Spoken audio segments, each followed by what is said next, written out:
All right, everybody, we're back. As you can tell, everybody has got their names in now. We got a total of 12 racers today for the duel. And you can see Bruce Bullington there on red, Ed Howell on white, Robert Whitaker on green, Randy Kirtley on orange, Clay Dame on blue, Connor Ward on yellow, Gerald Suttle on purple, and Tom Payton on black, with Glenn Burton on deck coming in next. Now, Drew, the way that this works is Ed will be going out this next heat.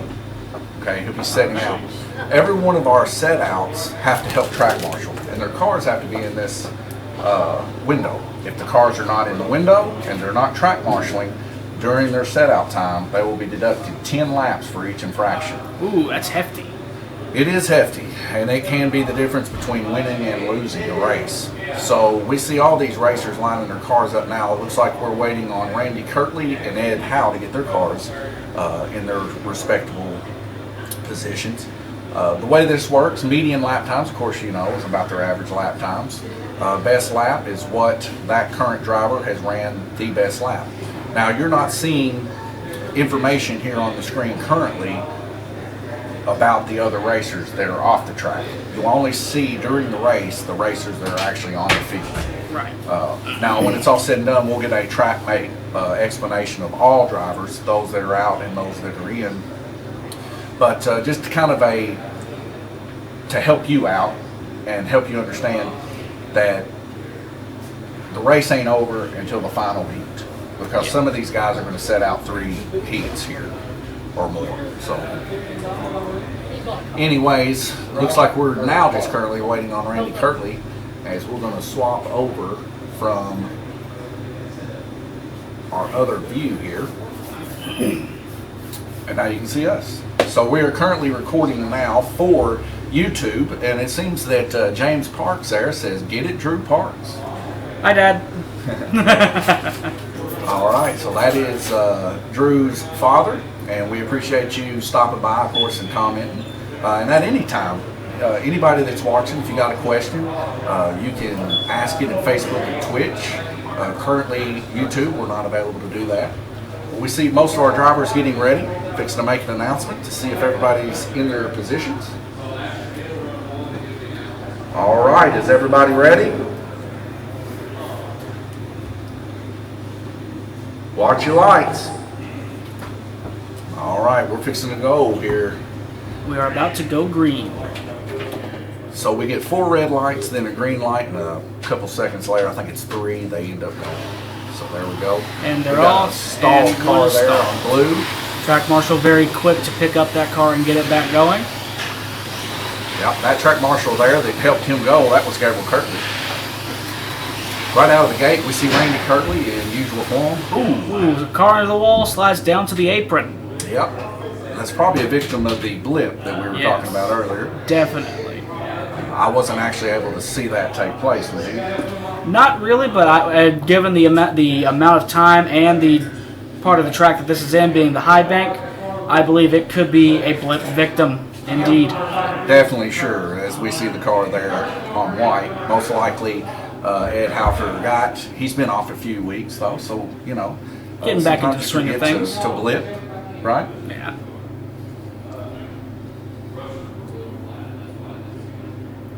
Here, Gabriel Kirtley out there saying something about the brushes being a little bit flat. Indeed, we can hear that. Tom Payton currently there on black lane. Get my mouse here. There, that's Tom Payton. That's black lane, of course. Yes. Tom Payton really putting in a showing the other night on GTP. I actually wish I'd have filmed it. It was that good of a showing. He really did well. Ended up beating Randy Kirtley. And then later on that night, last night actually, Saturday, he ended up smoking his motor right after. He's been telling me, he's like, his motor's about to go, it's about to go. And I just didn't believe him because it was running so fast. It was running like 34 laps on each heat in the GGP. I guess he wanted to give the fans a show before it went out. Yeah. Well, there's plenty of people here last night to see that show. Oh, yeah. Like I said, there was several people here just practicing.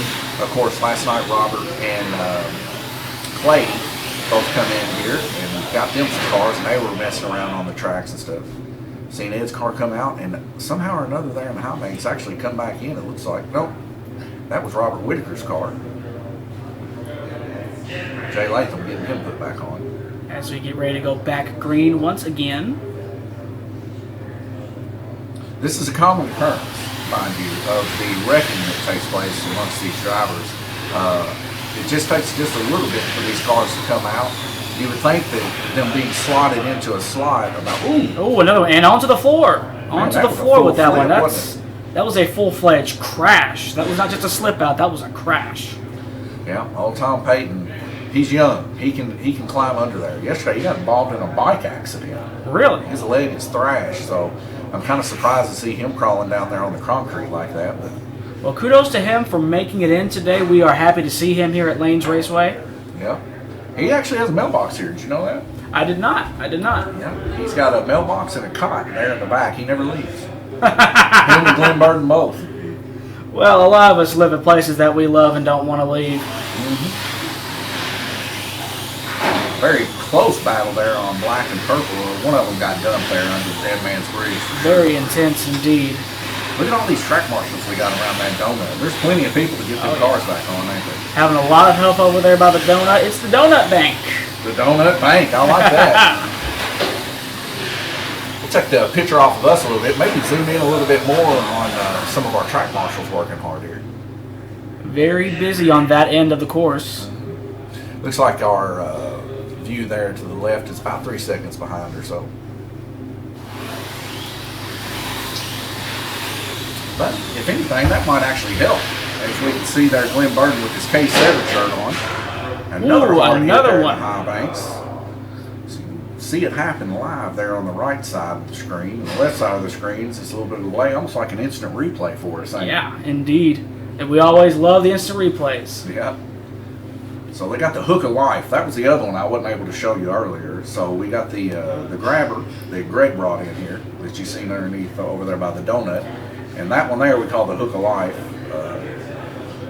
Probably the best guy to get those cars hooked up really good with that hook is Glenn Burton. I mean, he can just reach down in there, grab it, hook it, and it's ready to go every time. And of course, Glenn, he's, like I said, there with the 7 shirt there by the S turn of the track. He's got him a mailbox in the back too. He loves pinball. I mean, this is probably the best place Glenn has ever seen. Pinball, racing, 2 things Glenn loves. And fun. Is he y'all's pinball wizard? He is definitely a pinball wizard for sure, Drew. As I think out of the 3 pinball competitions that we've had, he's won 2 of them. So I've seen your score out there. Don't give me that. Well, I mean, I'm just telling you, there's a difference, right? There's a difference of being able to do something when you're alone versus doing it in a competition, right? And he really shines well in a competition. I got nothing for him in competition. My mind breaks, I guess. But his mind is very strong when it comes to pinball. Well, it's very strong when it comes to slot car racing. That's his GTP running up there with Randy Kirtley. Very, very fast. He has a very competitive mindset, it sounds like. And that's the kind of thing that I'm looking forward to watching today, and we're already seeing this from every driver currently out on the track. Yes. Randy Kirtley there with the highest medium lap time, 4.56 we see there on orange. Probably the biggest veteran here when it comes to running orange tracks. Now granted, he is the creator of this track, but just beside that, his car is very freed up. He spends a lot of time making sure that car runs the best that it can possibly run. And setup when it comes to slot car racing is always key. When it comes to racing in general, setup is always a very, very big key component in how well you're going to do in the race. Yeah, as we take a look here at the track mate, we can kind of see just off of the first heat here, Randy Kirtley here with 27 laps, his tee time of 143.797. But relatively speaking, 19 laps being the lowest, which is a beginner here, and Robert also being a beginner. Robert doing very well with 21 laps. For his first race, that is exceptional on the orange track. Oh, yes. He's definitely in the mix with these guys for sure. Bruce Bullington, fan favorite for sure when it comes to GRC racing. Very popular around here. Yeah. But yeah, after the first heat here, everybody pretty much bunched up pretty close together. Not many wrecks taking place. And what I'm seeing so far is looking to be a pretty good race, what I believe. Well, we have a lot of racing to go, and we all know it's not over until it's over. That is true. That is true.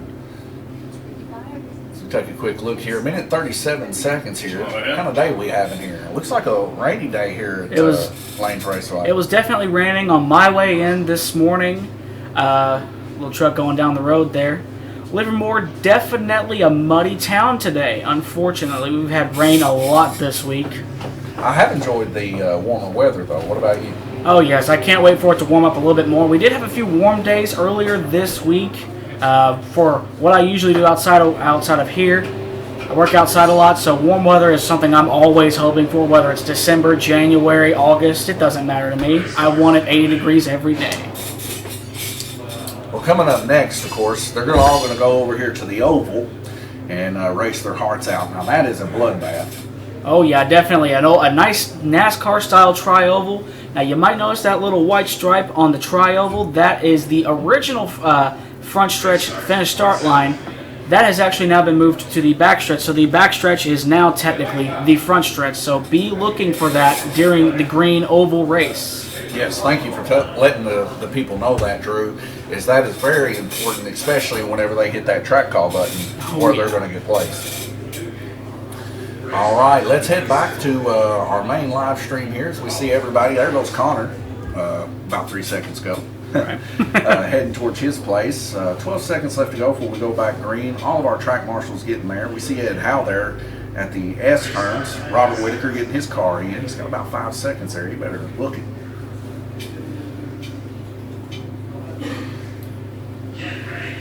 Going green very soon, and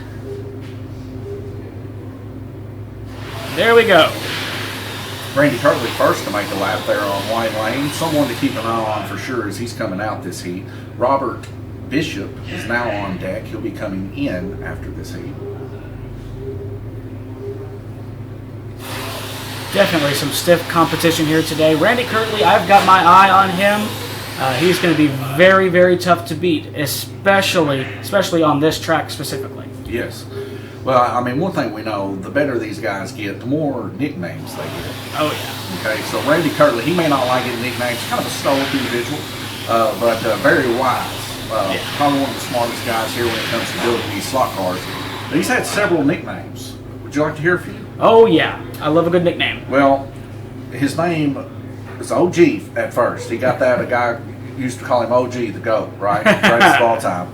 And then he got a nickname which we gave him here at Lanes Raceway called Octopus Arms, because there was one oval race where almost everybody come off the track and he was able to put them all on within like a half a second. And then our latest one, there was a picture taken of him and Paul Woosley in flannel shirts. They kind of look like Beetlejuice. And they had their hats turned around backwards, and he got the name Radical Randy after that. Oh, dear Lord. But we like to have a good time, as you can tell. Somebody I'd like to bring my attention to, and your attention to, there by the donut, you see wearing the UK shirt there. That is Jay Latham. He has here recently been developing, him and his father, developing and making slot car boxes. And of course, we're all well known about slot car boxes around here. Mr. Sawdust, probably one of the best makers when it comes to making slot car boxes. But I'll tell you right now, just the stuff that I've seen between Jay and Bruce Bullington, the stuff they brought in that he's made, very much rivals what Mr. Sawdust can do. Oh, indeed. And a rivalry is always a good thing and a bad thing. It has its blessings and its curses. It is true. Track marshal's working very quick to get these cars back on track. It's almost like we're having a little too many track calls taking place. Maybe they're having some track calls where they're not actually getting these cars put behind that line. As we get another yellow flag there. Are we having that many incidents of people coming off at the backstretch? Well, we've seen a few off of the backstretch today already, and it seems like we're going to have a lot more, especially in that blip zone. We have a car stopped right there in what looks to be the orange lane. Yeah, that'd be Connor Ward there. Connor Ward. we see a nice coast there by Bruce Bullington. Like I said, he could make a GRC car. Between him and Randy Kirtley, I see no difference in the quality make of their GRCs. Both of them have a whole lot of coast, mainly because of gear ratios they choose. They like to choose those more top speed gear ratios. Right.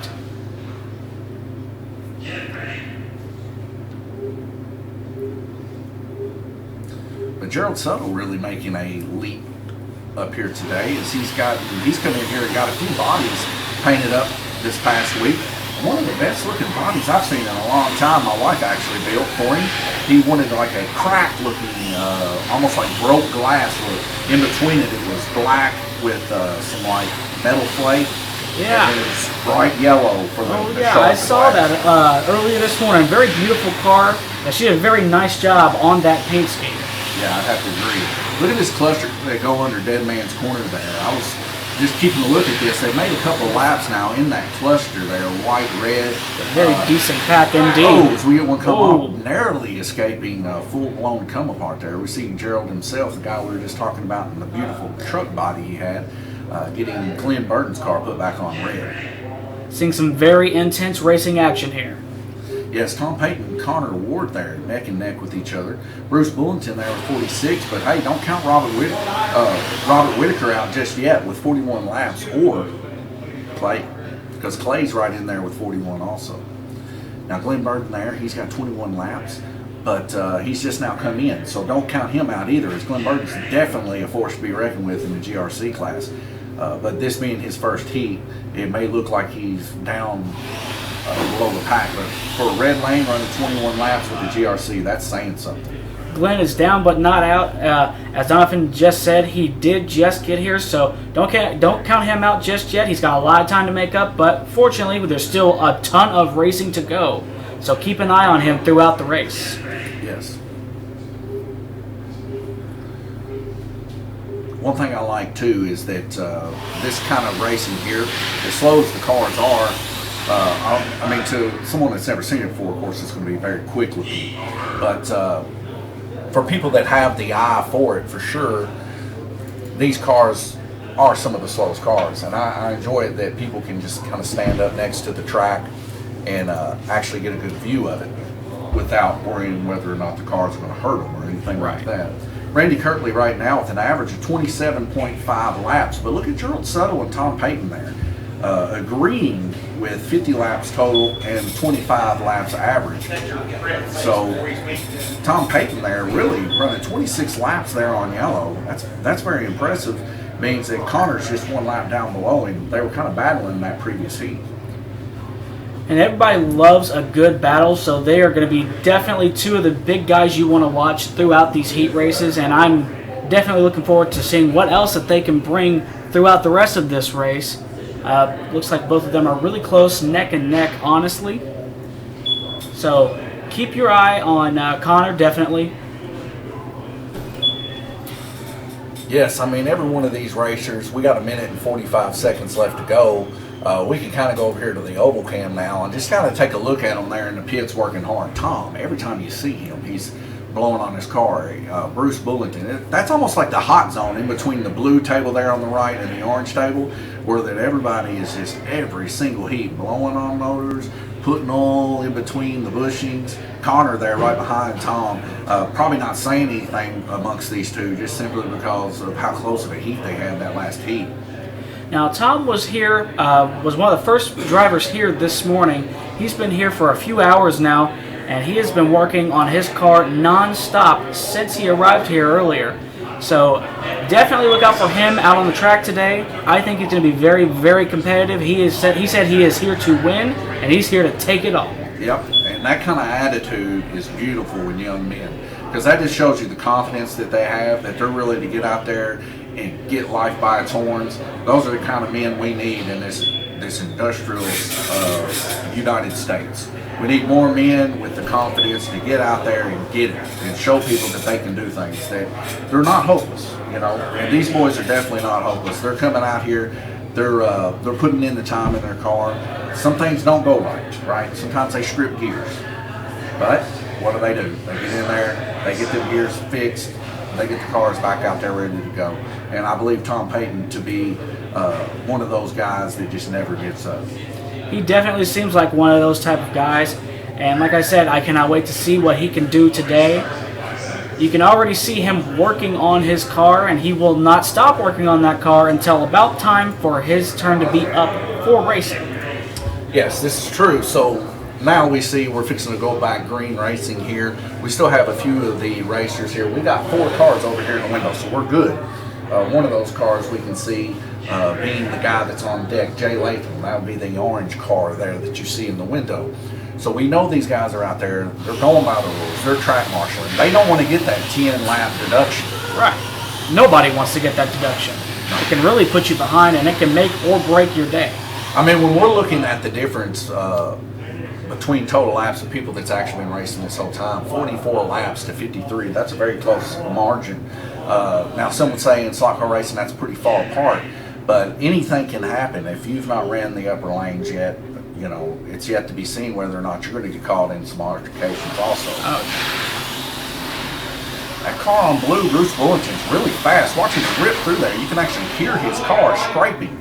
Oh yeah, you can hear the kind of pain that car is being put through, but that's what this car is built for. It is built for this kind of action, and you can definitely hear it, especially when you are right there at trackside. Oh yeah, that's the kind of stuff I love hearing. Funny thing is, these cars, they make that scraping sound whenever they're really hauling the mail like that. But the GTP, sometimes it like puts some pressure on the gear ratio, and it sounds like a turbo going off. Oh. So it's very interesting to see the difference in sounds, because these cars are carrying quite a bit of weight. That's also why they're so slow and bulky.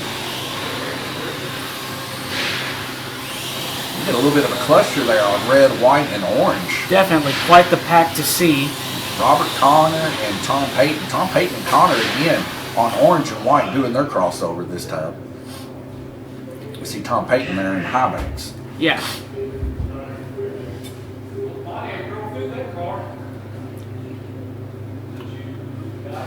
And we are back green.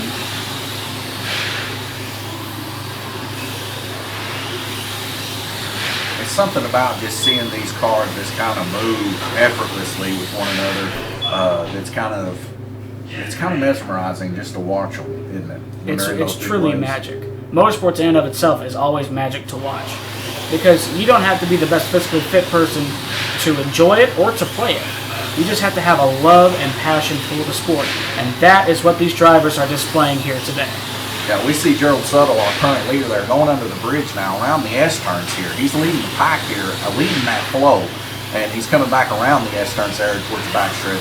You can kind of see him just kind of running off and leading these guys, as his median is 4.71, tied up there with Tom Payton. Both of these guys running very aggressive lap speeds here. Not to be surmatched by Glenn Burton there. This is being his second heat. So Glenn Burton back in it, running those competitive median times. Running it there on green is a lot harder than running it there on yellow, simply because of the donut. Glenn Burton is definitely using that donut to his advantage. You might remember just a few minutes ago, he had only run about 24 laps, and his total laps now have gone up to about 41. So he is catching up. Yeah. He is catching up, so keep your eye on him. Well, right now he's currently got 19 total laps going into this heat on green, but he's running a median of 4.72. His fastest lap time, one of the fastest up there, if not the fastest. Actually, only to be beaten by Tom Payton there with a 4.475. He's running a 4.477, and he has the harder lane to run, because that green lane, the donut is so much tighter that you have to be a little bit easier on that. So we can almost expect that whenever Glenn, if his car holds up and does like he's been doing recently, when he gets on orange, he'll be able to carry more speed. Definitely, and through that donut, if you don't lift at the right time, you are going to end up into the wall. Same with the high banks. So if the driver's able to use that to their advantage, they can have the recipe for immediate success. As we get a red flag rotation there, we can already feel the intensity that these guys have gotten. Not hardly any wrecks whatsoever. As we take a quick look here at the track mate, we're starting to see some of these average lap times now. Kind of Look here at Glenn Burden. He's got 23.5 right now as his average lap time. Actually turning there on green 24 laps. Bruce Bullington turning 26, but like I said, Bruce, he is upper echelon when it comes to these GRCs. Glenn Burden, not his favorite class. He loves GRC. He's been racing it since the basement days. But one thing about Glenn Burden, he has got a passion for the GTP, and he is a top front runner in that class. And the GTP are a favorite amongst the slot car hobbyists, but GRC is never a bad option, so he's definitely happy to come and run these today, and we're happy to have him. Yeah, and like you said, Drew, this is definitely not a bad start. To get in, this is where people want to start. As we can see, Robert and Clay, both, this is their first race they've ever raced, and they're doing quite well, as we can see. Indeed, and we have 1 minute and 40 seconds until we go back racing. Let's head to the old camera and see what everybody's doing. Trying to focus in a little bit. We can see Clay up there in the upper right-hand portion of your screen. He's working hard on his car, just now getting into the sport. They come in, had questions. We gave them the best answers that we could possibly give. We also see Robert there around in the table there, around Robert Whitaker. Oh, yeah. And it's pretty cool to see that these guys are taking such a high passion. Now, both of them having experience when it comes to RC cars. Robert actually has some of the most beautiful RC cars. I was telling my brother about it this morning, that his RC cars look like real cars, but they're just a little bit smaller than real cars. Like, I'm talking, these things are like 6 foot and stuff. Some of the boats that he has are like 6 foot tall. Now, are we talking gas-powered or battery-powered RC cars? Well, this one boat he has it's controlled by batteries, but it's a sailboat, so it's wind powered. Like, literally, it just takes the wind, but it's huge. Now that is definitely cool to see. I would like to actually see that myself. We see Ed Howe there by the American flag. If anyone could represent the American flag here at Lanes Raceway, Ed Howe could do it for sure. He's come here and he's helped us several times, and we do enjoy Ed Howe's time. We love seeing anybody come in here that wants to be interested in the sport, who is interested in the sport, and we're happy to have everybody here today at Lanes Raceway. 4 seconds left to go. Let's get our ugly mugs off here. What do you say? Let's let these guys see that other cam. A little bit behind, about 3 seconds or so, but at least they get a better view of some of the wrecks when they take place. Maybe we can actually keep an eye through that S-turn a little bit better.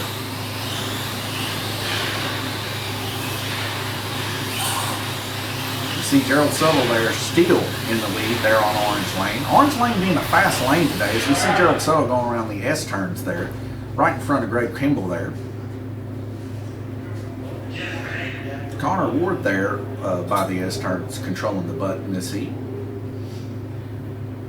Gerald definitely has quite a good strategy for this race, so I'm keeping my eye on him for just a few moments.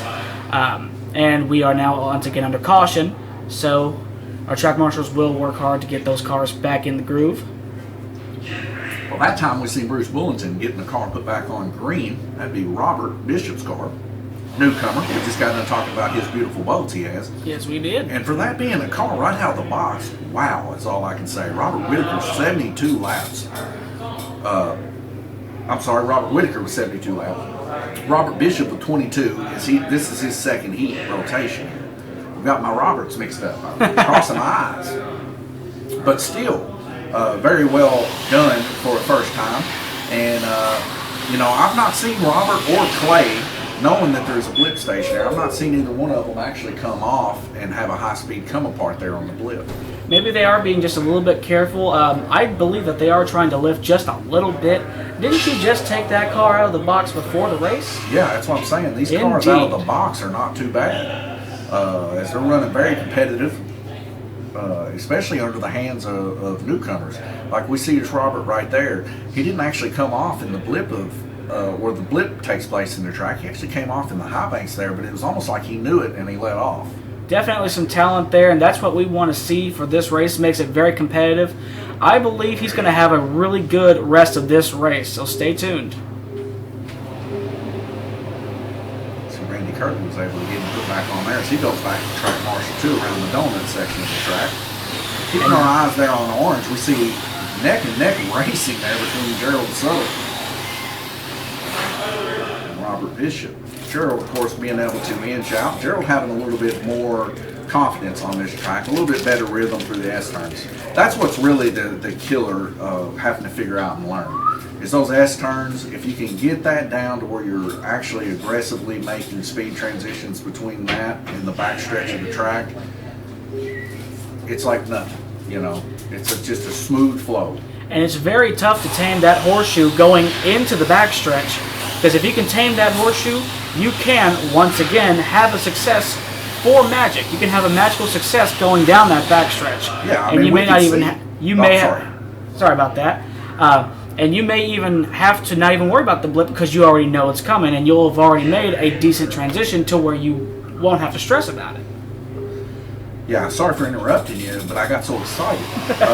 We take a look here at the left portion of the camera. We can see the exit of the horseshoe there going into the backstretch. And we can see guys that are getting out of there just a little bit too aggressive. Some of the back ends are swaying back and forth. But then the guys that know how to take that corner, they're having smooth transition, and those cars are straight up in line. And true, it seems to be. Definitely. As we go back green in just a few seconds. Tom Payton there nipping at the heels of Gerald Sutter there, isn't he? Oh yes, Tom is very competitive. I mentioned earlier, he has been working on his car virtually since he got here today. So he is ready. He's ready to race and win today. This current heat that we're seeing here, Bruce, Glenn, and Gerald all turning the top amount of laps so far. Whether that's an indication of staying out of wrecks or indication of just how fast these guys are going. Nonetheless, Glenn Burton and great showing here with 4.465 lap time, only bested by Gerald Sutter. That squeak that we hear, that's a gear going bad. Is that what that is? That's that noise. That's a very loud noise, and one that these drivers do not want to hear. No, it isn't. A hard come apart there on the backstretch as the car just nosedive right down into the bottom of the track, right by the blip. We see Robert's car was the one that was encased in that incident. Whether or not he got turned is speculative for sure. Maybe you guys got a better view of it out there in internet land as they come around the horseshoe. Maybe he was involved in somewhat of a slip-slop incident from the back end of these cars. And we are back green. Very fast through the high banks today. Yeah, they're all dragging for sure when they're going through there. The top speed of these guys and that high banks there, you can see it more pronounced there in the left portion of your screen. That thing's almost a 45-degree angle. That is a Daytona-style banking right there. You want to see banking like that in real life? Go to Daytona or Talladega. That is as close as you can get. Well, what about the old Bristoli, though? Oh, how could I forget about the Bristol Coliseum? The last great Coliseum, Bristol Motor Speedway. Well, that baby right there, I remember back in the early 90s, well, actually all the way through the 90s, and even in some of the early 2000s where they started coming out with the car tomorrow and stuff like that, it was a pure bloodbath there. Oh, yeah. Wrecks almost every other lap. Everybody remembers Texas Terry versus the Intimidator. You know, you go up to Dale Sr. after the race. I didn't mean to wreck him. I meant to rattle his cage a little, though. Everybody remembers that interview. And now I've seen that they've put dirt on Bristol the past few years for the spring race. That's definitely been something I never thought I would ever see, as another dirt race in NASCAR. Well, here's something that's very interesting that you might not know. That I learned this just hanging out with a bunch of dirt track heads, that you can actually faster on dirt than you can on asphalt. Oh, yeah. Gerald Sutter, our current leader there, with 26 average laps, not to be followed too closely by Tom Payton there with 25.2. Bruce Bullington there in third place. But Gerald Sutter yet to have set out as he's got 4 heats left to go. We see Tom Payton with 3 heats, but Gerald just really bringing it home today. Clay also there, we can see him with 21.5, a newcomer there. Mid-pack, that is very impressive for a newcomer for sure. We also see Robert Bishop there down in 10th place, doing quite well so far, but he's only ran 2 heats too, as he's back in the mix here with an average of 20 laps. It's interesting to see these newcomers doing so well, as previously stated here at Lanes Raceway, usually they battle for the end, the backside starting out, but they're really falling into the groove really well. These rookies have definitely seemed to have done their homework, and they are here to compete just as much as the veterans. As we go to the oval cam. Oval cam just shows the proof there that these guys are taking it very serious and that they're doing their best to have the best car out there possible. Now, a lot of these guys are getting involved in incidents. The incidents don't really cause these cars to get bent as bad unless they come off on the blip of the track. But if they're not in that kind of an incident, for the most part, the cars don't bend so bad that it's going to affect the car too much. Now, the oval that we're seeing here is a completely different story. We're talking about full speed come-aparts here coming up shortly after this race. And it's like you said, it's like a coliseum. It is full-fledged Roman warfare. NASCAR action. So when these cars come off on that track, cars coming around there, they're not. It's a medium-sized tri-oval for slot car racing. They don't have enough time to let off the trigger before they end up slamming directly into a car coming off the track. And this ends up being detrimental to some of these racers. You can see it on their face. The countenance of their face just drop off when they get hit and slammed by another driver that hasn't paying attention. The oval race is definitely one that we are looking forward to as we are in the middle of our orange track race. We have 16 seconds till we go back racing.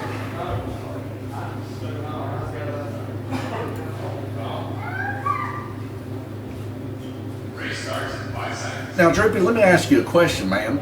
What do you think is the most interesting thing about slot car racing so far, you being new to it also? Well, being new to the sport and hobby of slot car racing, the most interesting thing to me is that it is, in and of itself, a motorsport. It's a miniature motorsport.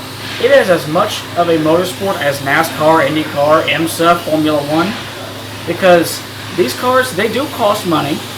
Granted, it's not as much as going out and buying a full dirt late model car, but it does cost money, it costs time, it costs energy, but if you have the passion for it, you're able to really come here and perform and learn it. So if you really want my opinion on this, I believe the most interesting thing about slot car racing is how passionate someone can get in just a small amount of time.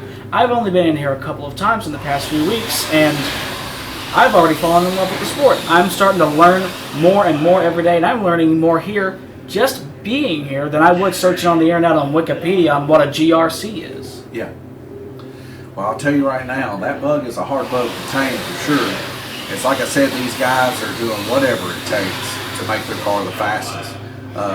And it's that kind of passion, too, that I've noticed that really, if you get right down to it, these cars, they get to a certain degree to where they're running within 100 seconds or so of each other, dictative of how good let's say the motor is in the car. Because the brushes do wear out in these cars. You know that. Obviously. It's a DC motor. These are not brushless motors by no means, but the motors are cheap.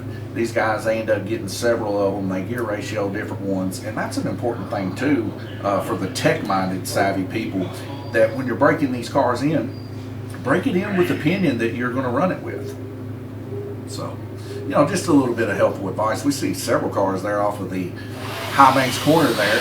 A car built here at Lanes Raceway. Greg Kimball now in the race there on red. Oh, hard into the wall. As he got smashed there. Wow. You see Greg Kimball's car get smashed by the other car? Oh, yeah, that was a very tight squeeze, hard into the wall.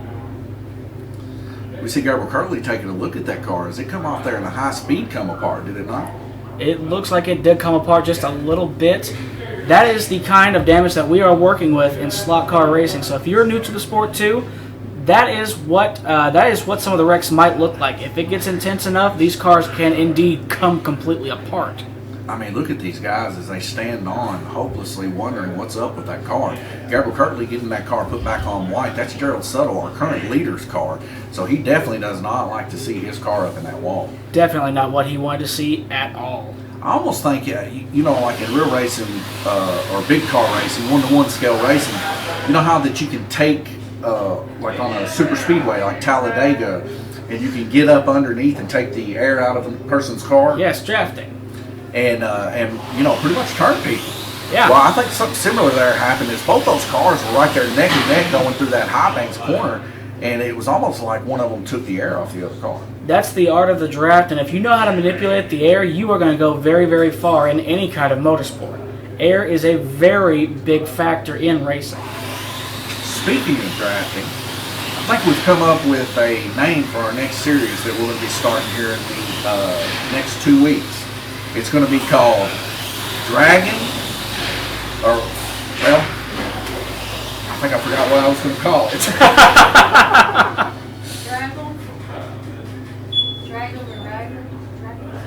I can't remember what it was. It just slipped my mind. No, it was 2 Ds. It was 2 Ds. Oh, drag them and draft them. I like that. Yeah, this now come back to me, but we're thinking about calling the series "Drag them and Draft them" because the way that the lineup is going to be dictated, instead of doing a qualification on the track itself, we're going to have these guys do a single elimination drag race, to where that they drag race top 4 people, top 4 positions, which would be the semifinals of the drag race, get to choose what lane they go on. So a knockout style tournament. Yep. To see where you're going to start the race for the actual circle race itself. We're going to do it on a pro tree too, so that nobody can get the timing down.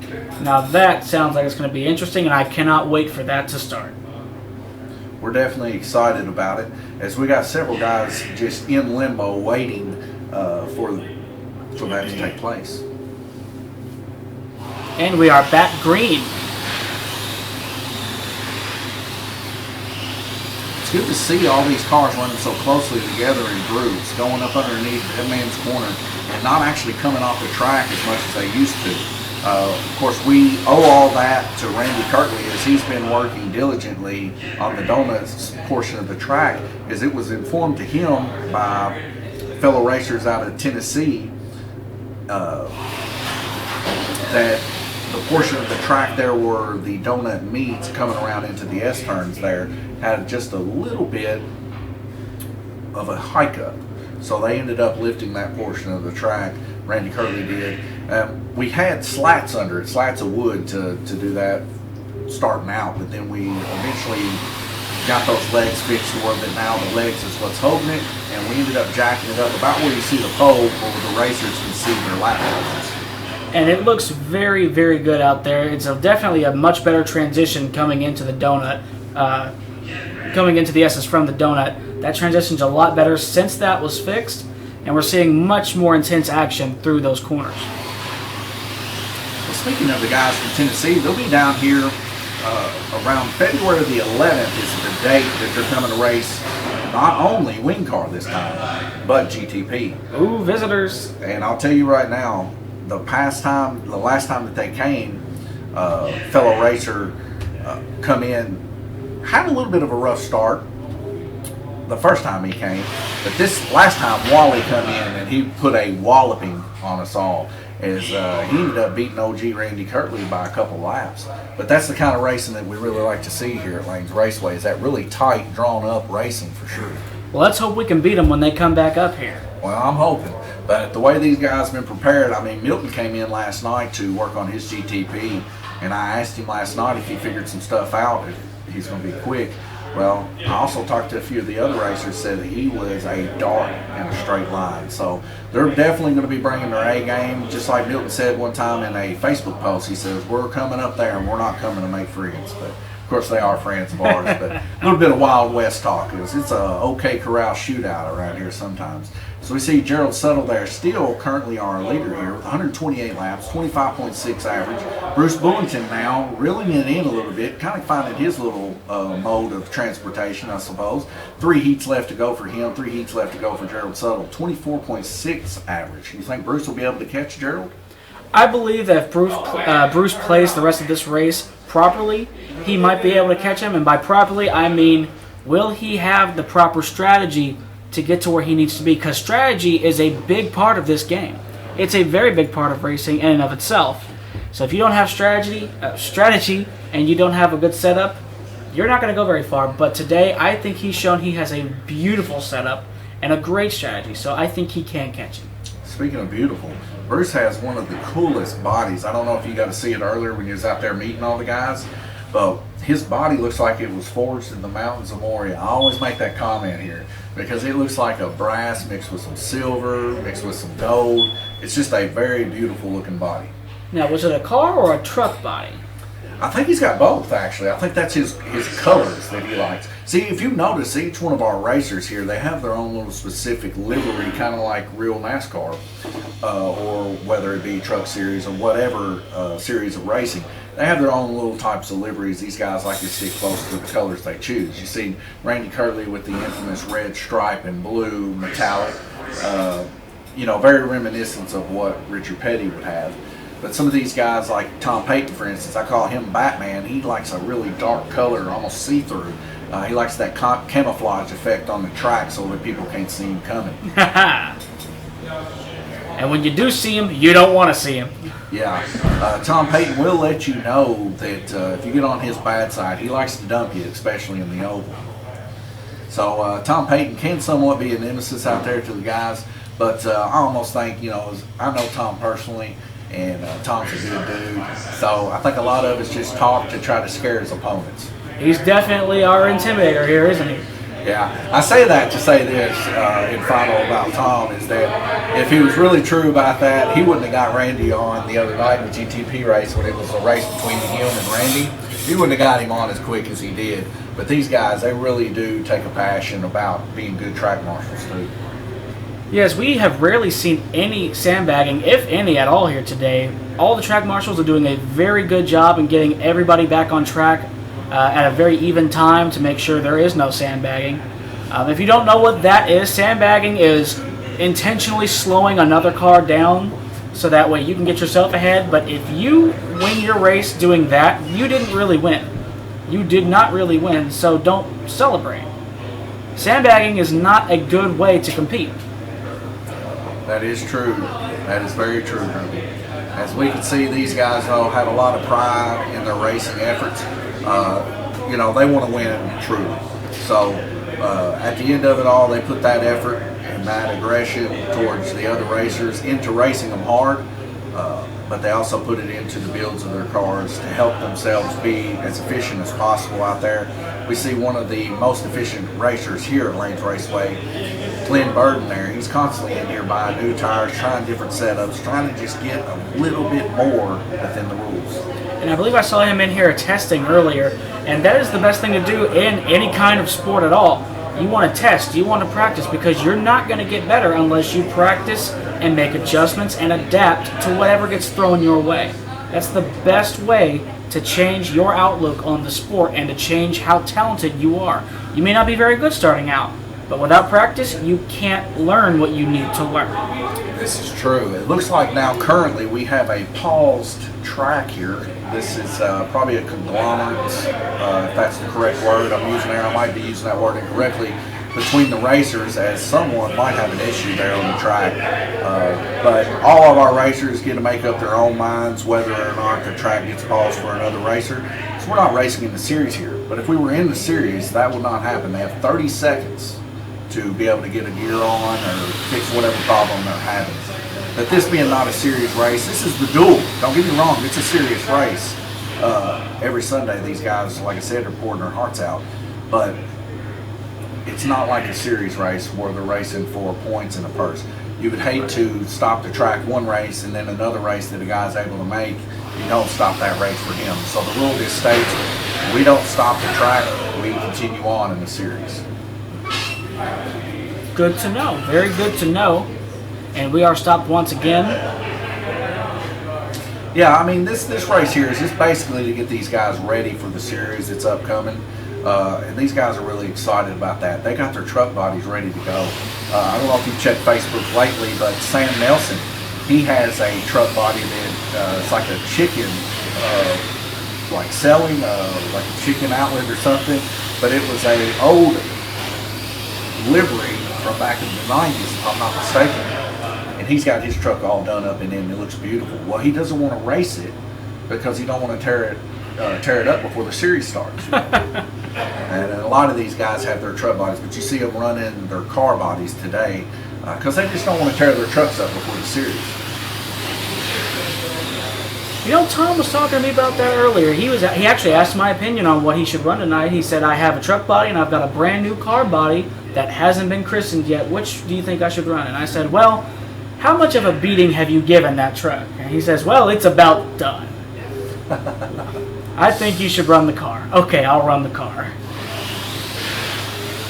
Tom does have very, very pretty liveries on his car for sure. Like I said, he gets the nickname Batmobile, or he gets a nickname sometimes of the two faces. Like on one side, it's like a purple, almost looks like a galaxy going on, and the other side, it's just stark black. So he's definitely camouflaged, especially on the oval track. I saw those liveries earlier, and they are very beautiful to look at. Don't get me wrong, but I would not want to see that behind my car on the track.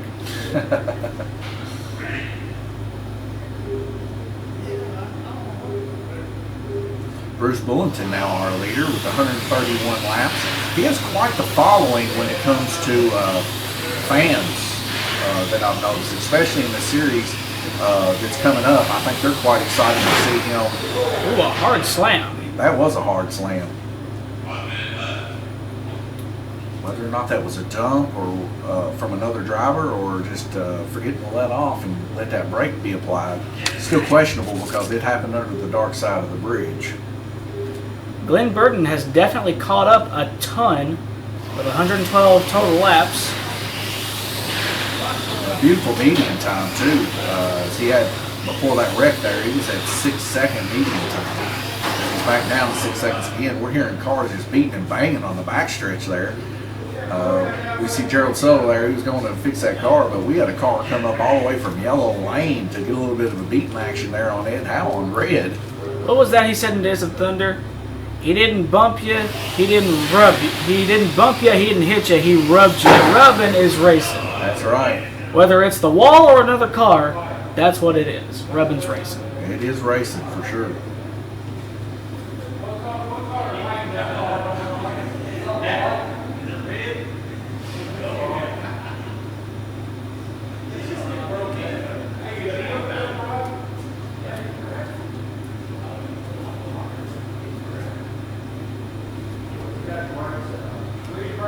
Sounds like there's a little bit of confusion, something about a white lane out there. I'm hearing the guys talking about it.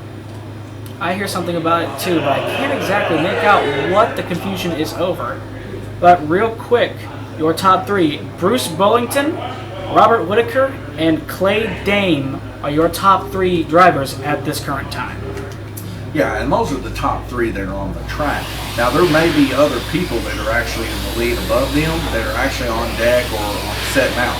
As we can see the other racers there setting down. We see Connor there setting at the S of the track there.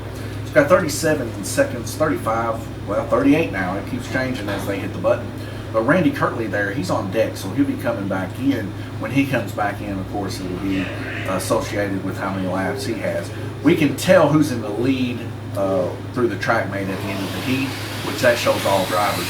But currently on field, Bruce Bullington is in the lead right now, but I believe it was very close between him and Gerald Suttle. Gerald Suttle getting those cars put back on really quick in the S portion of the turn. Gerald Suttle actually used to be a world-renowned wrestler. Did you know that? I did not. What was his ring name?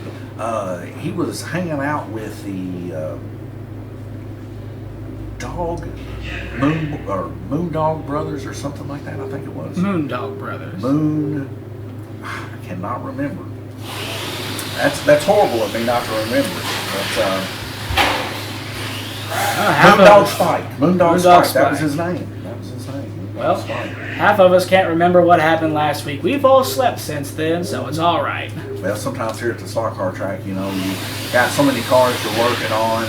Other things take a portion of the mind. But it's good to see that that came back to mind to me for sure. Moondog Spike. There was a couple of them actually. He was the last one that was alive actually that made it through. But of course, I was a big wrestling fan back when I was younger, and I do recall him. And there was a wrestler here in Owensboro too that now, if I'm not mistaken, actually has a furniture store. Yes, I do know who you're talking about. Bobby Wilson. Bobby Wilson. Big B Pro Wrestling. I've seen a few of his shows. They put on a really good show down there at the warehouse. So if you ever get a chance to go watch them, do it. It's fun. Yeah, I mean, we have a show about once a month down here in Livermore too. If you ever get a chance to see that, it's pretty entertaining. Some of our family members actually did some announcing in that at one point in time. So we go back here to the track mate here. Now we can see a good view of what we're looking at here. We see Bruce Bullington here with 147 laps. Next to him, Robert Whitaker with 139. These are their true standings here. Ed bringing up the back, followed by Greg Kay. Coming up the lane here, Randy Kirtley. But we can see a bunch of zeros here. Now these zeros that we're seeing here is that they have not yet raced those lanes. So there's still that many lanes left to go for Ed, that many lanes left to go for Greg, that many to go for Randy. But we can see that Bruce is about to finish up with just 2 lanes left to go for Bruce, as he is either going to be on orange or white this heat. If he's on white, that means he's going to be stepping out, and he's going to have to set out his 4 heats also. Each one of these racers has to set out 4 heats because there's 12 racers. Now we're pretty much at the limit of things being fair, okay? So anything past 12 heats, you almost want to run 2 heats, or two races, right? An A and a B. Because anything past 12, you end up getting gridlocked with people. Now, in that gridlock, a lot of people don't know this because you don't usually run this many people a lot of the times. But when you get in that gridlock situation, you might be gridlocked with a rookie racer that wrecks all the time. Well, everybody else is running with people that's been doing it for forever, you know. So 12 is really the sweet spot when it comes to, you know, if we had 13, we would run 2, right? Just simply for that reasoning. But we can take a look up here, top left. There's my wife. She's looking at something on her phone, probably doing some TikToking and stuff. Reach out to her. She runs all the social media here for sure. And she makes posts and stuff. If you got questions, she can answer them. And we see Gabriel Kirtley, my brother, right there next to her. Clay rounding about the old donut of the track there as he gets his car put up in the window here, making sure he don't get deducted points.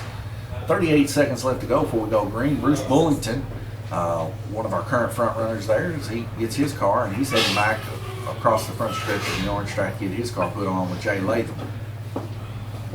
Jay Latham there in the UK shirt. Here in the past couple weeks, me and him's been making trips to the war zone. Now, what is the War Zone? I've heard a lot about that place, and I don't exactly know what that is. Well, it's a video game that a lot of kids play. Evidently, you get dropped up into this big old city, and me and Jay are not the best when it comes to being in that place. Oh, you mean the Call of Duty War Zone? Yeah. So okay. we venture to dabble a little bit in video games when we get some spare time. You know what I mean? All right. Hardly have much spare time here at Lanes Raceway, though. I'm the same way with what I do. As we head back green racing here, we can see still Gerald Suttle there waiting patiently to see if his laps are going to hold up. As we see the front runner here coming around on the backstretch there, that beautiful blue and pink car. Very pretty, very vibrant indeed. Yeah, and that beautiful pink car there is ran by Greg. Right? That was one that we built for him here at Lanes Raceway. I spent a lot of time on that. My brother's like, you're the cheapest dude in town building these type of cars and stuff. He found some on the internet that's about double what I charge. But the way I feel about it is you see that coast there right at the start-finish line there between him and Jay Latham. Jay Latham, another one that really dedicates a lot of time to building his car. So it goes to show you the quality that we build here at Lanes Raceway for sure. Definitely some high-quality building. So I'm very hopeful that Greg is pleased with his car. Is the last that I checked, it was the fastest that we have seen so far on the oval track.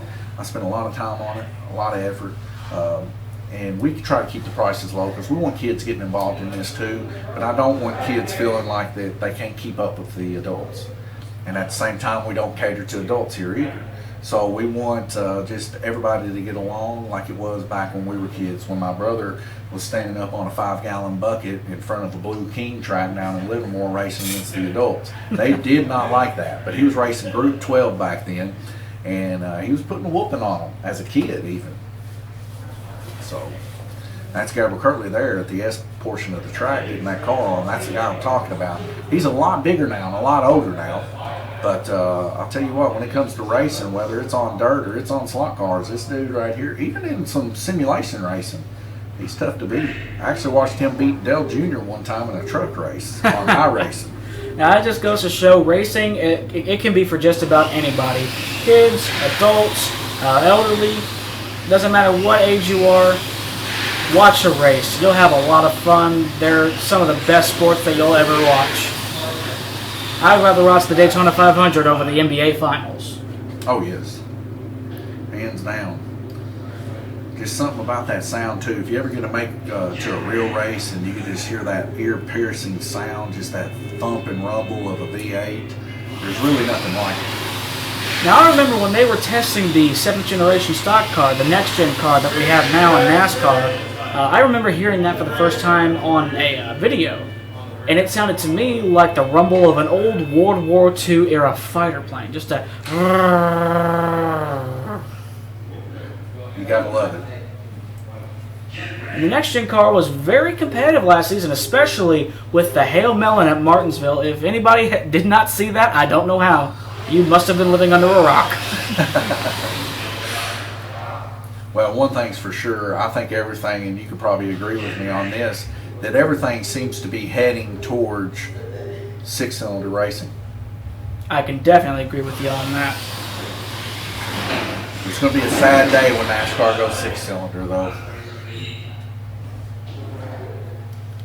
NASCAR is definitely not the same today as it was in the 90s or the 2000s.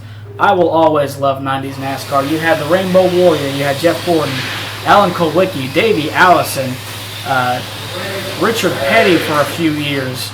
You had all these greats finishing off or just starting their careers in the 90s. And you just don't see that today.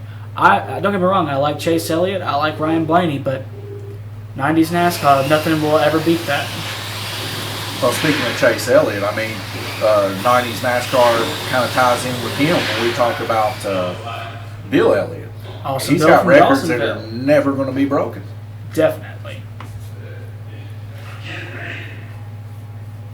Speaking of that, here at Lanes Raceway, we actually have a collector's item here that's of Bill Elliott when he was driving the McDonald's car, and it's actually laser engraved. Ooh. And they're quite sought after. Pretty expensive little cars. You can find them on eBay and such for about $200 or so. We sell them here at Lanes Raceway for $50. Just basically so that people can have something that they can look at that's a nice thing and kind of remind them of the 90s.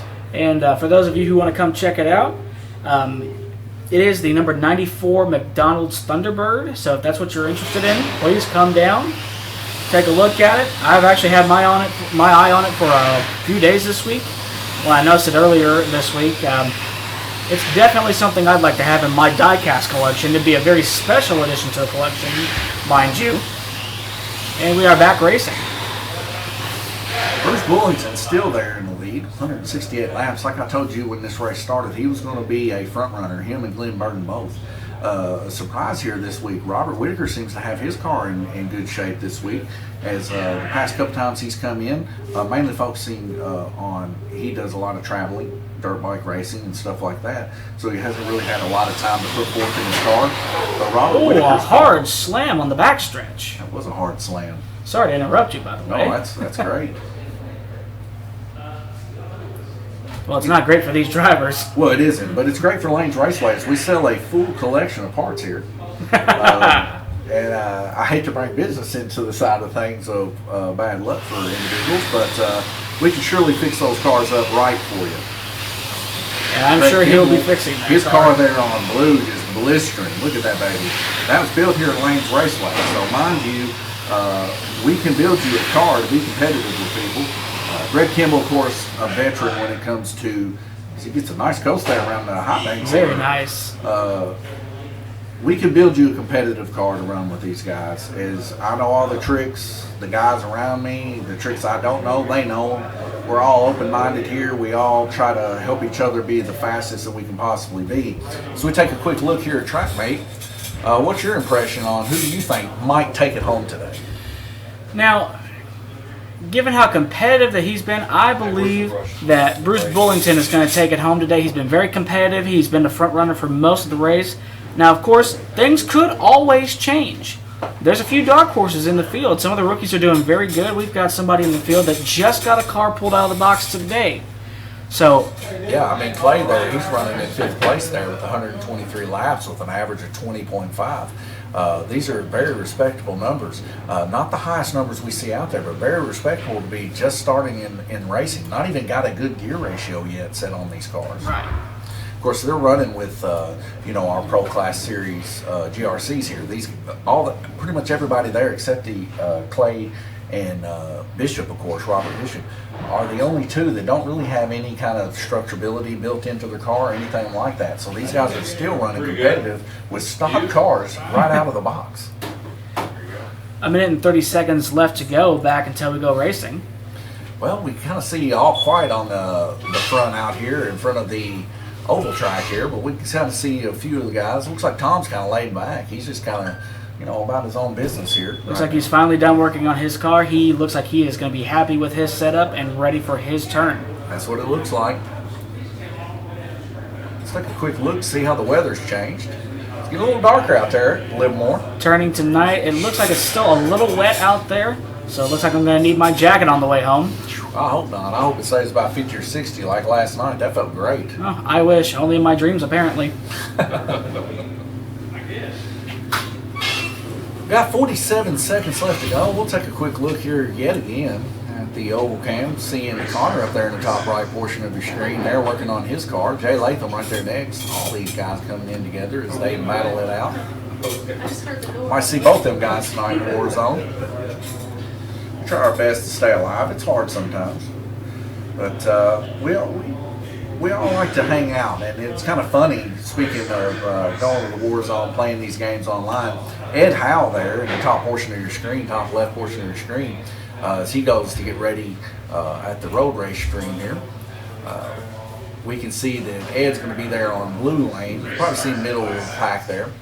Back in the day, we used to meet up at his house, and we would connect Xboxes together, and we'd play Halo. Oh, I miss those days. You can't beat a good Halo session. Yeah, we used to have what we like to call Halloween. Halloween, and we would all meet up, and we'd play Halo for prizes and stuff like that. Master Chief. Yeah, Master Chief, that's one of them. But I will tell you this, it got a lot more heated than this.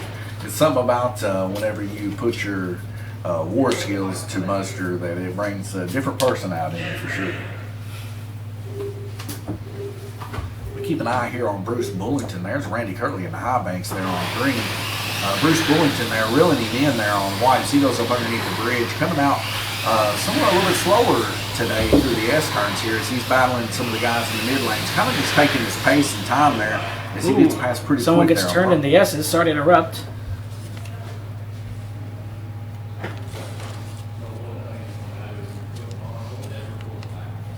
Robert Whitaker there in the S turns there. Several of these guys setting out as we got 4 cars up here in the window. That tells me that nobody's getting deducted points this heat.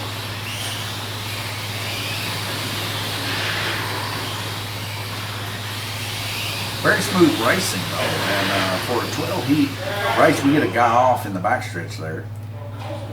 Very smooth indeed. And fortunately enough, it looks like I was wrong about my earlier assumption about the blip area. It looks like nobody's really fallen victim to that area yet. Maybe at the first. With the exception of the first few laps of the race. Everybody seems to be staying on quite well. Coming to a stop there, Greg Kimball, like I said, that beautiful car. We painted that baby up here. Metallic blue in the front, metallic pink in the back. These are all fluorescent colors we use. Very popular amongst some of our older guys. They love the bright color. I have noticed that. There's a few cars out there that are a bright green, a bright pink, a bright, I believe I saw a bright orange earlier too. Very beautiful colors indeed. See another car coming off there. That is the car of Robert Bishop. Accelerating a little bit too quick there. Don't have a real good view as we have one of our track marshals there standing on the exit of the horseshoe there. But what's happening is he's getting a little aggressive coming out of the exit of that corner there. That's what's taking place. But what I've noticed is Robert's running good, consistent laps here. They may not be real fast laps, but he is staying in the track, and that's what's giving him a mid-pack finish so far.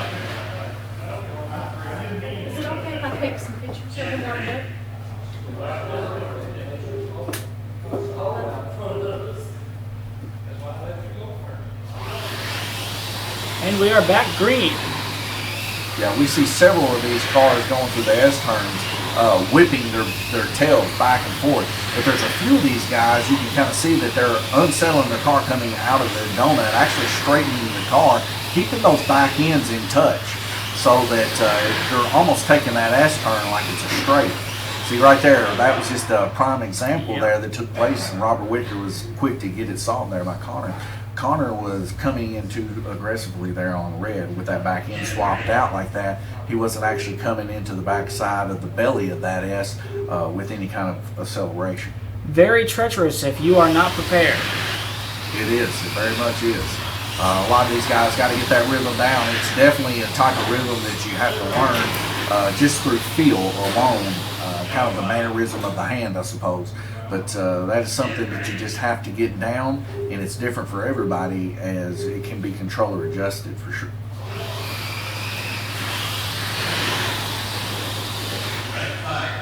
Get a red flag rotation there, 8 of 12. We're going to take a small break here, leave you with the oval cam. But currently, Bruce Bullington in the lead, 196 laps as he finishes up his race. Those are the laps to beat. Glenn Burden there in second place with 178. He's got to make up a few laps, but I don't think he'll have an issue as his average is about a lap faster than Bruce Bullington. Some of our other racers here down towards the bottom, we're going to start seeing their averages climb as we progress through this. Several heats left to go, 4 or 5 heats left to go for sure, and we'll see how this all shapes up. I'm going to take a quick break here. I'm going to grab me something to drink. Drew, would you like something to drink? Yes, I would actually.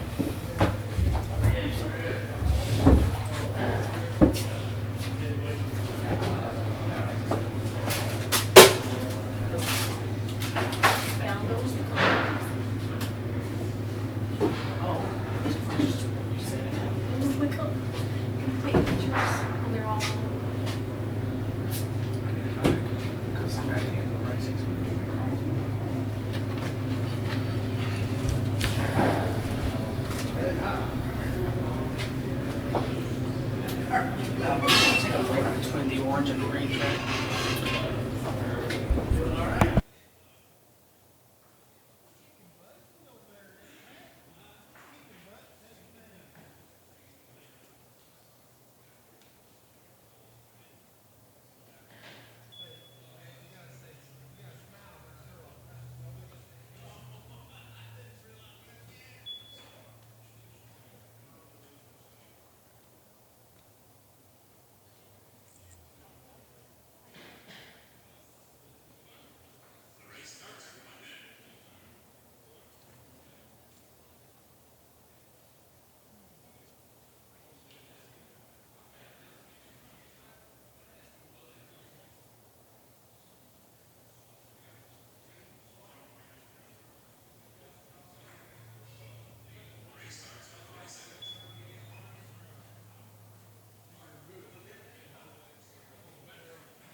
All right, we're back. Sorry, we missed the first portion of the restart there as we get back at 9 heats of 12 so far. Glenn Burton now are currently our leader there in white. is he'll be coming off after this heat. We're starting to reach the end portion of the orange race, so we're going to start seeing some of these guys from the bottom start really climbing quick. As we already have a baseline of 194 laps, I believe it is, from Bruce Bullington. I think he's finished racing, 190 something laps. We'll see if Glenn Burton's able to get to that point before he finishes up here on white. And we're just going to start seeing slowly people coming in off of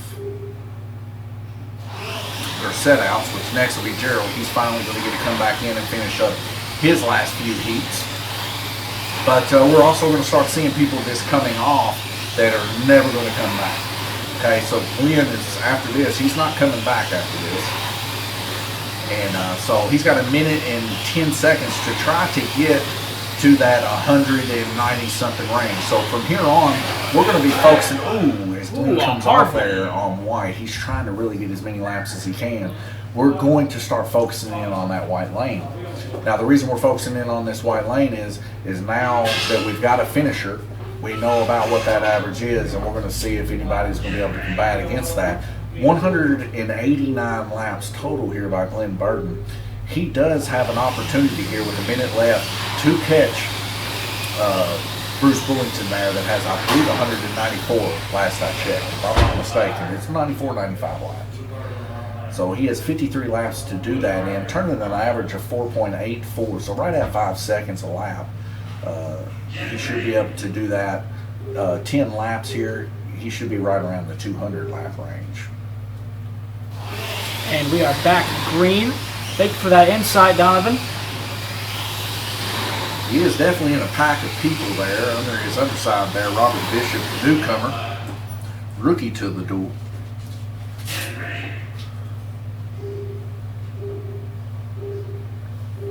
And getting lucky on the shut off of the track as he was full throttle there. For sure, Glenn Burton loves getting shut off on full throttle because there's no brakes to be added to his motor. Essentially, he's going to get a really good coast. Definitely. I found also that the best place to get a coast is actually about a quarter of the way in on the high banks. It's almost like it just carries speed. Quite a few drivers getting a very decent coast through there tonight. The banking does definitely carry speed, as you said. So can some more drivers get lucky with that kind of coast? Time will tell. Yeah, we get a several car come apart there in the S portions of the track there. But like we were saying before, Glenn Burton there now crossed over that 200 lap margin. It looks like he's possibly going to be able to get 202 laps before the end of the heat. Very respectable on this track. Is 200 or above is usually about the average of what guys that have been racing it for quite some time get. And of course, Glenn, he has almost not stepped off of this track for several days now that we've been, well, at least for the past couple weeks that he has been running it. Let's take a look here at the track mate. We see the track mate here, Glenn Burton there, 202 laps. He is now currently our leader. So 202 laps is what people have to try to beat. He just narrowly edges out Bruce Bullington there with 196. I thought it was 195. A very close race indeed. This just in for my wife. It looks like we're going to get another racer coming in on the oval track that we're going to add in. Now, of course, we allow that to take place, but what happens is if you don't get in both races here, you're not eligible for the top payout, right? So first, second, and third are going to get paid. So you have to be in both races for that to take place. But we do allow other racers to get involved and jump into that race. Now, it does cost them a little bit extra, so it'll be $10.50 to enter the race instead of the normal dual race entry, which is $20. But we're going to get a new racer coming in here by the name of Sean Libbs. He's already been added by Greg Kimball. Greg Kimball, of course, the guy that just recently got that beautiful car here by Lanes Raceway. And since I've been watching him race, he's really been fast tonight with that car. Definitely carrying a lot of speed through the corners, especially. Yeah, we see Greg Himmel here probably very excited as he's been over the road. He sent me a few pictures this past couple of weeks just of him working on cars. And every car that I've seen him put on the track tonight has been very, very quick. He is actually increasing the competition level here at Lanes Raceway, and that's the kind of stuff that we really like to see for sure. Oh, definitely. And once again, we can see more drivers working on their car setups for the rest of this racing action tonight. Tom walking between the tracks. Yeah, looks like he's walking between three gentlemen there at the Dead Man's Corner portion of the oval track. All those guys kind of conversating. One of them being Robert Bishop there, newcomer, doing great today. I'm very impressed with how him and Clay are doing in their first bout with the GRC. Really, really well. Especially, definitely showing that anybody can get into this sport so long as you have a decent amount of respect and passion for this sport. Yes. We see Jay Latham there. He's at the top portion of the donut, followed by Connor there in his car just past the bridge there, entering the donut. Ed Howe. It looks like a lot of people clustering up around that bridge there. Glenn Burton, our current leader there, walking in front of the camera there on the left. And he's walking back by. What a beautiful shirt he's got on there. K7. Used to be my brother's race number there, as he represents for Gabriel. Been all over this side of the United States for sure, racing dirt cars with him, as he was a pit member for sure. He knows how these puppies roll. Sounds like a lot of fun. Yep. Sure is. Green to caution, back to green. Yep, we see Robert Bishop here. You have to make a lap.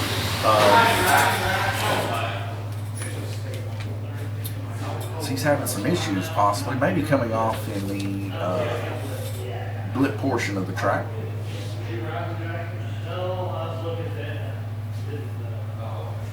Drinking myself a brisk iced tea, my favorite drink personally, on golf course and off. Just a nice subtle little drink of it. I noticed tonight you were drinking one of the sarsaparillas.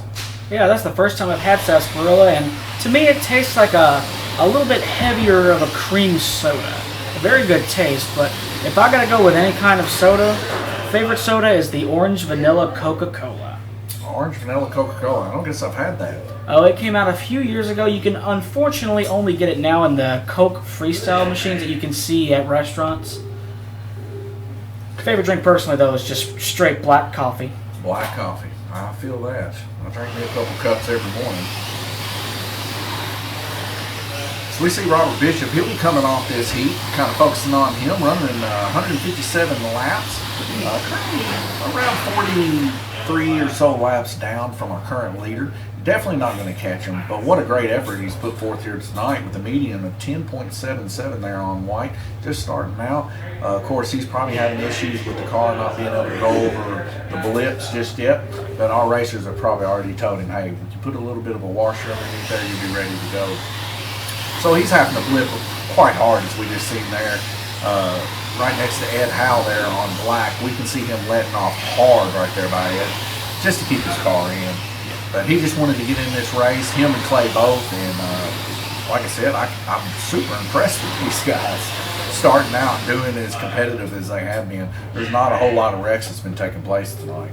Thankfully there hasn't, but if you're passing by here and you see an event going on, you want to get into that race, Lanes Raceway does rent out some of the cars that they have in case you want to just try it out, because buying a straight out slot car is a pretty big investment if you're just now getting into it. So renting a car, if you want to do that just to test it out and see what they do, that is something that we do here at Lanes Raceway. So if you're interested, please come on down, rent one, get into a race, see if you like it. Yeah, I appreciate you telling me that, Drew, because here's the thing, man. A lot of these guys, they'll see this race and they're like, man, they're so fast, I don't know if my car would be that fast. Well, that's not the issue. The issue is that rhythm. So we'll get a car built up here to rent that'll run with these guys, and you can come and rent it. It's a $10 fee versus if you were going to buy one of these GRCs new, they're $85, which is about MSRP, maybe a little bit below MSRP of what these cars cost new. So thank you for the likes. we do pride ourselves on that, building these cars out that these guys can come in and actually be quite competitive with one another. It just so happens that Robert and Clay both tonight just getting involved in this. Robert Bishop, I'm speaking of. Robert Whitaker, of course, he's been in it for a while, but Robert Bishop, they want to help Lanes Raceway out. They want it to further more, and we do appreciate that. So they got involved in this racing just recently for sure. But the GRC, they just bought that right when they showed up today just to get in the race, and they chose not to rent. I kind of see that their passion is going to grow here for sure, as their competition level for sure, being backed with RC, they do have some trigger control for sure.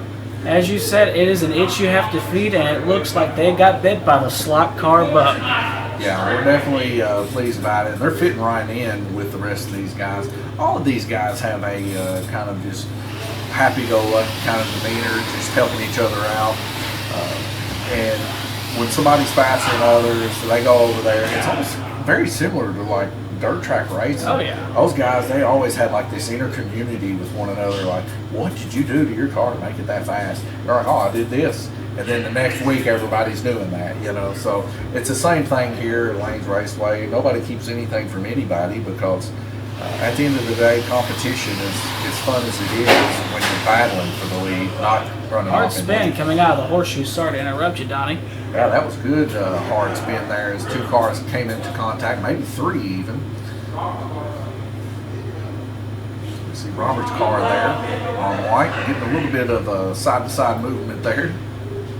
Make sure it's in.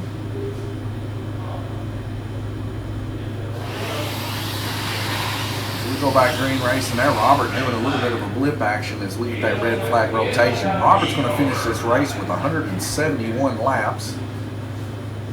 Get a timeout there. It's going to take him just a second to get that back up and going.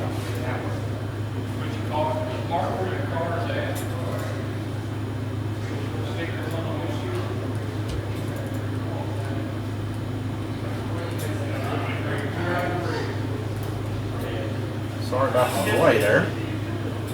As we can see, Robert Bishop there, now in fourth place as he finishes up his race with 171 laps. Probably going to somewhere finish around lower midfield by the end of all this, as we've got several people with one or two heats left to go. Jay Latham there with one heat left to go with 182 laps. On average, people can do about 26, 27 laps. So we're looking at 100. He's going to be right there going for the lead, Jay is, with Glenn Burton. So we'll see what happens. If he turns the 24 laps needed, he will definitely be able to take the win by a couple laps and be our new leader as we progress into this round robin 11 to 12. But after this heat, we're definitely going to know where people stand going into the final heat. And we're, like I said, it all happens right at the end. People just start rushing up, and we'll see where people end up coming when it comes to total laps. Definitely very competitive in the final stages of the race. 1 minute and 17 seconds till we go back racing as we go to the oval cam. So what do you think about the pit area? Do you think the guys like being next to each other, sharing information? Or do you think that you're, just from what you're viewing, these guys are kind of closed in, trying to keep their secrets? Now, it's not that they're trying to keep their secrets. I believe that all of these drivers like to share what they learn about their cars because it does make the competition more fierce, and it makes it more fun to watch for the fans. Give everybody a show. But at the same time, I think one of the drivers would like to have their space just a little bit, maybe be a little bit further apart. But as you can see, all these drivers still very much at work on their cars and these setups for tonight. Yeah, Connor there, he's still there in the pits, really giving it what he can. He's got 27 seconds left. I think Connor wants to beat Jay, is what I think. I believe so too. It's going to be a very competitive night for these drivers. 17 seconds left to go. We appreciate all the likes. We also appreciate that heart. That's a big one. Anytime you guys want to talk to us, chat with us, you can chat on Facebook, and you can also chat on Twitch if you're watching on Twitch. This will be uploaded later on YouTube in a higher definition format for those that want to watch it later. So we got Blockhead Gaming says, "Hey Drew." Ah, yes, that's my roommate. Thank you for the support, man. You're my best friend. Did you see that rider we just seen there on Red Lane? He just kind of ran over Clay there and took off. Big hit. I believe that would be Jay Latham. Jay Latham actually holds somewhat of a mantle here. Now, I don't know if I would consider it a beautiful mantle. We see Blockhead Gaming said, welcome. I think he means you're welcome. Okay. But yeah, he kind of holds a mantle here, Jay Latham does, as he's trying to get his over 200 laps here. During this series, he was the first person to wipe out the whole field.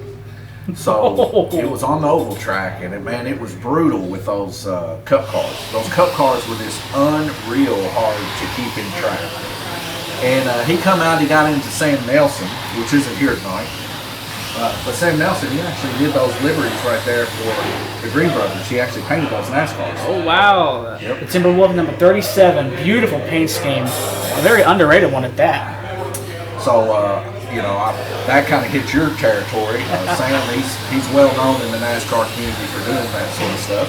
But like I said, he kind of got into Sam just a hair bit. And when he did, Sam got into another one. It was just a chain reaction. They were coming off Dead Man's Corner there in the oval cam, and it was boom, boom, boom, boom, just one after another after another. The domino effect is something you do not want to see when the big one hits. And in slot car racing, it's a lot more detrimental to these drivers because it's going to take a minute to get all the cars untangled and back on the track. Yes. So we call it coming a full J. Coming a full J, all right. That's a full J that just took place there. But, Jay wears it proudly. I told him I was going to get him one of those shirts we just mentioned earlier about the quote from Days of Thunder, where he didn't rub you, he didn't nudge you. He didn't bump you, he didn't nudge you. He rubbed you. And rubbing, son, is racing. Yeah. And that was the shirt we were going to get for him here, and it was going to have Lanes Raceway, and then maybe underneath it say, coming on full J. So, he wears it well, for sure. And sometimes those wrecks are kind of harsh. As we seen just earlier, he's coming out of the horseshoe there, and he got into Clay a little bit hard. Ended up running up on top of him. He kind of coasted there on Clay's lane a little bit. We see that car on orange. That's Greg Kimball's car. We were speaking about it earlier with the metallic and everything. He's kind of got a little slump down there in the high banks. See Randy Kirtley there going to fix his rear end up, get him kind of tucked up under there. But I don't really know what's going on the track. We kind of got lost there talking about it coming a full J. Definitely got quiet out there all of a sudden. It did. Very suspicious. Well, the heat is on out there, as they say. 11 or 12 heats. These guys really just pushing everything they can. Jay Latham definitely, with 1 minute and 6 seconds left to go, running right at almost 5-second lap times. He's going to definitely approach that 200 lap and be able to probably at least tie Glenn Burton for the lead. Without a shadow of a doubt. These cars carrying lots of speed through the high banks and down the front stretch, as we are now at another yellow flag.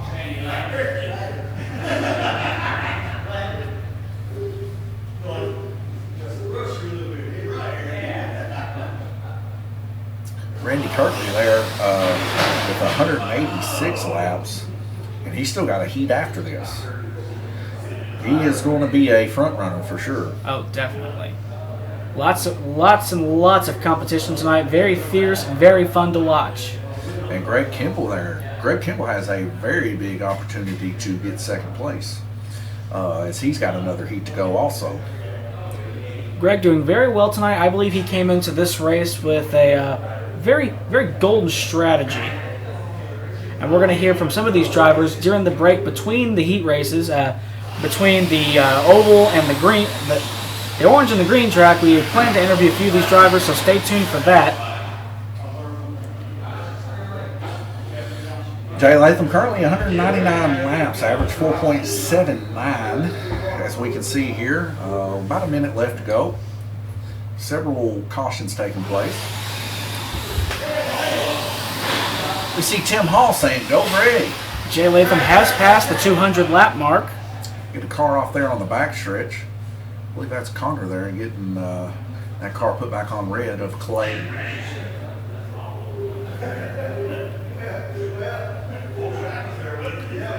Once again, plenty of cars up in the window, so no one is getting penalized thus far. Yep, that is true. Now, some of these guys, when they come off here towards the end, they just put their car over there in their box. But as long as we see that they're up there track marshaling, they're not over there working on their car, they won't get it there towards the end. Because pretty much the last 4 heats, that's going to take place. It's a little bitty window here for sure, so I mean it could easily be nudged or knocked off by somebody.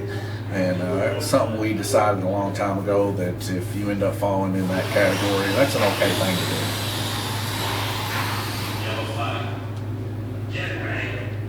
Yellow flag right back on the button, ready to go again. We see Jay Latham with 2:03. I think he's got to make one more lap to tie Glenn for the lead.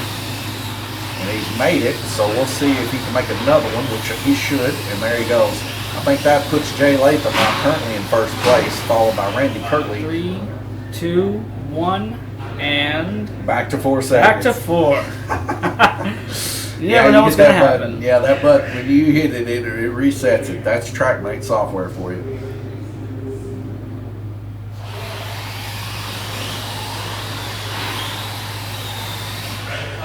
So Jay Latham there going to finish with 207 laps as we head over to the TrackMate as it tries to load in without completely choking itself to death. And that will put Jay Latham in the lead, 207 total laps with an average of 25.9. So see, I thought Glenn had 205, so he was actually 3 laps less than that. But he's got 207 there. But Randy Kirtley there, he's a sleeping giant here for sure. Him and Greg Kimball. As we can see that their averages are just a smidge higher. These guys are probably here in the last heat going to be able to take over, take first and second. So you're probably looking at Jay Latham going to probably finish there in 3rd place for the orange track, GP track. We'll have to see as we move over to the oval cam here just to watch these guys work. I'll be right back, and I'll see you here in a minute, Drew. All right.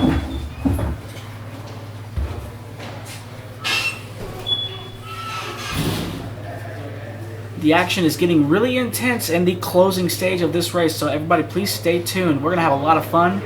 1 minute and 43 seconds left until we go back racing. It looks like most of our incidents happen around the high bank and the donut going into the S's. So definitely some action to look for in Dead Man's Corner.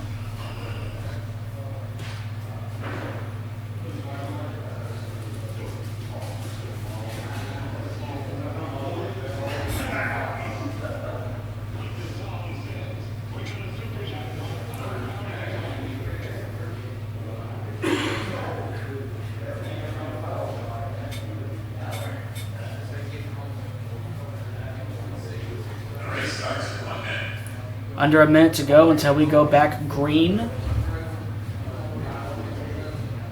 And this will be our last heat for the orange track, I believe.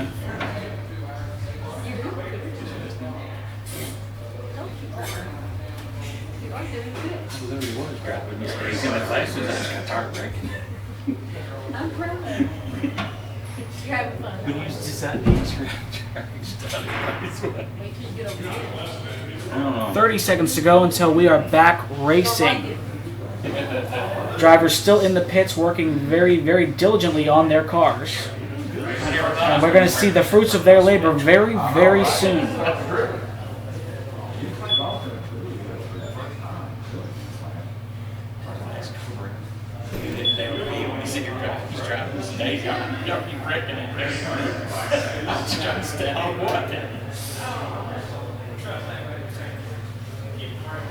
As we get ready to go back green, my co-host rejoins me. All right, there's a few people running back, ain't they? If we get a rider right out of the gate, probably just screamed right in that microphone sitting down. Looks like we have another comment. I can't really see it from here. That's Tim Hall. He says, "Go Greg."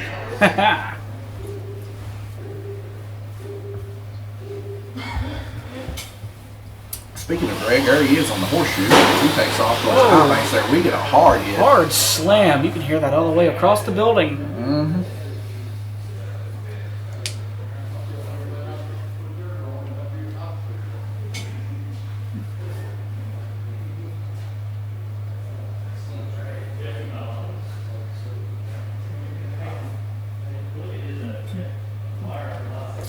Just had a conversation with Bruce. He's excited with how many people showed up today. Also had a little bit of talk with Robert Bishop, as he was commenting about being slow like Miss Daly, or Miss Daly. Driving Miss Daisy. Yeah, driving Miss Daisy. That's it.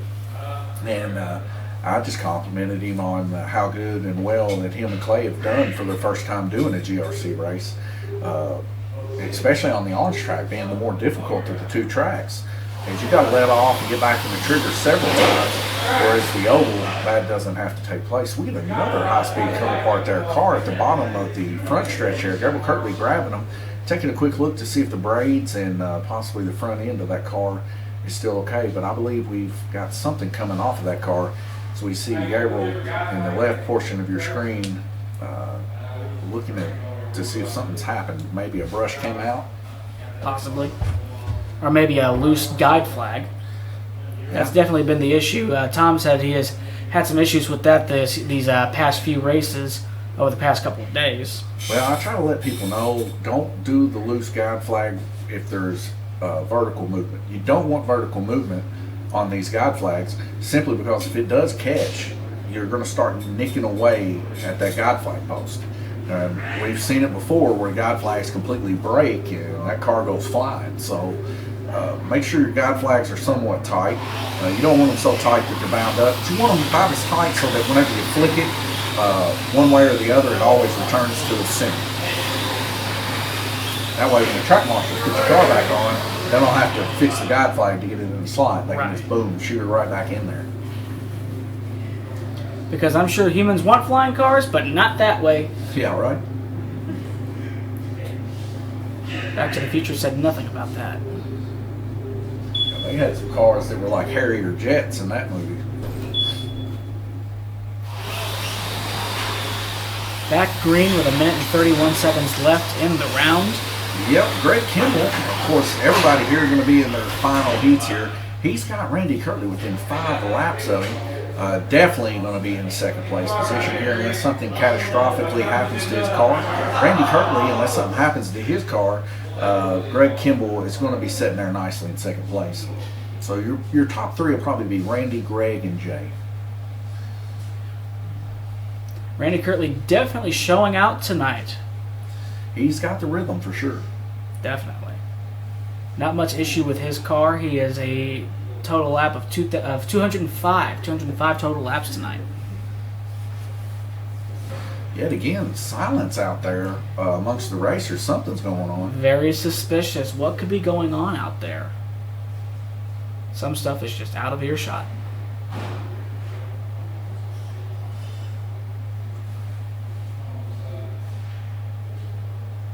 And cue the Jeopardy music. Yeah, I'm interested to find out what's going on here.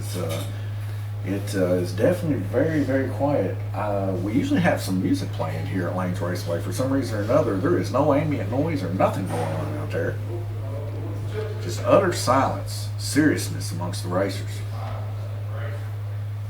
Well, let's throw on a little bit of Motley Crue and see if we can't get everybody amped up. Well, that is for sure, would get some people amped up, for sure. For the most part, guys love Metallica here. Nothing wrong with Metallica.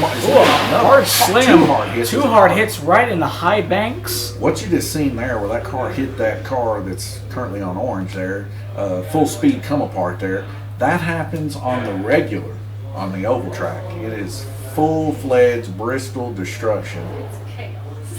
So it's Bristol, baby.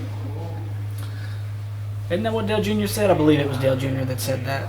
I'll tell you what, it gets watch your hands when you're a track marshal because they might get bruised.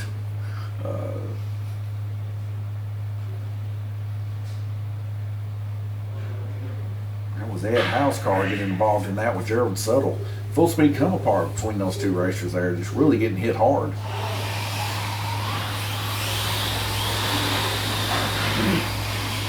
Go back green racing here, and we see Randy Kirtley with 207, 198 of Greg Kimball.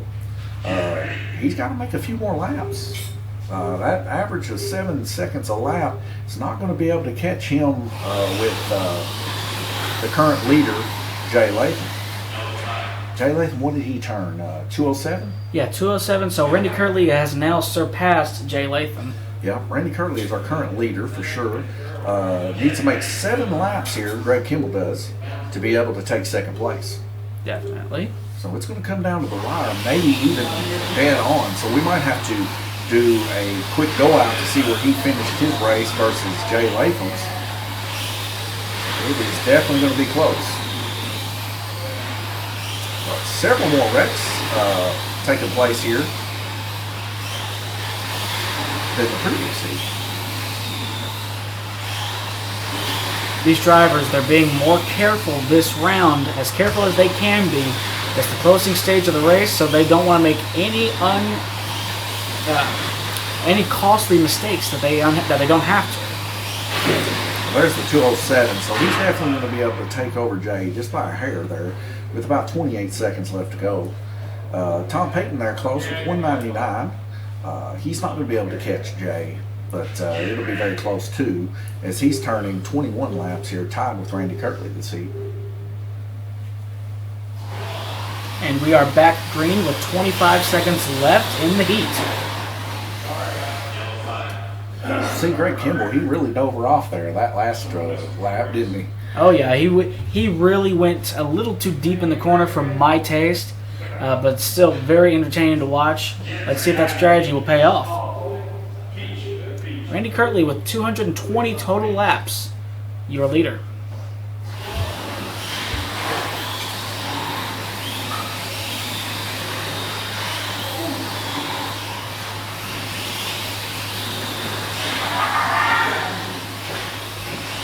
A little tuck body action. That's what he's here now. Ooh, a hard spill on the backstretch. Right at the end of this race, a good hard hit on the backstretch. As we see Connor getting that car put back on green, that would be Clay's car there on green. Connor, his car was also involved in that incident there on black.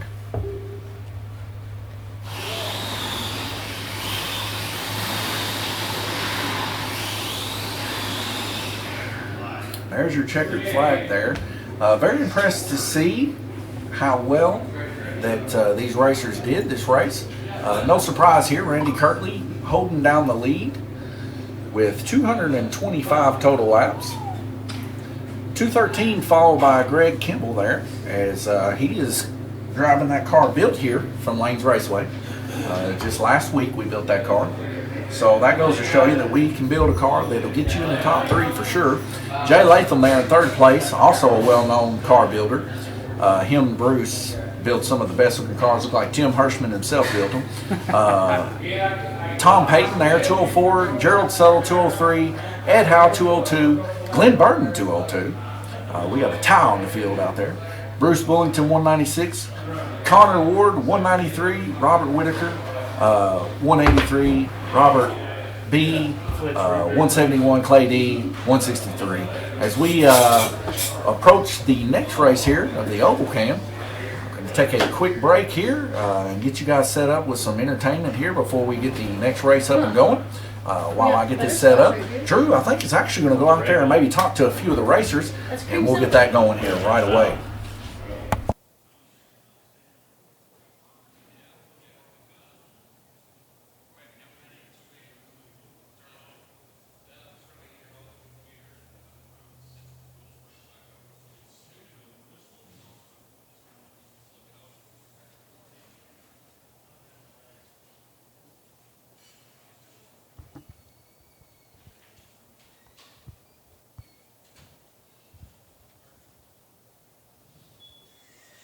Randy, can I have a few words? Can I have a few words. What was your strategy going into that first race? Stay on and make laps. Really good strategy, and it looks like it paid off. You did win that last heat, so 225 total laps. What do you plan to do on the oval track? Survive. Yo. Well, we heard it here, folks. Randy just hopes to survive on the oval. We're going to go ahead and get a few more interviews in. Let's see if we can find somebody. This is Lane's Raceway's version of Waltrip's Grid Walk we've got going on.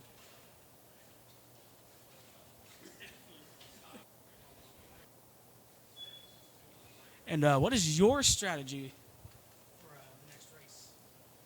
Well, just try to keep my car on the track and just run the most laps at each lane.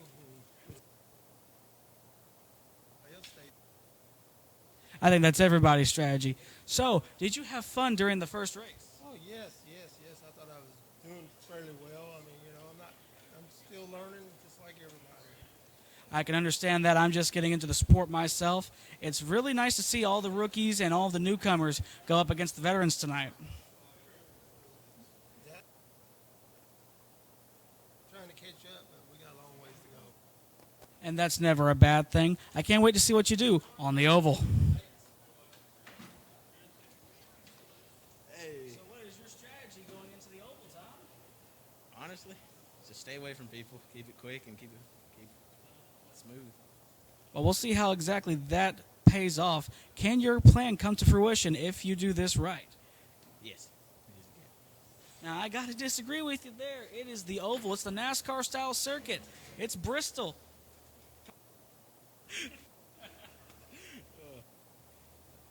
So, do you have any special plans going into this race? They take me off and put them in the wall. Sounding very true, like to Dale Earnhardt standards. Well, we're going to get a couple more interviews in.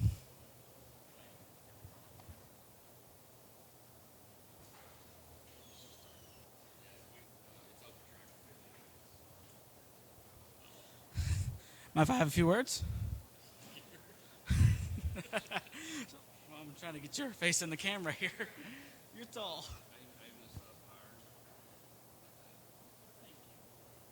So, what was your strategy going into the first set of heat races? Just trying not to wreck. I think everybody can share the sentiment. What was the most tricky part of the track for you? Going from top lane to the bottom lane. Still learning all the controls and still figuring it out. Well, I can understand that. I have not yet started to race, and I think it's going to be a while before I start to race. I've still got a lot of practice to get in, so I'm going to stick to broadcasting. I'll stay in the beginner status. And I really hope this mic is on.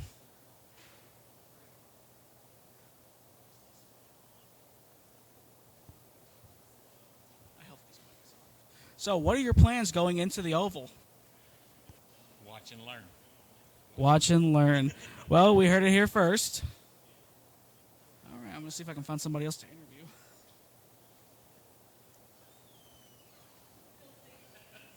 Can I have a few words? 2 words, yes. Fun All right. time. Fun time. What do you plan to run on the oval today? My blue and pink outlaw car. And that is a very beautiful paint scheme. I'm going to go ahead and show that on camera. Look at that, folks. Very beautiful paint scheme for that car. Do you have any special strategy going into the oval? Yeah, to cheat. Sounding very much like classic NASCAR drivers. Having a really, really big, fun night here tonight. And we're going to go ahead and let the drivers get to their on their cars, and we're going to go back into the studio.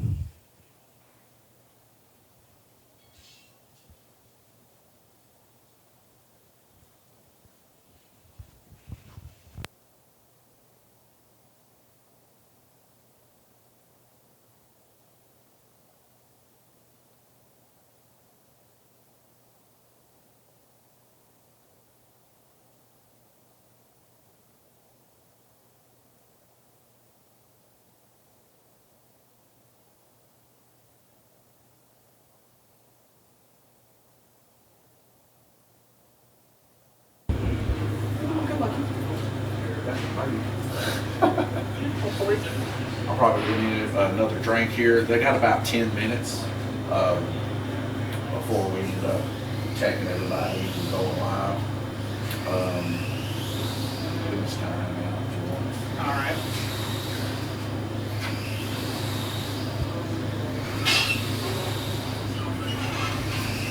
So I gotta pick up my fiance in Owensboro at 7.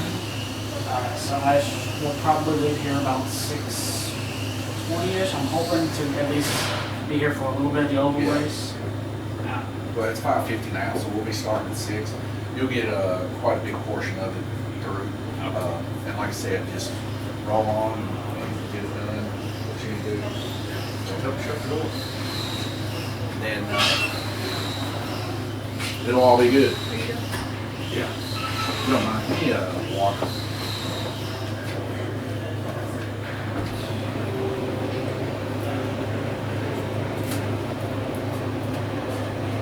Well, I'm gonna go out there and see if I can get some actual cell service because back here I'm not getting zilch. Yeah, you almost have to connect to the Wi-Fi here. In this little box, it's all aluminum, so it doesn't like to let anything out signal-wise. And the Wi-Fi is already connected. I connected right when I walked in here.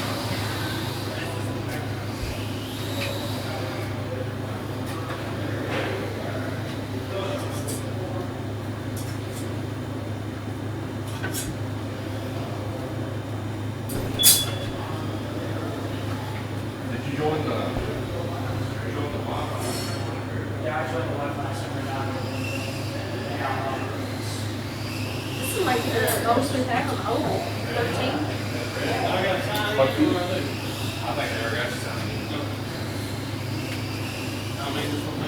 You got everybody. I got big card. You got that card in? Yeah, everything has to be checked every race. Gotta make sure you ain't cheating. Do you have everybody in the system? I put that on Duel on parade. Yeah, that's what it says to do. He comments a lot of watches. Yeah. Nice. He's a big drag race. He's been here a couple times. I mean, he's doing good out there, what I'm seeing. Did you come to watch the race? No, not that one.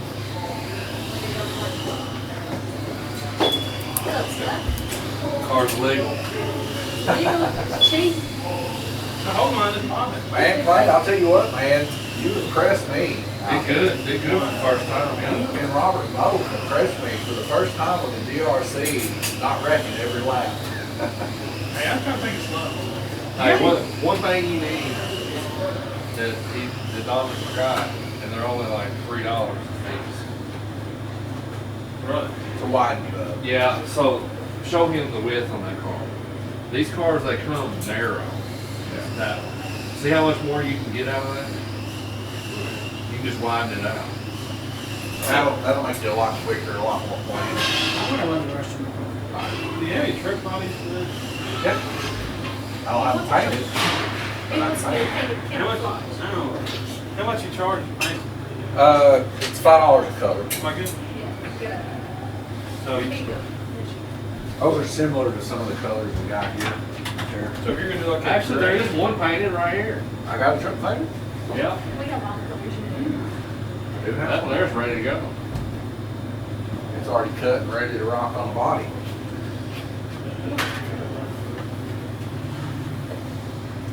You get some Velcro on it, yeah. Yeah. Should we sell that? I think red. I got all my red stuff. Okay. You don't have to buy that one. Sure. I mean, I can paint you whatever color you want. This was just one of them. I had some time and I ended up painting it back to some chrome. So And if you get on what website you can look at. Illegal. We used to have magazines that people could look at and order. ERI Tell is people a wanted- place you can go to. It's People took all their own. in Mid-America Yeah, and you Eagle see how, Distributing. see how big touches? It's illegal. No, as long as it fits. I'm just, He's good, but you see how much difference is. Yeah, you got about a quarter of an inch that you can go wider. so it's gonna be demolition derby on there? Oh, Yeah, just be careful. That's all I can tell you. Uh-oh, I dropped a sticker. It's going to be wild for sure. Who did I drop?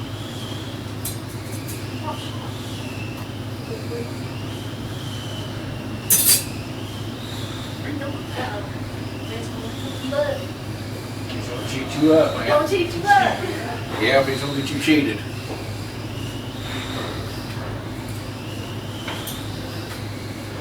Connor, good to see you back from the war zone live. Oh boy. Yeah, just real busy here lately. And I'm trying to start coming more when I'm at my dad's house in East Grove. See if you can get me over here. Yeah. Man, we suffered in the war zone, didn't we? Yes. Hey, it's going to be his days off, so you can play now. Hey, we did get sixth. I will say that. Tommy's going to play. He's But going we were just running from the storm, wasn't we, Connor? Right. It was nonstop running up that hill and that little, I don't know, farmland, like on the side of the Well, I hill mean, in the little village. Yeah. It was horrible. Oh yeah, yeah. We are always into something, aren't we? You gonna get back on tonight? Yeah. I'm probably getting off for a little bit. I'll usually go to sleep before school. It's about like 11, 12 something. I can go to sleep anyway, so. And I'll play the DMC too, I would like until I lose my gun. Yeah, well, so we'll have 3 players, hopefully, and then so we can. That's my favorite game, by the way. Yeah, I can't believe it's free. It's pretty fun. It's pretty fun. You calling? Haven't bought it yet. It's free, dude. Where's the war's off? I usually play one of my codes. I'll tell you, I usually just play racing games. Yeah, exactly. And, you know, I haven't played really a shooter game since Halo days, really competitively. Well, I mean, I guess you could count Destiny. I played Destiny for several months with some guys. But They don't make much Halos anymore, do they? Like, They make one do, every. but not They're not as great. good. They're not as good as the classics. No. Halo 1, man, will always go down against me as my favorite. Like that pistol with the move, like it shot farther than the sniper. Snipers. Here's games I play now. I used to play COD, like, I can't even think, like maybe some Forza sometimes. Yeah, I love Forza. Yeah, same. Sometimes Fortnite.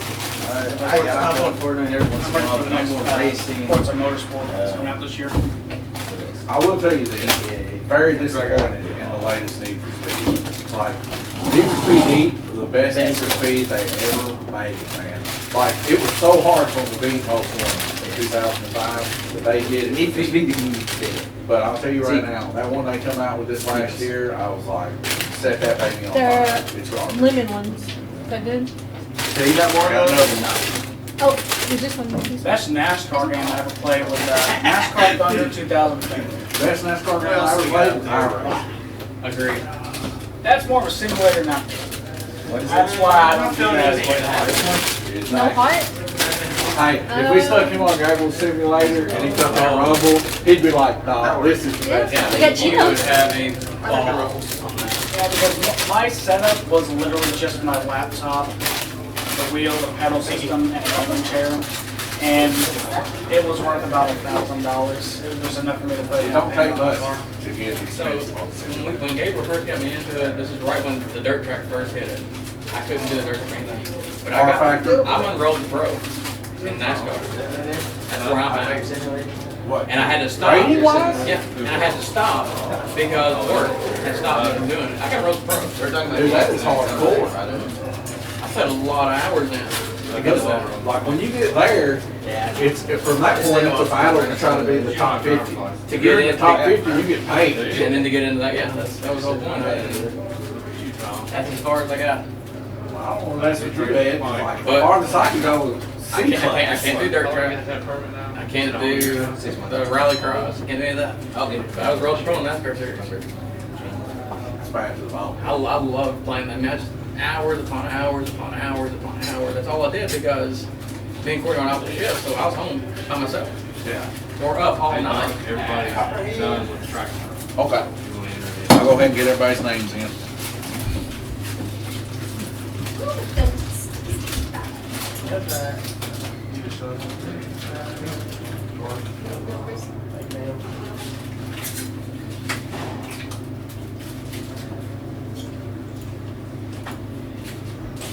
Go Connor.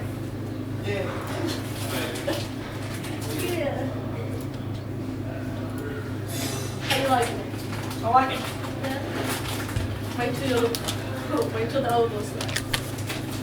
You know, a lot of wrecks happen on the orange track. Just wait. I don't have a doubt about the oval. It's a NASCAR style track. It's practically built for wrecks. It's like they forget to try stuff.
My mama always told me if you keep making faces like cake, your face will freeze after one of these days.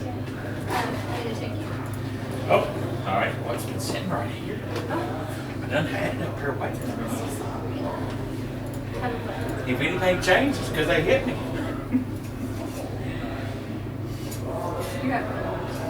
Well, yeah.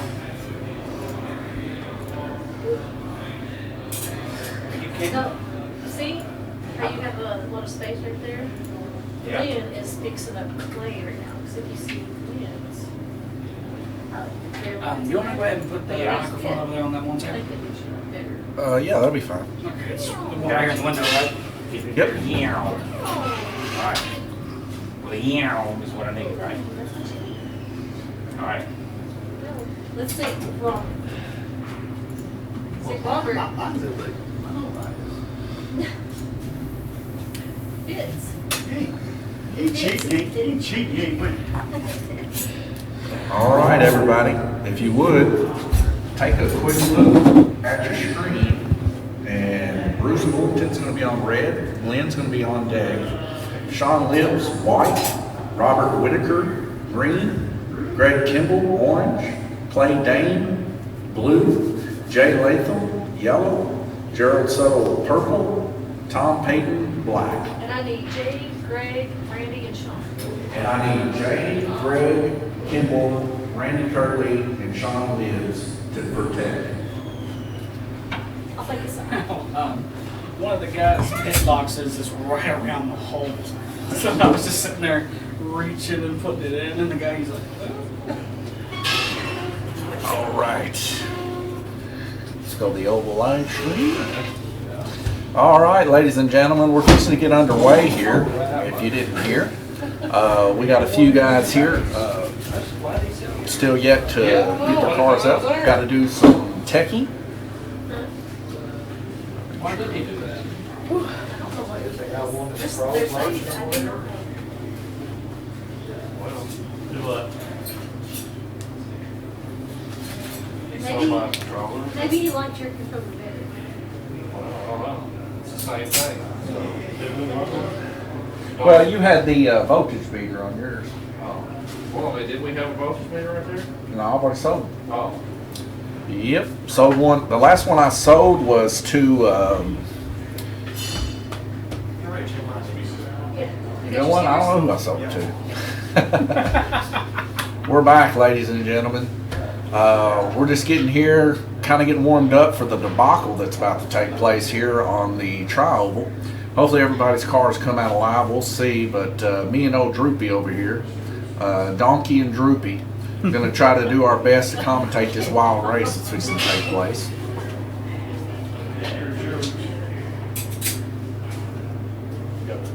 But if you look here behind us here, right next here to the right side of Drew, we have Now-N-Laters, Laffy Taffy, a whole assortment here at Lanes Raceway of snacks to keep your game fueled up out here so you get ready to do these races and go as hard as you can. Also, we got a quite wild selection of rarity soda drinks. Let me show you just one of them and see if it strikes your fancy. A lot of these people really do enjoy these sodas. This is what Drew's drinking. Drew's drinking the old Kansas City Sarsaparilla. That's good stuff. It's really good. I like to sometimes partake in one of these babies.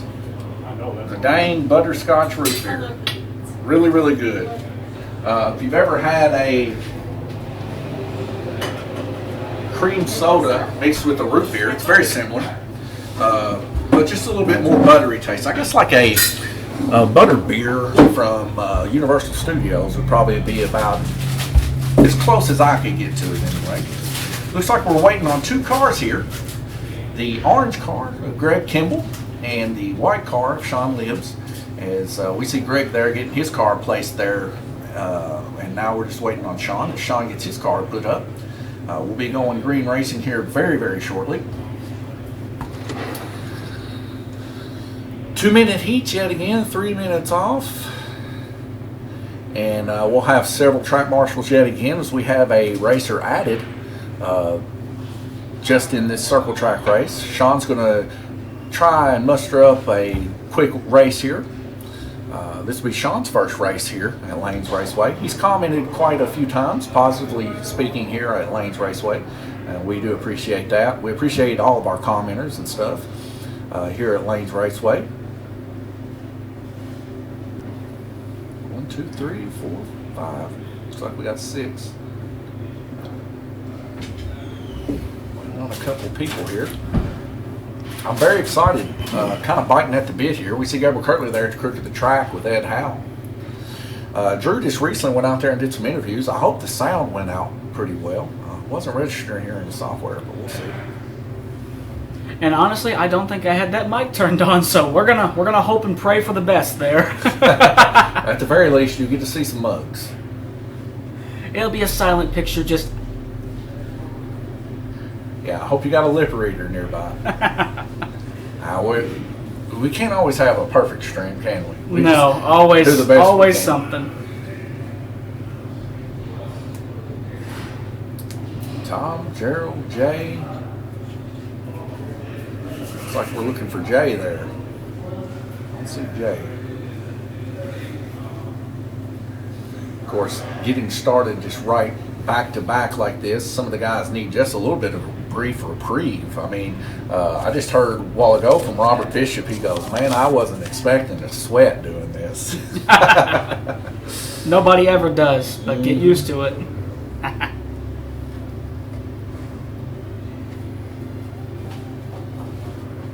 Yeah, Jay Latham, he's done shed his hoodie.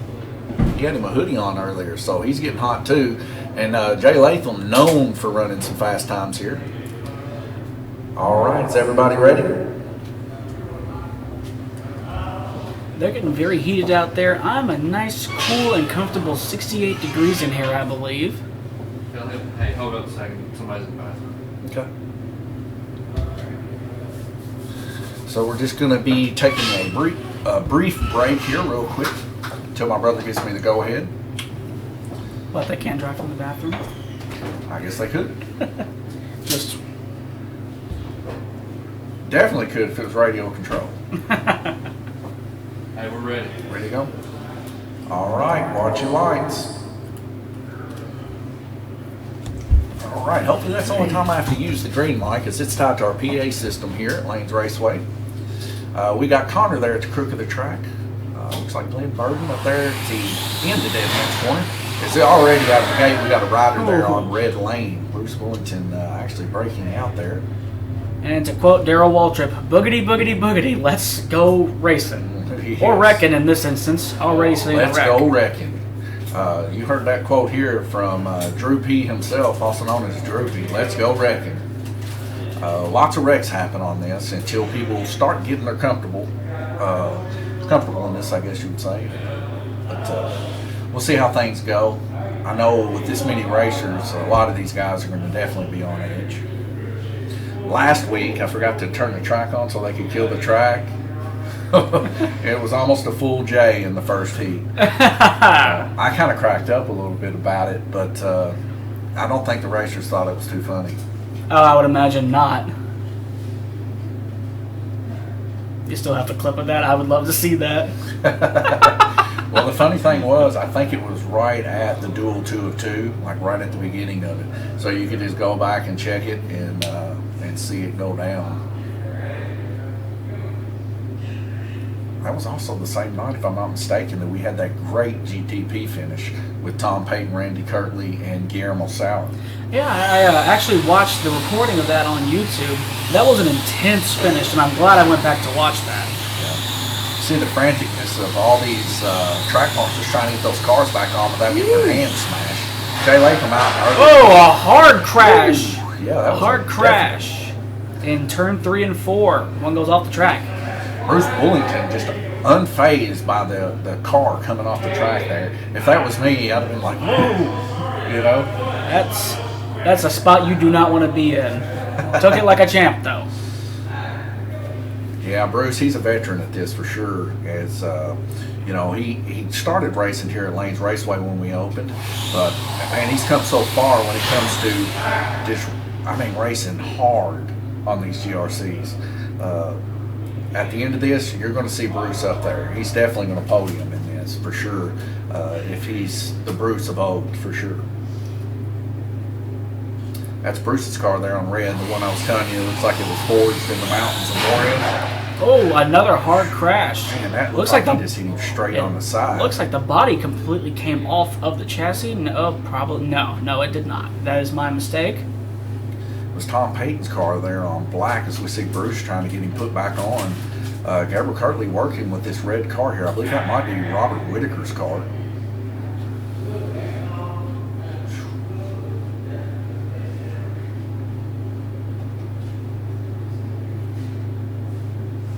Man, having some issues there. Anytime you have to pull that baby off the track like that, something is up. Most likely the front wheels on that car bent, touching the track, and when that happens, man, like we was talking about earlier, the transition of turning over, like that corkscrew action, whenever it tips over, if those front wheels are too low, it'll pop it out every time. That's actually Randy Kirtley. I thought it was Gabriel Kirtley, but you know, the funny thing is, Randy Kirtley, that would be the father of Gabriel Kirtley, so it kind of makes sense why I confused the two.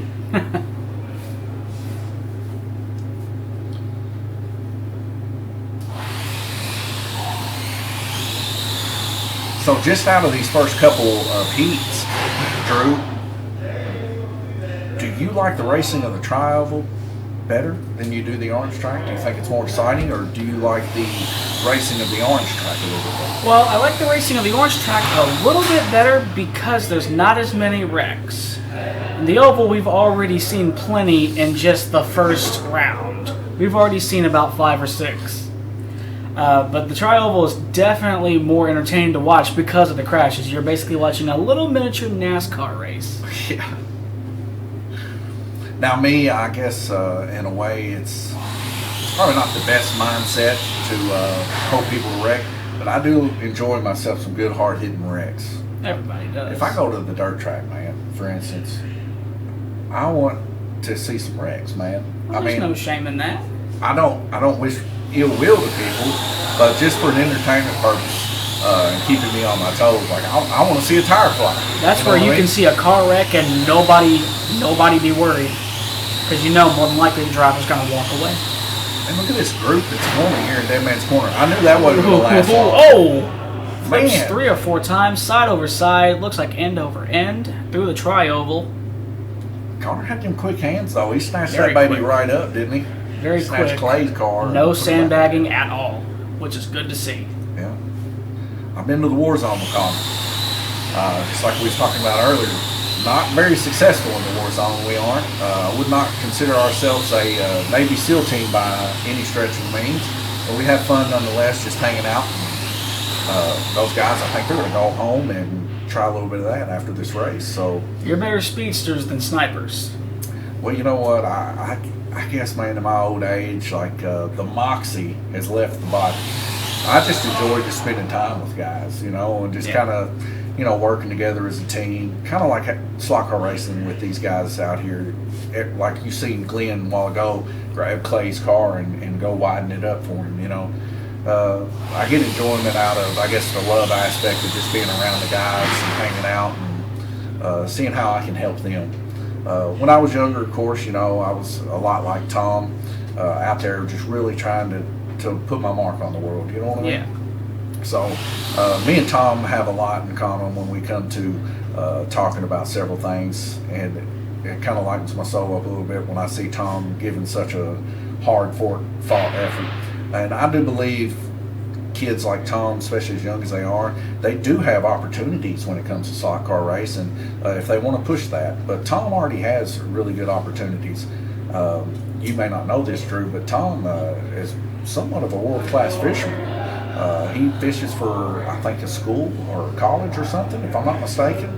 Really? And every year he goes out on the lakes, man, and he does some fishing tournaments. So, you know, Tom doesn't have all the time to spend here at slot car racing, but the time that he does get, he does take it serious. And I wish more kids were kind of mindseted like Tom and kind of like Connor, where they take stuff serious like that. You know, they may not be the best at whatever they're doing, but at least they're giving forth 100%. You know what I mean? Yeah, at least they're trying.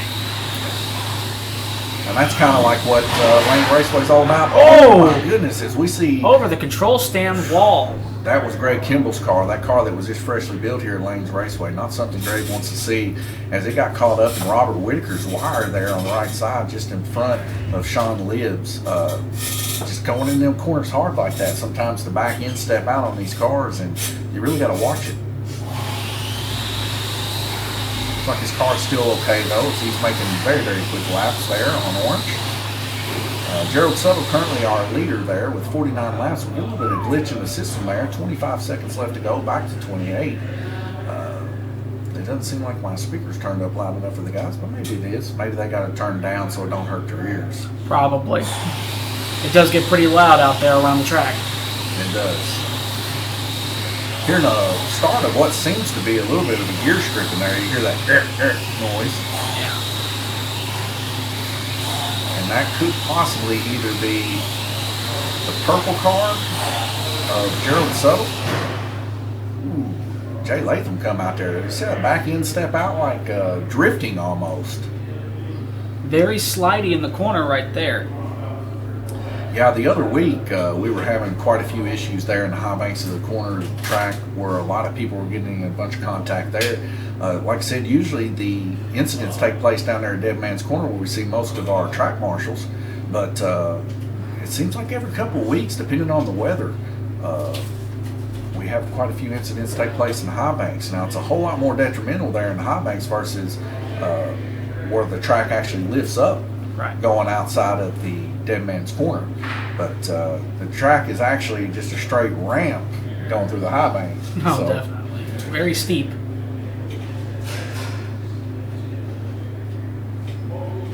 Right now, currently, Gerald Suttle there with 60 laps, a median of 1.98. Tom Payton, a median of 1.93. Both these guys running very competitive.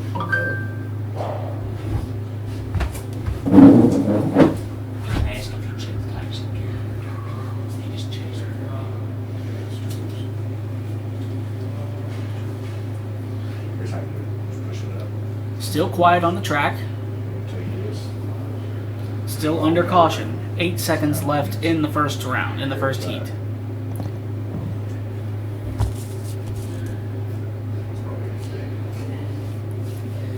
Gerald Suttle, your current on-track leader with 60 total laps and a median of 1.9. Best lap is a 1.8. Tom Payton close behind with 59 total laps and a median of 1.93. So very, very close margin there. Alright, gotcha. Thank you. I'll be right back, Drew. Okie dokie. As we go back green, they are off.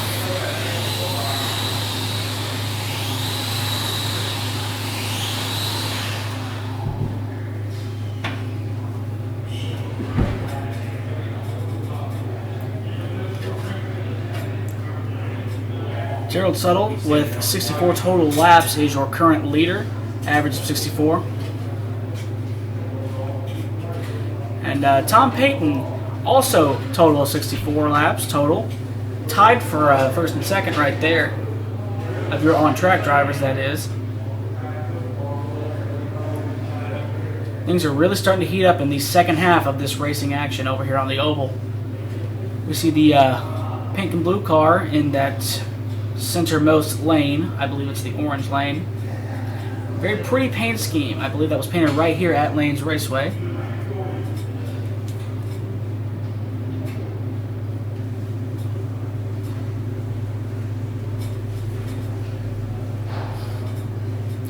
Quite a few wrecks very early on in the second part of tonight's racing action.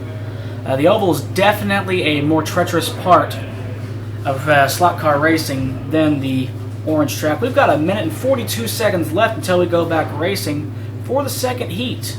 So we are currently under a red flag.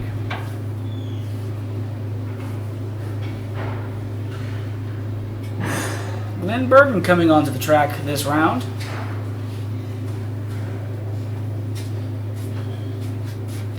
A minute and 21 seconds left until we go back racing. All right, Drew, I'm back from a brief respite. Welcome back. Tell you what, it brings to my mind how much I love Lanes Raceway's bathrooms. Have you noticed Lanes Raceway's bathrooms? Very, very clean, very, very state-of-the-art, just a simple toilet and sink. They've got an awesome poster in the men's bathroom of Back to the Future. Oh, yeah. Not to mention, what do you think about the Dude wipes?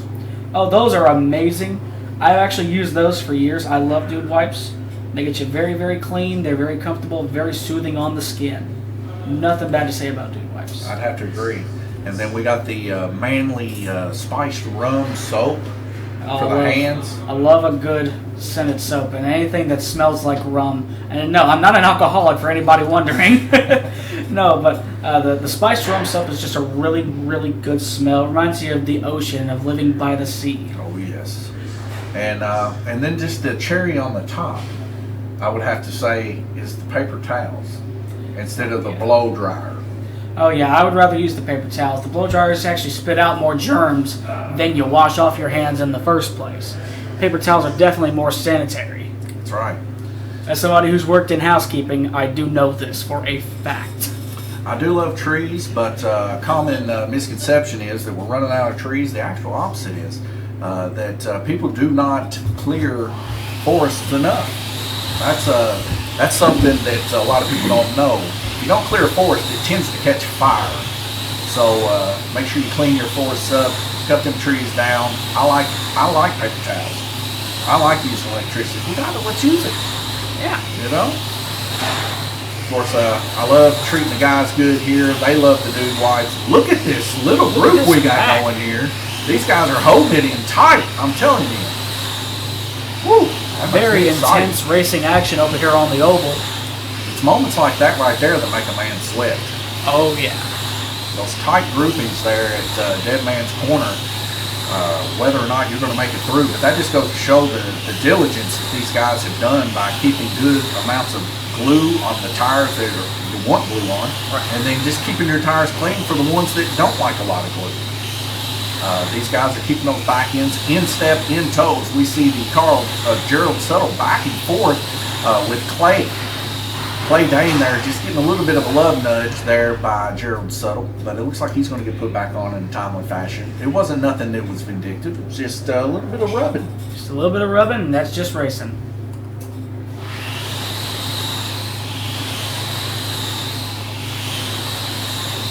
Just hearing the screech and the roar of these cars go by is just, it's a sound that's kind of like white noise. Helps a man just kind of focus in, though.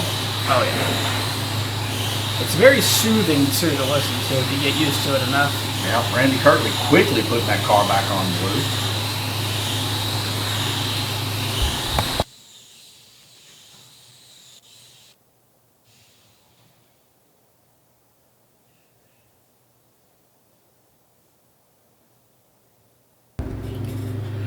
Well guys, this just in. I do have something I've got to go take care of. I am needed elsewhere.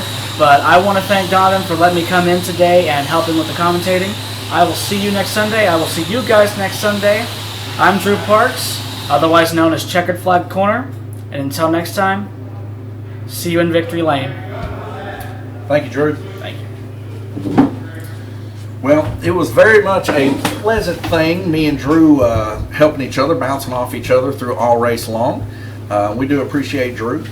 We're actually saddened that he has to take off so early, but he has prior engagements, and we do appreciate him. Surely check him out on his TikTok channel, as he is probably going to be more of a mainstay here, especially during the duel and probably some of the series, as we got plans, me and him both together, to try to further the stream. As we go to the track mate now, just to kind of see what's going on here, we see Gerald Suttle there, 63.5 average laps, followed by Tom Payton with 62 right on his heels. Jay Latham there with 58. Bruce Bullington, 56.5. Greg Kimball, 55.5. Robert Whitaker, 55.5. So these guys there back and forth with each other. Clay Dane there with 49.5. Glenn Burden, 52. And rounding up there, Sean Libbs with 46. First time here on the trial here at Lanes Raceway.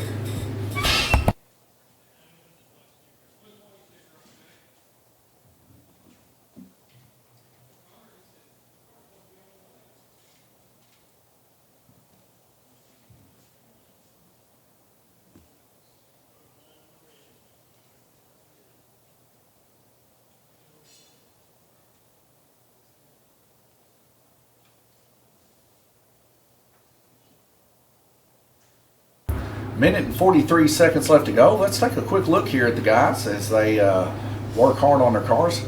We see Robert Bishop there. He is down getting his car plugged in, and he is excited. Had a conversation with him earlier, and he said, man, I was not expecting to be sweating during this, but it just goes to show you how much the adrenaline can flow during a race, whether it be little model cars like this or real action racing. The butterflies stay true to the same, that when you're out there racing, it don't matter. It's all about competition. It's all about doing the best you can while threading that thin, fine line and keeping your car on while you go in between people 3 wide. This is just a commonplace when it comes to, especially this tri-oval here. You're going 3 wide, or you're dodging a wreck. It's like that scene in Days of Thunder when the Superflow's rolling through there. Like, it's nothing but smoke. You can't see on the other side because there's not enough time. You just gotta bear down and trigger through, and sometimes you make it, sometimes you wad your car up and bend the front nose in and everything else, but everything can be fixed here at Lanes Raceway. Thank goodness these are brass chassis, easily malleable so that you can bend them back into place. We got guys here that's got FCRs. That's how good these chassis hold together. They've had their cars for years, decades even. So these cars definitely do hold up, and they're able to be bent several times. So we head back here to the live stream. Hello everybody. We see that Drew left. I kind of feel alone now. Drew was very integral for tonight's race as he went and did some live commentation with people and went out there and interviewed them. We do appreciate that. I hope everything came in sound wise. It wasn't coming through on the stream per se, volume wise, but we do appreciate his efforts none the same. I'll go back and we'll check this after the race is over with. Everybody also enjoyed him here. We enjoyed him at Lanes Raceway as a punt of a car goes there just to the left-hand side of Robert Bishop there, narrowly missing his left leg. We see Sean Libbs there getting a car put back on of Robert Whitaker's there on purple. The yellow car of Gerald Suttle there, which received the punting there, getting put back on by Robert Bishop. Currently, we still see Connor there holding down the crook of the track, but now he's got a guy there to the right of him, Greg Kimball, getting his car up here in the window to make sure nothing happens. As we see another high-speed come apart there, Robert Whitaker's car involved in another incident there that we see Glenn Birding putting his car back on as he was involved in that incident.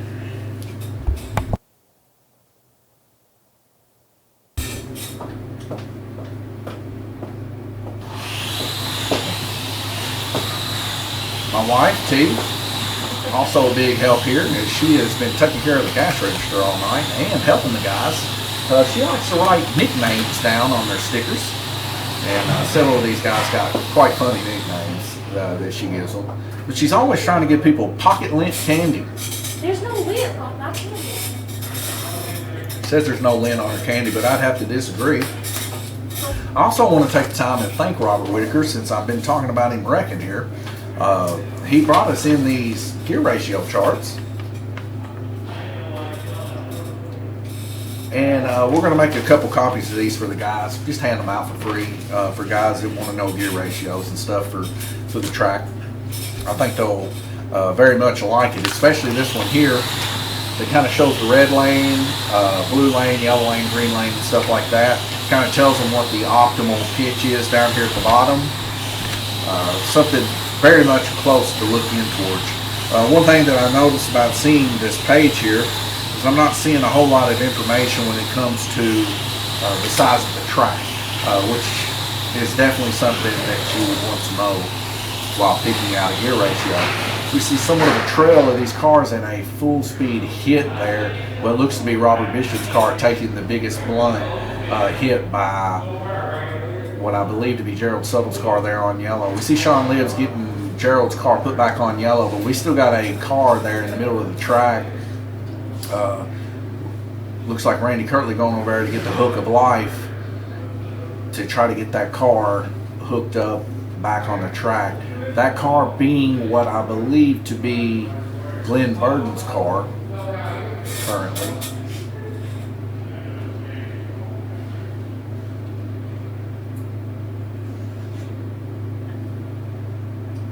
Or is that Glenn Burden's car? That doesn't look like Glenn Burden's car, but it could be.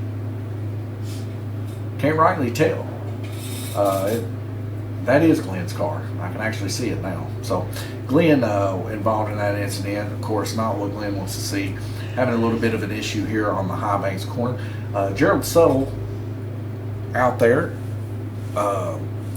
giving him a good old hard punting there. But nothing that Gerald could do. Like I said, this is a medium trial oval, and sometimes you just get caught up in stuff. And when you're going as fast as you're going there, we see Gerald giving a hard go into the corner with Robert Whitaker, neither one of them letting off, and that's what caused that incident there on purple. So Gerald's just running a really hard race as he is running for the lead right now. He doesn't want to give up anything. So there's no harm in that. It's just good hard racing. So we see 3 cars come off. Jay Latham, one of those cars, and one of them Robert Bishop's blue car there. We see Sean Libbs putting the car Glenn Burden back on. Pretty much a full speed come apart here, at least for the first couple of heats in the High Banks corner of the track. So we have now swapped yet again this week to High Banks action. So the High Banks taking a lot of hits, whereas Dead Man Corner's not taking so much. We got quite a big group of cars going in wide and deep there into the Dead Man's Corner now. Leading the way there would be Clay. They're on Black Lane running his second race here with the GRCs. But I'll tell you what, running a really good rhythm there down on Black. These guys have trigger control to be rookies of the sport. I'll just put it this way. If we had a rookie GRC race like we held on Saturdays, we hold those rookie GRC races at 5 o'clock on Saturdays.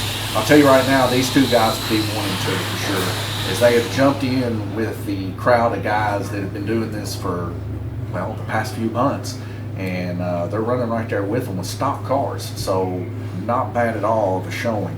Now, I'm not going to say that they're running neck and neck with these guys for no means, but as we can see here, Clay Dane from Jay Latham, a veteran here at the circle track, he's just down right at 10 laps, so or 9 laps actually. So 9 laps down, that's saying something, folks, especially whenever these guys have just started racing. Now Robert, of course, he just now got in this heat, but he's already turned 44 laps this heat on red lane.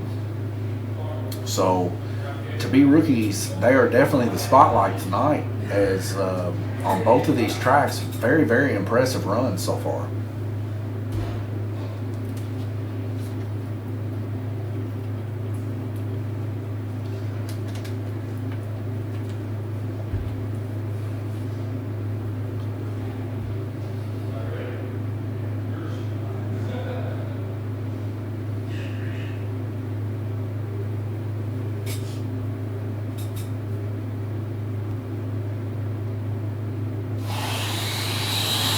We go by green race and we see a trail of guys that end into the red flag condition.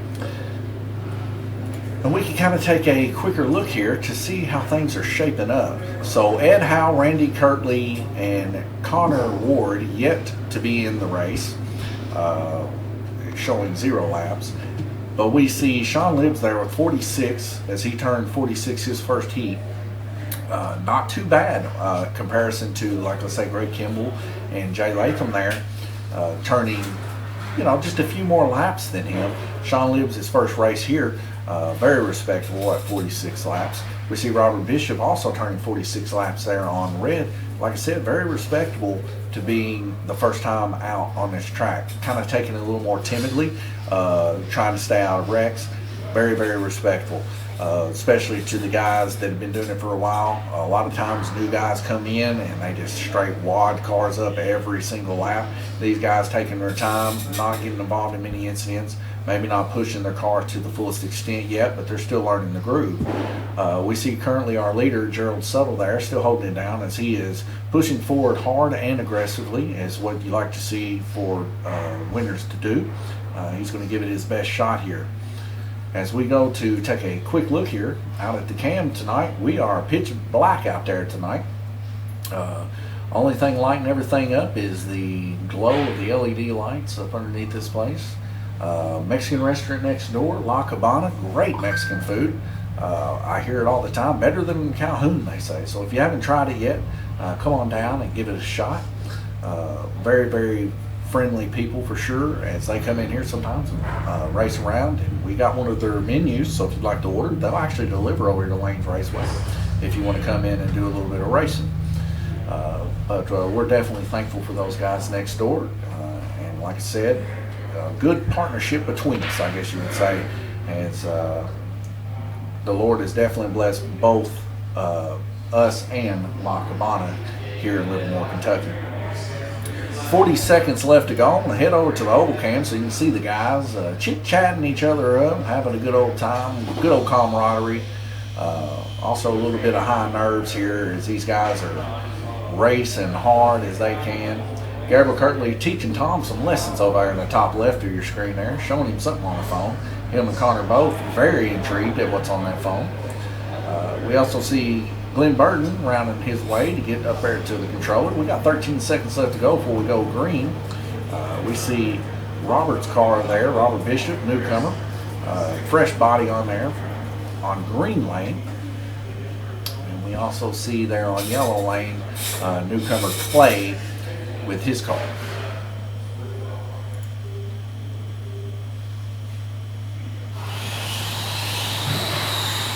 So all of our track marshals all at once lining back up on the track as we go green, trying to run a live track here. Everything working good. A little bit of a smooth punt there taking place at Dead Man's Corner.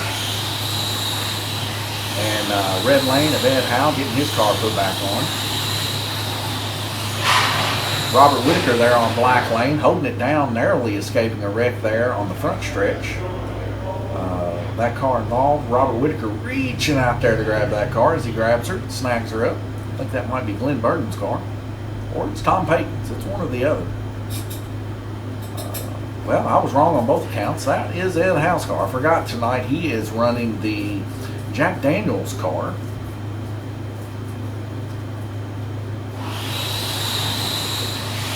We get a little bit of a cluster up there yet again going in there. Robert Whitaker leading the way down on black. As we see Clay's car there involved in an incident on the high banks, we see Sean Libbs there getting that car put back in on yellow lane for Clay. We also see another car down there. Several dark colored cars out here today, Tom Payton being one of them. Tom Payton, one of the original guys that have dark color cars with the nicknames of Batmobile or Two-Face, both DC characters. Right now, Robert Whitaker with a 1.94 down there on black. Bruce Bullington, though, with a blistering 1.87 median. Also turning the fastest lap time currently with a 1.815. Like I said, ladies and gentlemen, Bruce Bullington is a force to be reckoned with when it comes to being on this oval track. And begins that the oval track is where you turn the most laps. Bruce Bullington has a shot at this, ladies and gentlemen, for sure.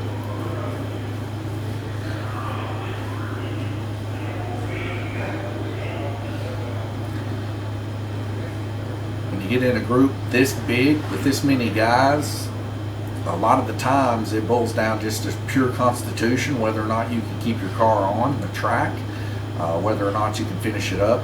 But the sheer growth here at Lanes Raceway has shown that these guys love to race, and they want to get out here and they want to be competitive with one another.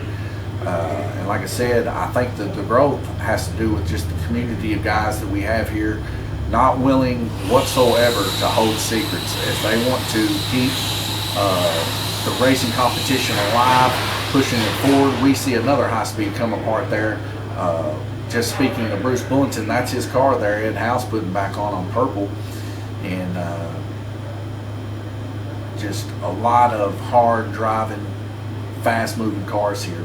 Some of these guys with the higher gear ratios able to brake a little bit quicker, but the guys with the lower gear ratios trying to get that top speed, their brakes are a little bit more coasty.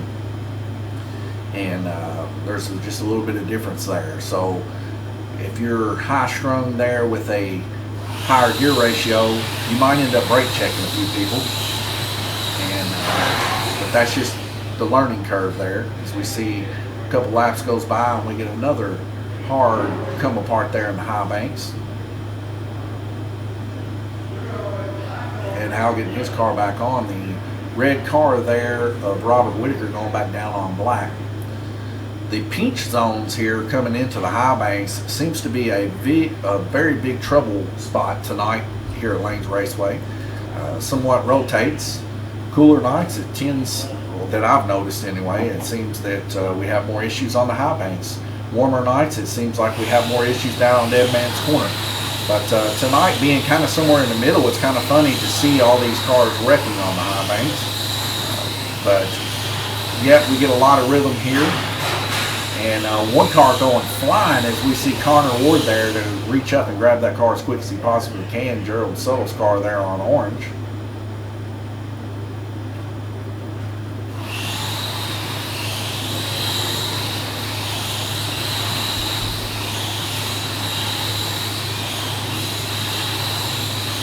Now we got us a nice rhythm going. We see a nice pass there on the inside on purple by Bruce Bullington. He kind of gauges off there on his own there.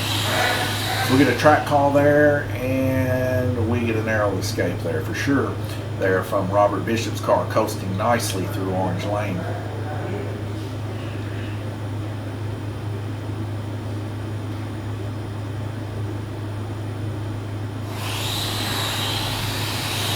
So Robert Whitaker down there kind of leading the pack, but closely behind him there is Bruce Bullington as we get, a little bit of a love nudge there done by Clay, but Clay able to stay in the track there while Ed Howe's car come off there and got just a little bit of a brushing done by the rookie Clay Dane.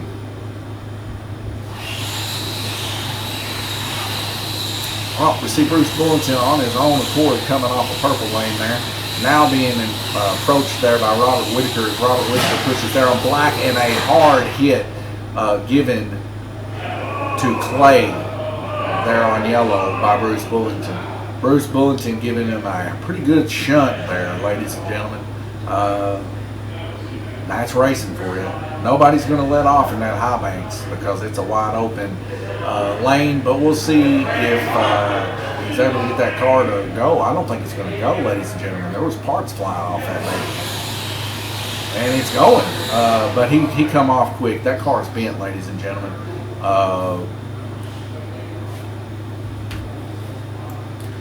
Hey guys, if you would take a look at that car on yellow, I believe it to be bent.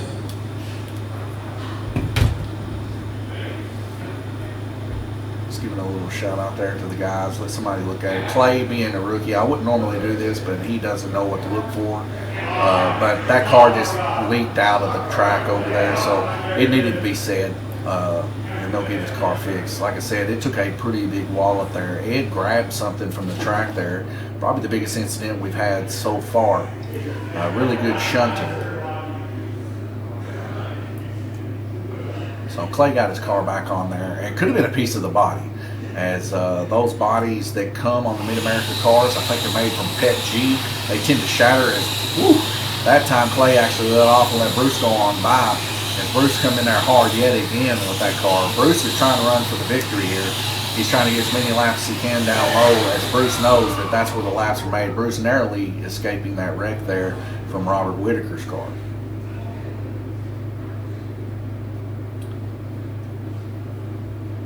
And Hal getting Robert Whitaker's car put back on. Sean Libbs also helping with that altercation that took place.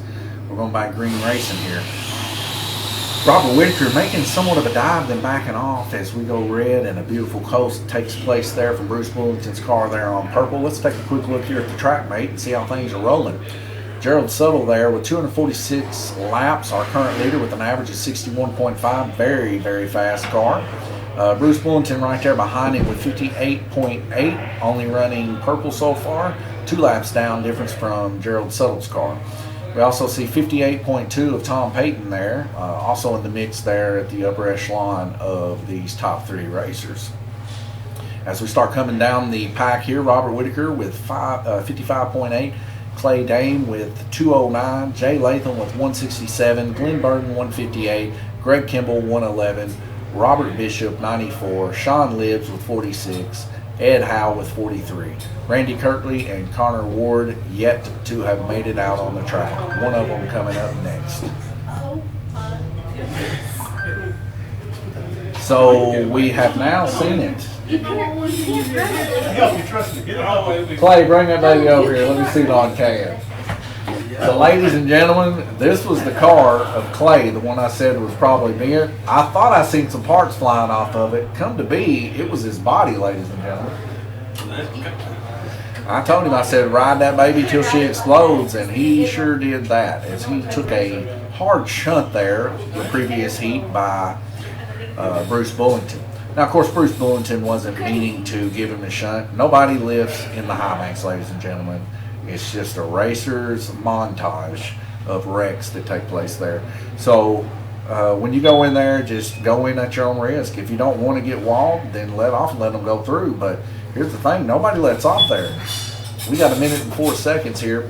Hard racing to go. We'll see how that affects the aerodynamics of Clay's car as he gets his car put back on orange. 56 seconds left to go before we go green. I'm going to take a small break and be right back with you.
Sorry about that. That's my fault. Greg Kimball and Gabriel Kirtley, I don't think Gabriel's in the race, but Greg Kimball will not be punished for that, as I kept him up talking to him about what happened in the previous heat.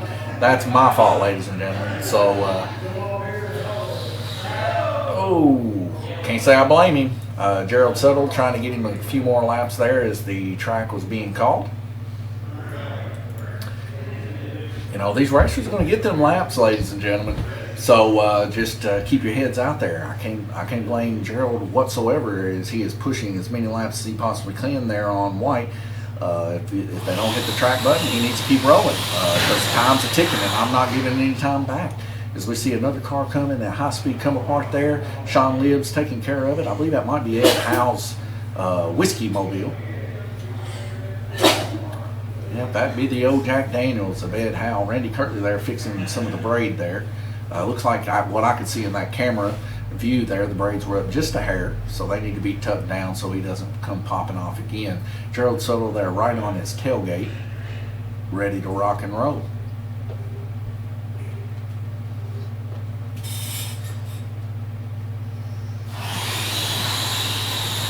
If I sound a little bit different today, well, it's simply because I'm getting somewhat of a sinus infection. It's right in my eyeballs, and kind of somewhat a little nasal to talk for sure. But hope you can look past that as we continue on racing. And we see the early dive bombings here of Glenn Burton wanting to make a move there on Robert Whitaker on yellow, but as he makes that move, and they get caught up in somewhat of an altercation there.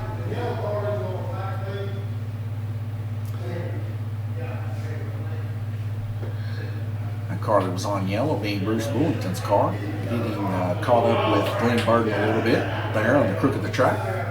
Or probably most likely exiting the dead man's corner. So we go back green racing. We see Glenn Burton trying to push as hard as he can down low to catch up with Bruce Bullington. Bruce Bullington's car running real smooth tonight as we see him trying to push as many laps as he can while he's got the down low for sure. Gabriel Kirtley quick on the button as the track marshal for Lanes Raceway. And we're heading back green racing. It just right out of the gate on its own. It looks like Ed Howe's car just decided it wanted to smack the wall head on. Randy Kirtley's going to try to fix them braid again, and maybe the front nose of that car, possibly where one of the wheels hit. It could, I've seen bushings break in the corner of the front wheels too before hard hits like that. So hopefully his front side of his car is doing okay. I know Randy Kirtley would definitely not put a car back on there if it was unfit to drive, as he is very methodical when it comes to fixing these cars as close to the way that he would drive it as possible. We did another track call there, but it wasn't quick enough, as Clay's car there with the front end missing off of it falls to the bottom side of the track. So far this heat, not seeing a whole lot of difference aerodynamically speaking to that car, but it's got to be affecting that car's handling for sure, as there's a big gaping air hole there on the left side of the car involving him in a wreck with Bruce Bullington.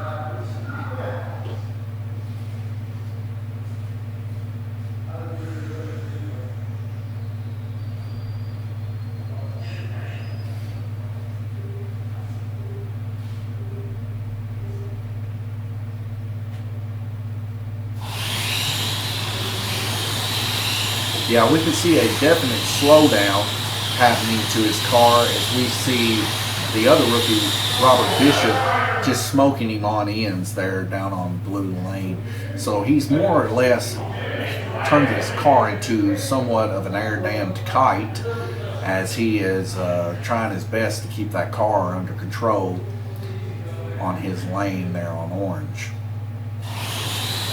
Go back green, a car stalled there on purple and a full speed hit there done by Bruce. Bruce being involved in several incidents here that are out of his control here recently. Not what you want to see when you're having to run those lanes down low. You want to try to get those laps. This is very detrimental for Bruce, but Bruce still yet running a 1.87 median and the fastest lap time of 1.79. Very, very closely approaching that breakout time.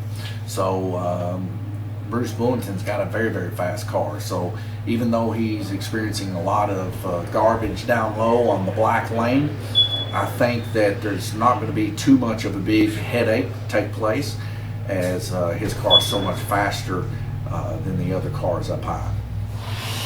As we go back green racing there, we see him make a beautiful pass on the front stretch there on Glenn Burton. And like I said, he just keeps making those laps up.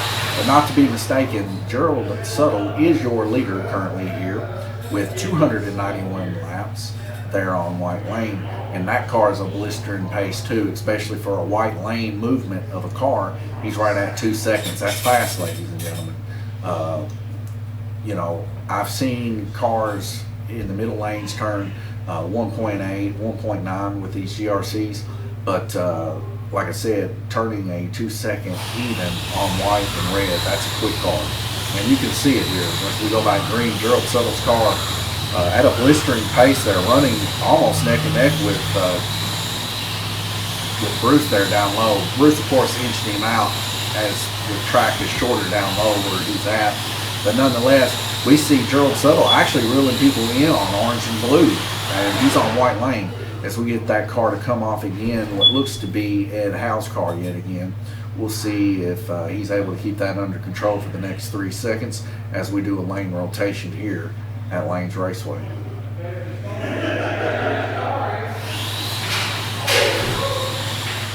Heard a little bit of a body scrape there, coming full speed off the track there. Jay Latham able to catch that car and get it put back on there, I believe on yellow lane, Robert Whitaker's car, if I'm not mistaken. No, it wasn't Robert Whitaker's car. It was actually Robert Bishop's car as it gets involved in another incident to end the heat there with Gerald Suttle.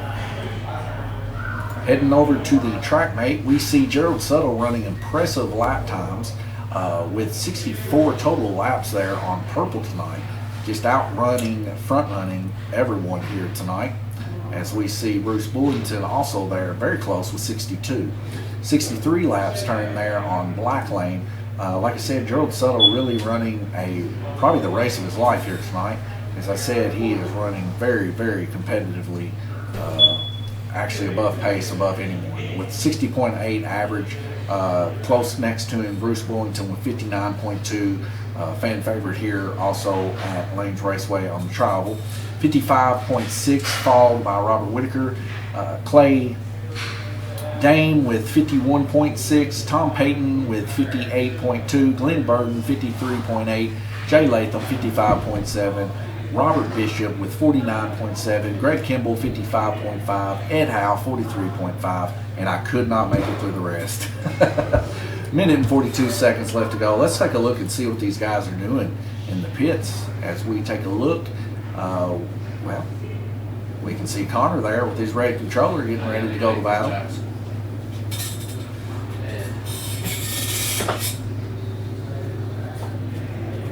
Bruce Bullington also there right behind Connor. And that's one of the boxes I was telling you about that Jay Latham made. Bruce Bullington's got his head down in it. Jay Latham, I wish you could see the other side of that box because he is definitely a builder, ladies and gentlemen. The box that he built for Bruce Bullington definitely 100% rivals that which I've seen from Mr. Sawdust. Like I said, if not better. The staining job that was done to that box it looks like something you would see from the Second World War. Very much with a nice patina around the edges. It looks classic, ladies and gentlemen. And that builder is that guy right there in that blue UK shirt at Dead Man's Corner, right next to Gerald Suttle with the white beard there. That would be your builder.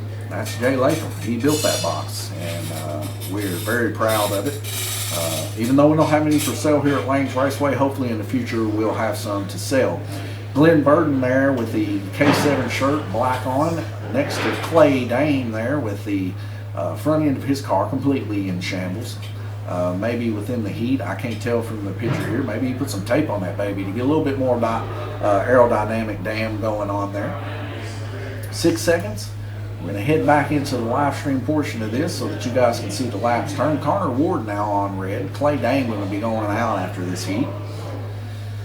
Glenn Burton down on black where he likes to be. Glenn Burton really turning impressive laps down on black. Shut. Minute and 56 seconds. We get a call for a shutdown of the track by one of our track marshals, Gabriel Curley. He needs, looks like Mike override this. He needs a axle here.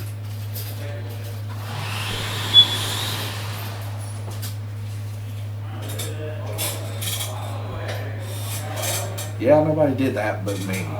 I have final say here at the track, and if my brother needs the track turned off, it gets turned off, ladies and gentlemen, whether the racers like it or not. And evidently some issues was taking place there with an axle, so the track gets shut off. So nonetheless, Glenn Burden there already turning 2 laps, very impressive. Randy Kirtley also turning 2 laps as he's on green lane. Randy Kirtley going to be definitely a front runner in this race. Something that is probably in the back seat mind of Gerald Soule right now is definitely Randy Kirtley. Most of the guys here almost think that he's untouchable, but I've started to see here lately that there's chinks in that armor, and that a few of these guys have already gotten victory from him. And Randy always runs as hard as he can, and that is very respectable here, as we love to see that for sure. We don't want anybody here not running as hard as they can run, because that does not push competition. We love seeing competition being pushed to the next level, and these guys do too. That's why they're out here fighting tooth and nail to get that win. To get back ready, going green here. Gabriel Kirtley was evidently able to get that car underway and fixed. We're going to see these lights drop out here in quick fashion here. So Bruce Bullington there, 299 laps turned there on yellow lane. Bruce Bullington now taking over the lead. Robert Whitaker in second place with 284 at a median of 212. Very impressive. But our rookie racer here, Clay Dane there with 266 laps. Also very impressive to see that going on, as he's going to be coming out this lap after this heat and exchanging with Sean Libbs. Glenn Burden there with 231, turning an impressive 16 laps down there with Robert Bishop. Both of these guys kind of head front running when it comes to the lead. So we get a dead stalled car there, and that dead stalled car is Glenn Burden there on black. Something of an issue. Well, it wasn't actually. It was Ed Howe. Too many of these cars of the same color kind of confused me. There, nonetheless, Glenn Burden being on black, knowing that Glenn Burden's car is of a black color. We see Glenn Burden looking at a car right now. Maybe it is his car. I don't know. I can't see the sticker.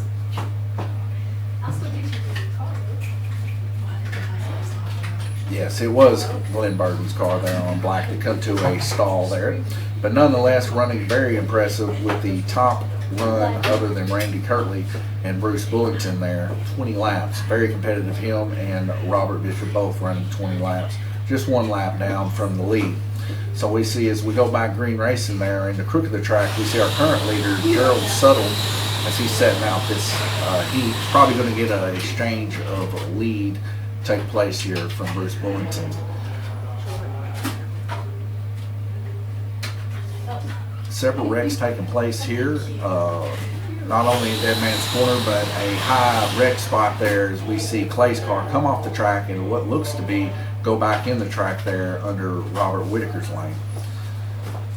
But the high banks being very detrimental tonight for these racers, as they're doing their best just to keep their cars on.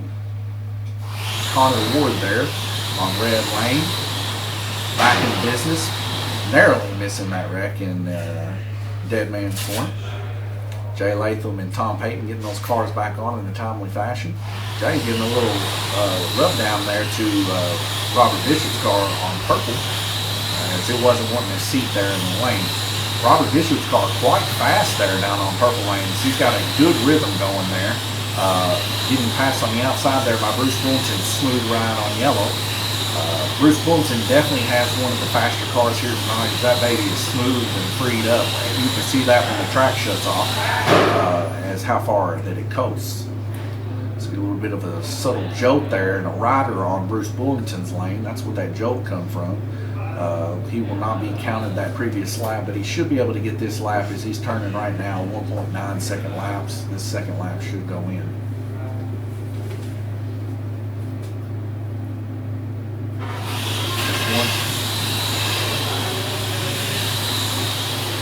I'm going to go to a full oval cam here as I do a little bit of processing here.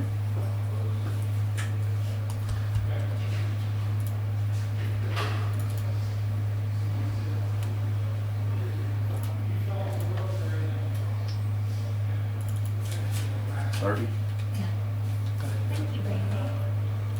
Did you get a picture of that?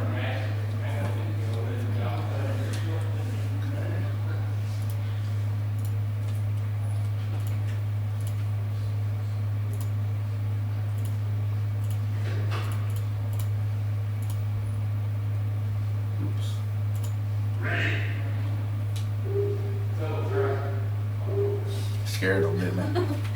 It's okay, guys. It's okay.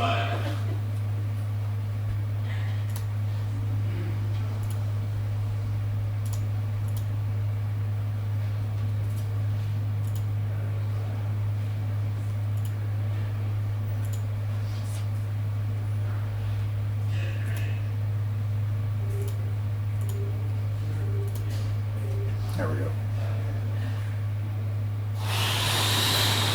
Thank you, Dave.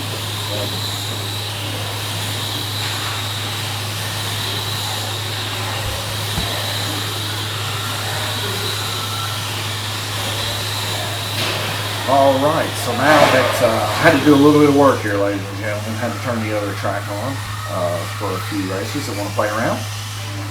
So we got that underway. We see 17 seconds left to go here. Not much has changed. Bruce Bullington's still out in your lead with 52 total laps turned. Glenn Burton with 52 total laps turned. Randy Kirtley there losing a lap there as he was a head lap from everybody else. Now currently turning 51 laps down there on green. These guys, like I said, Glenn Burton loves it down low on the trial rules. He turns some very, very impressive times down low. Glenn Burton also able to really produce a good GTP car here as of late. Pulled one out of the box, changed the gear ratio, and that baby flies. We call it the turbo car around here. Solid blue, you guys probably seen it, one of our previous streams there on the GTP stream. After this race tonight, I think there's a few guys wanting to do with some GTP, so we'll see how that works out. And I don't know if we'll end up live streaming it or not, as I'll have to process the duel for the night, but we'll see if we can get it in time. Bruce Bullington there with 59.5 laps, now currently your leader, as he has dropped off the map there a little bit. Gerald Suttle, as he had to set out that heat. He's right there with Clay, though, there in third place. And as we round down to the bottom here, we see Sean Libbs there yet to have the one heat ran. Connor Wood just now recently getting in with an impressive 52 laps, only to be second bested by Bruce Bullington at 56. So Connor running really good up high. And we see other people with several heats left to go. Randy Kirtley being one of them with 59.5 as an average, tied with the leader there with 59.5 of Bruce Bullington. So still a lot of racing left to go, but Gerald Suttle's still out there with the best average of 60.8. It's going to be a battle between these guys, and also Glenn Burton and Tom Payton there in the mix also. 58.2 of Tom Payton. Glenn Burton there showing an impressive black lane. So we'll see what happens as we progress further into this race with 1 minute and 42 seconds left to go. Go over to the overcan, let you guys see these guys working on the cars. Be right back with you as I'm going to get myself a drink.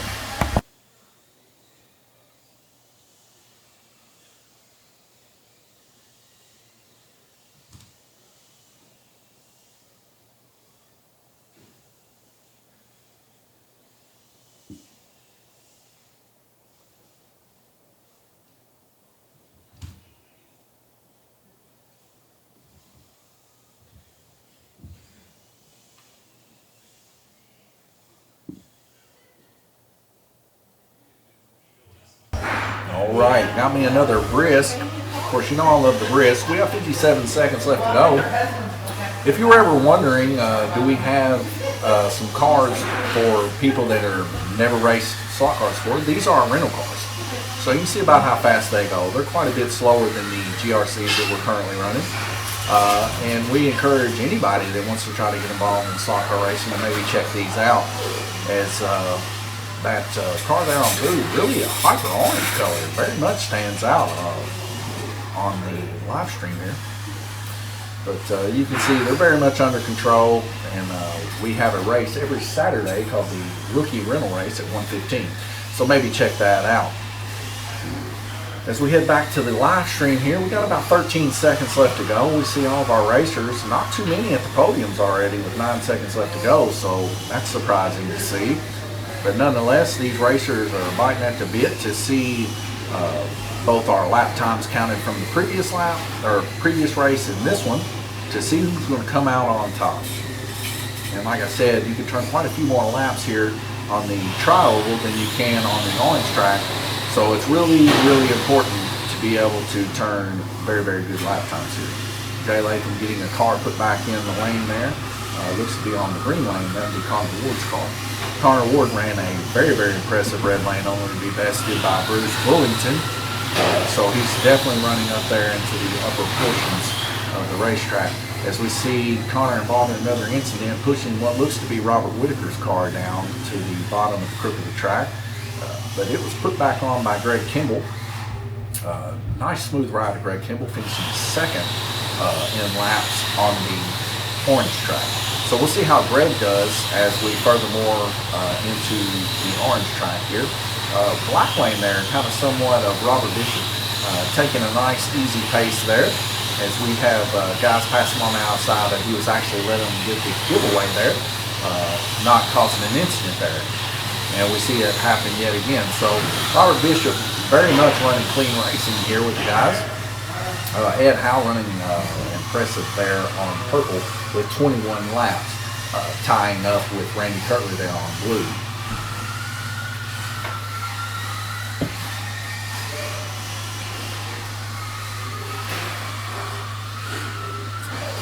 Around the high banks there, that's a newcomer Clay Dane. Involved in somewhat of an incident there with his car, but nonetheless, he stuck it out and he fought it out, and he's doing quite well, especially for his first time on the trial. As everybody knows, the trial is a dangerous place, and only the strong survive for sure. So being this early on and these guys not causing a tremendous amount of wrecks, actually some of the guys that's been doing it for a while causing more wrecks, they're going to fit right in, especially with that kind of firm foundation that these guys are developing here, staying on over being extremely fast. That is going to breed very, very fast racers here at Lanes Raceway, pushing that competition level even higher, and that's what we love to see. We get a narrow graze there of Robert Bishop's car touching the inside car there of Glenn Burton. Glenn Burton getting put back on right next to Randy Kirtley. We'll see who makes the move first, Randy or Glenn. So it looks like Randy did. Randy right out of the gate, almost full throttle, as he goes to make a pass there on the inside of Bruce Bullington on orange.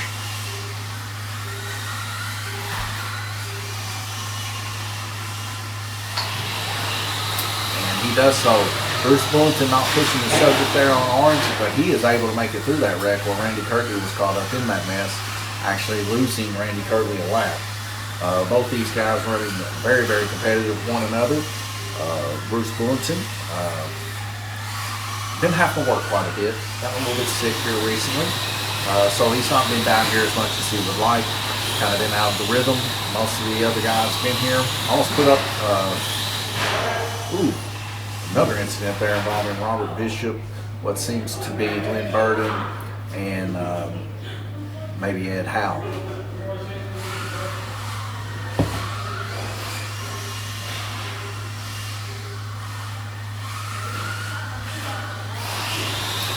As we go back green racing, we see Robert Bishop's car not moving, as it wasn't in the slot there.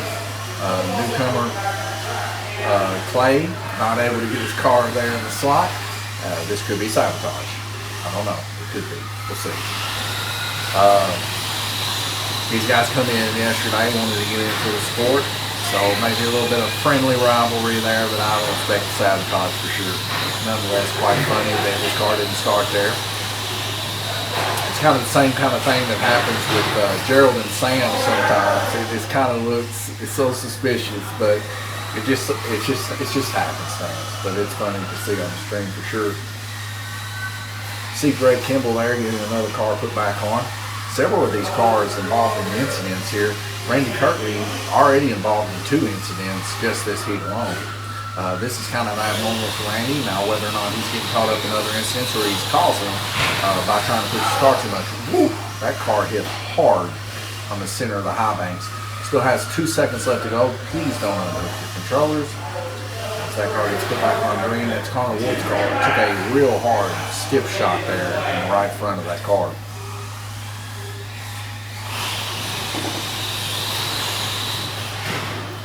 And we get that red flag rotation, making only a few laps before the tracks are getting pulled off. So we see Bruce Bullington there still holding the lead with 416 laps, followed by Robert Whitaker with 390.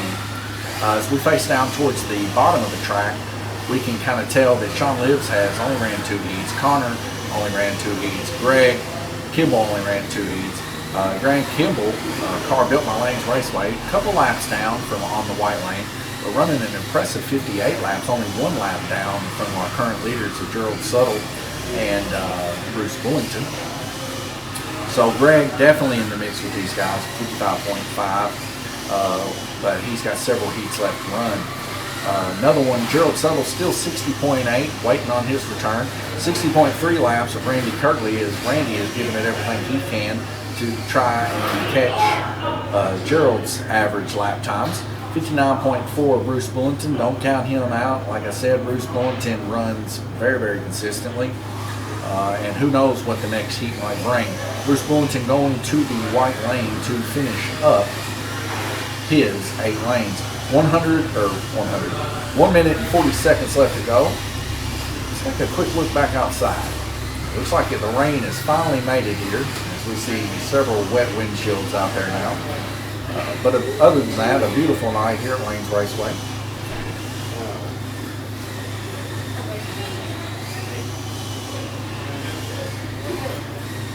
Oval Cam guys and gals already talking about doing some GTP racing after this race.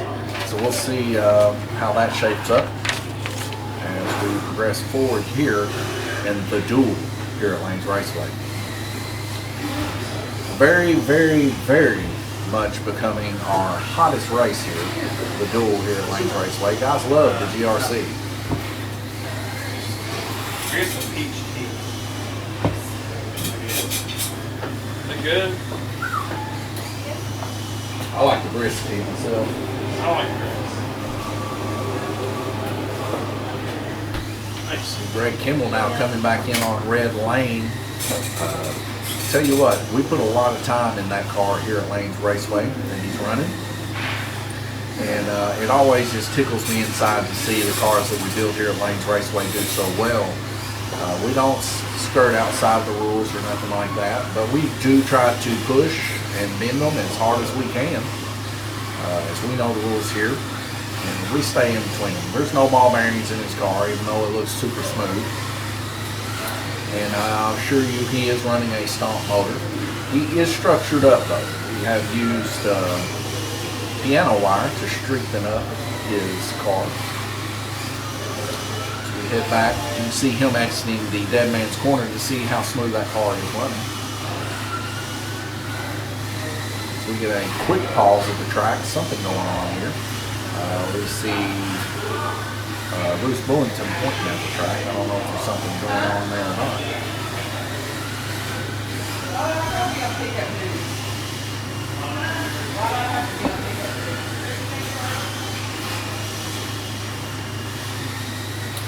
And that would be William Burton's car. Getting put back on the track as he gets ready to start this heat. Looks like we see 8 here. Everybody telling them to take a step backwards.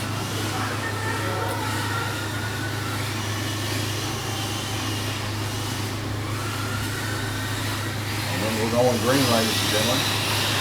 We hear a gear stripping there, or I hear it anyway. And then we get another track call, so we see another car coming off the lane. Randy Kirtley getting involved in that. Hard hit.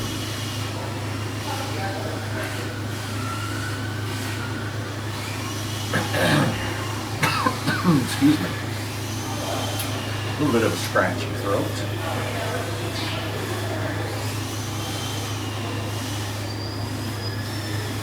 See Clay there by the crook of the track, enjoying himself a tea. I told him a while ago, I like the brisk tea.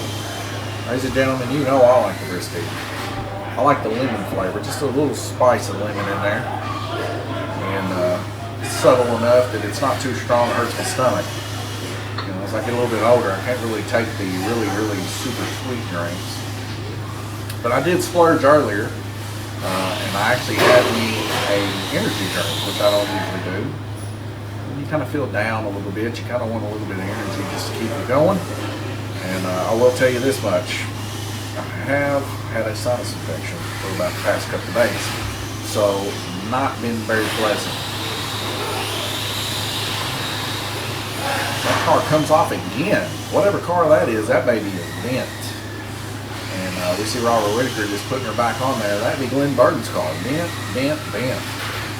That baby needs to be fixed. It's either bent or the brushes are bad on it.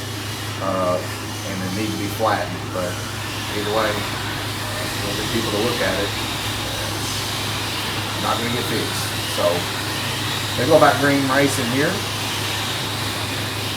A little dust in my eye. Car there, Robert Bishop there, running a smooth yellow as someone just comes in full speed, Randy Kirtley on purple, full speed and side swipes him, causing both of them to wreck. You'll have that. See Tom Payton handing the car over to Jay Latham to see there in the crook of the track if something's going on. That possibly, that looks like Robert Bishop's car, the one that took the hard shunt. Gabriel Kirtley taking a quick look at Robert's car. If anybody can fix it, it'd be Gabriel Kirtley for sure. See if we get a better view of what's going on here. We know they're in the top left over there, and it looks like Clay there in the top left has decided he wants the peach tea. That's hillbilly peach tea he's drinking. We also have regular sweet tea, hillbilly sweet tea.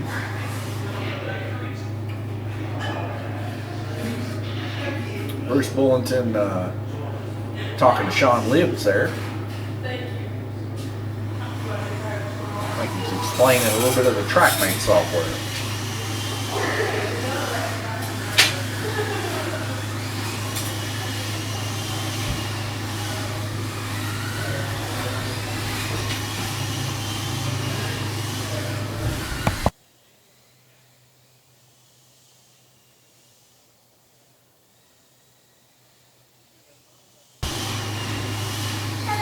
All right, that Speedwagon, also known as Gerald Suttle, he's right there at the crook of the track, and I'll tell you right now, he is quick.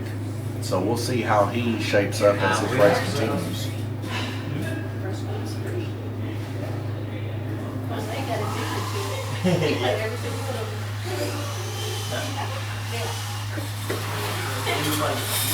Greg Kimball, 15 laps turned so far on the red lane. Tied with Bruce Bullington's 15 laps on white. Both of them have relatively a close medium together.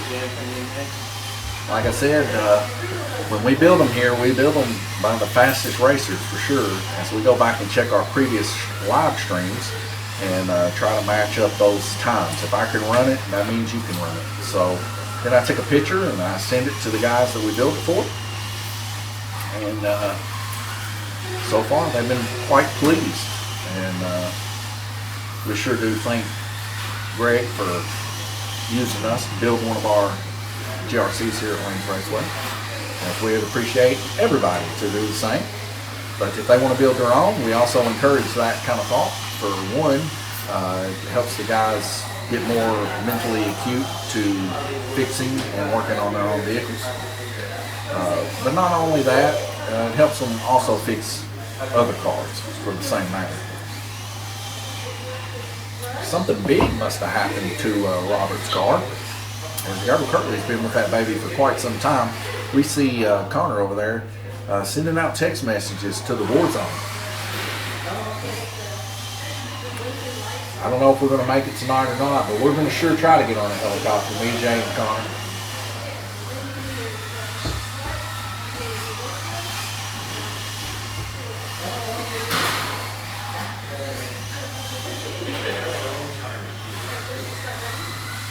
All right, looks like Robert's back. We're fixing to go green racing.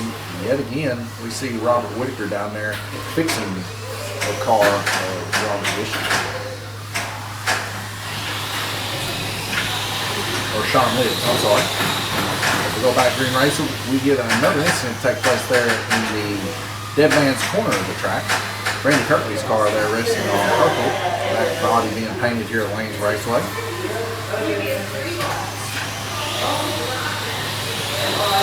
Nice little bit of a cluster there took place though, but a little bit of a small shunt there causes the car to come completely off the track where Jay Latham is there to clean up those tires a little bit before he gets it back on that track. Get that car back on there in a timely fashion. Thank you for the like. Appreciate that. Plays pinball. My wife out there showing us people playing a little bit of pinball. Actually, a couple of the guys over here from La Cabana, they come over here and spend some time playing some pinball. We do appreciate them. We do have pinball competitions every Friday here at Lanes Raceway, and they're a big hit. Everybody loves them. We've tried some different game modes, but our favorite game mode here is, of course, knockout game mode. We're at the bottom two. If there's a 4-person per pinball machine, you're the bottom two, you receive a strike. If it's just 1 person or 2 people per pinball machine, the guy on the bottom, the one that ends up losing technically, receives a strike. And you do that until you get 3 strikes. And everybody are really drawn to it as we keep the price down low. We do a 50% payout. So we get 3 or 4 cars that look like coming off there. One of them about hits Tom, one of them about hits Jay Latham. Jay Latham looks like he's doing a little bit of cleaning there. Get that car back on. In the power lane there, looks like it might have been Greg's car being put back on by Tom Payton. Carrying so much speed through red lane, sometimes getting that rhythm down is quite hard. As we see Bruce Bullington reeling in Greg Kimball and able to just somewhat glide in front of him. This is kind of sad for me, as that is it's kind of a nail in the coffin that Bruce built a better car than me. But it's been a long race, so I'm just going to blame it on the PNs. As we see both Greg and Bruce getting involved in an incident there. That was quite substantial too. Almost like I cursed them in a little bit, talking about them. But nonetheless, Bruce and Greg getting involved in that incident. And Bruce getting his car put back on. Greg going to get his car put back on. And it'll be neck and neck yet again. Keep an eye on white and red. These guys are battling, ladies and gentlemen, and battling.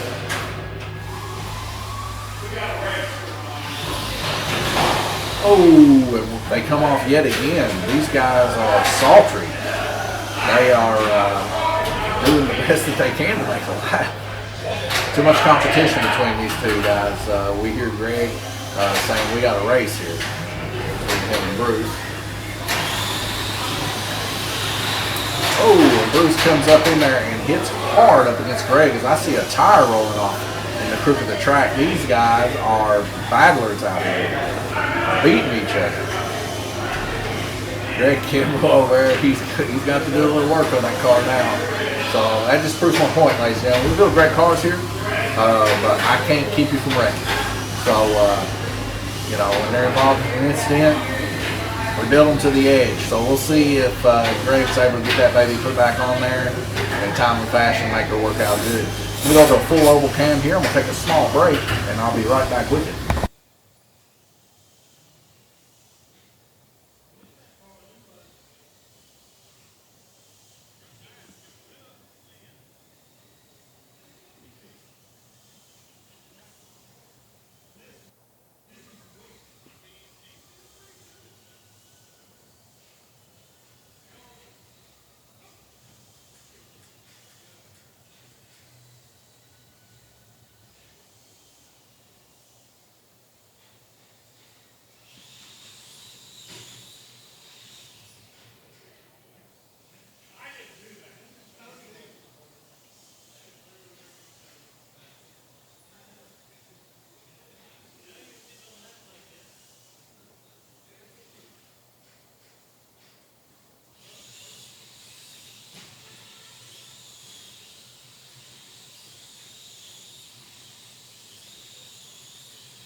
All right, ladies and gents, I am back. I'm going to take a small break there. It looks like the end of the heat took place. Bruce Bullington in the lead with 58.8. Robert Whitaker with 55.7. Glenn Burton 54.9 to round up your top three. Minute and 43 seconds left to go, and we'll be right back with you so you can kind of see the oval cam here take place. Everybody frantically running to try to get their cars back up and running. We'll see how things work out.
Jay Latham there getting his car put back there, or his controller hooked up there on red.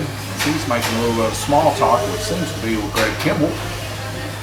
Glenn Burton rounding around the high banks there.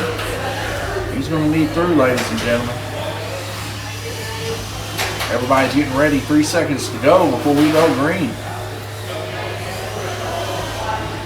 A little bit of gum here. Trying to help the throw a little bit. Almost need a Lawson. Been doing a lot of talking, a lot of gum wrapping over here. It's getting somewhat chilly here at Lanes Raceway. Every one of those racers took advantage of that few seconds before somebody could hit the button. Glenn Burton out there on White Lane, our leader currently with 385 total laps. He'll be coming out this lane, and on deck we got Tom Payton coming in next heat. More heats to go. Hello. Can you transfer these, please?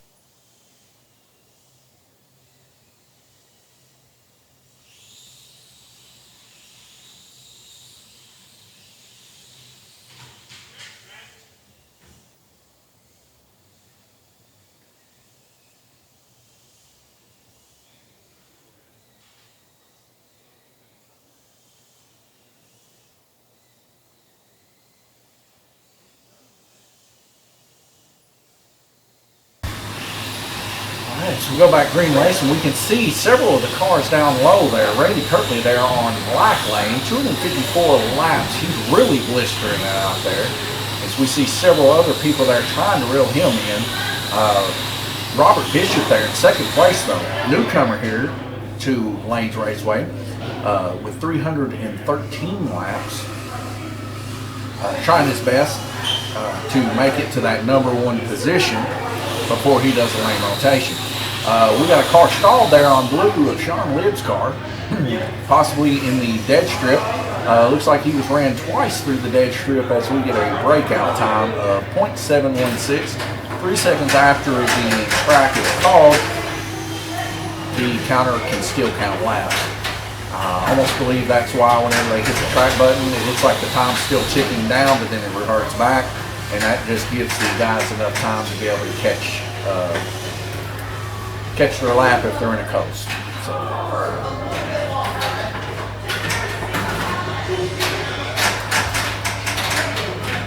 So quite a few issues happening tonight here in our GRC Oval. Several lap cautions. It's almost every lap. It's almost like the guys having in their head to just run as hard as they can for one lap. As there's just so many wrecks taking place tonight. Nobody really getting in a rhythm or actually trying to keep the car online. But several hard-hitting wrecks taking place. I think this is the third car so far that Gabriel Kirtley has had to fix. Sean lives there now, the third victim of having to be fixed by Gabriel Kirtley. Randy Kirtley, his car there on Black Lane in the old start-finish line there, right in front of Clay. Is, all these guys eager to get back racing, especially Jay Latham. With him orange cross, he is ready to go back, staring at his own car there. We'll see how this race shapes up. Jay there, he's getting a quick stretch in. Randy Kirtley there at the very end of the track. There on black, with his hand behind his back. Maybe trying to want a little stretch himself.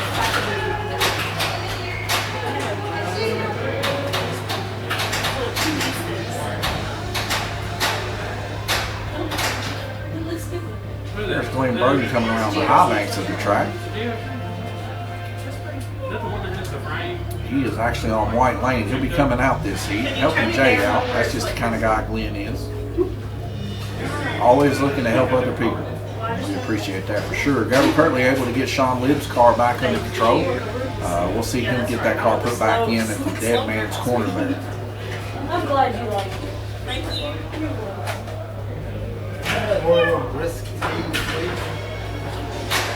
Did I just hear that correctly? Is that Bruce Bullington wanting a brisky? Yeah, brisky too. Yep, Bruce Bullington, ladies and gentlemen. Your fan favorite here for GRC Racing on the Trial. He enjoys the briskies too. Brisk iced teas, ladies and gentlemen. If you're going to race GRC on the Trial, you better drink a brisk. Gabriel Kirtley trying his best to get those cars on as we see Tom Payton double-handing those cars. We also see Bruce back out there quick, like lightning. There's a reason they call him the Streak, ladies and gentlemen. It's because he's fast and he gets streaks when it comes to wins. It has nothing to do with the other type of streak. But he got out there quick, like the Flash, helped Tom out, and we'll see this go by green. But he is thirsty, he wants a brisk tea.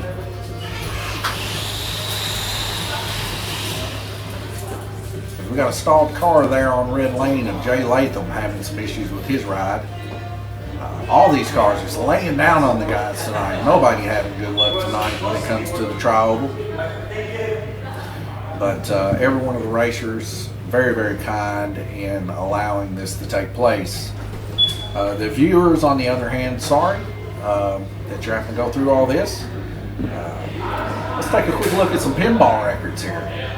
So we can see me up there, ladies and gentlemen. One wheel till, that's me.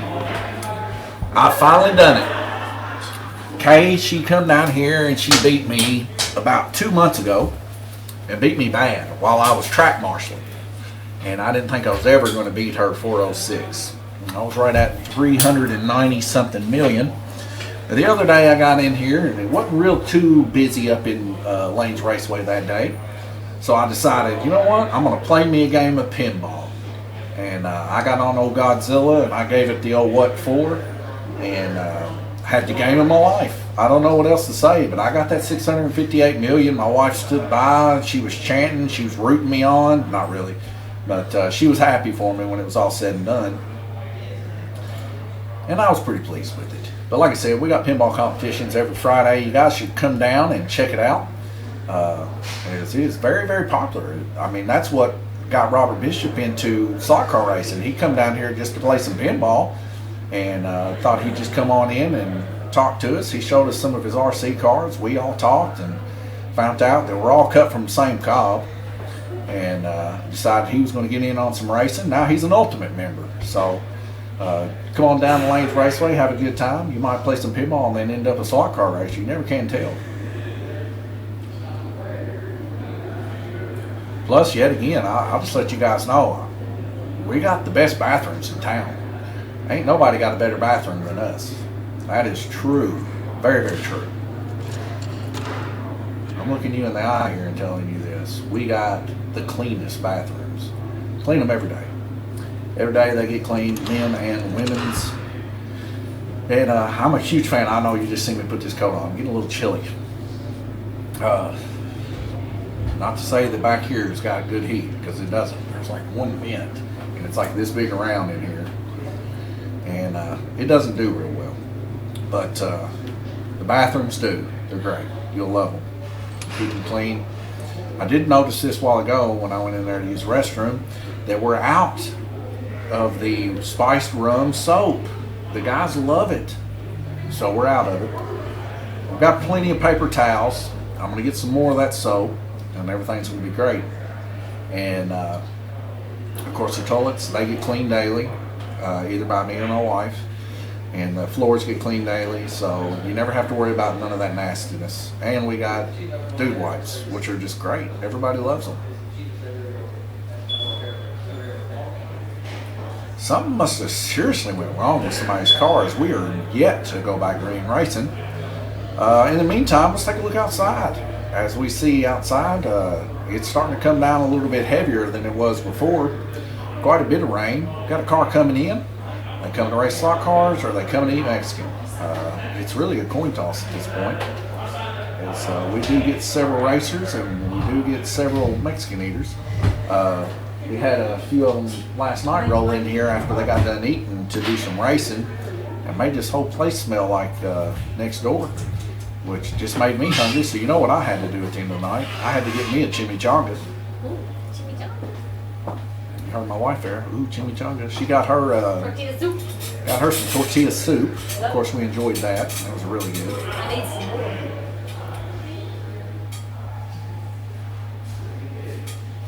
Jay Latham giving his car a gentle push. Hopefully, everything's working good now. The methodical nature of our race car drivers. They love it, everybody. They love racing. Back to some live action here. Are we going to get this baby up underway? We still got 4 heats left to go, and guys want to run a GTP race after this, but it looks like we're starting to run a little bit over on time. We'll see what happens. Excuse me, as we get another car come off on the front stretch of the track, it looks like it rear-ended a car. I could be mistaken about that, but there was a little bit of a follow, or a little bit of a chase there. Randy Curley putting that car behind the line there on blue of Sean Lives.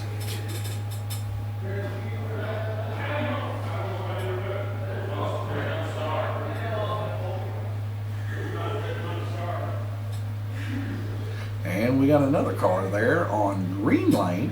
Greg Kimball getting his car put behind there.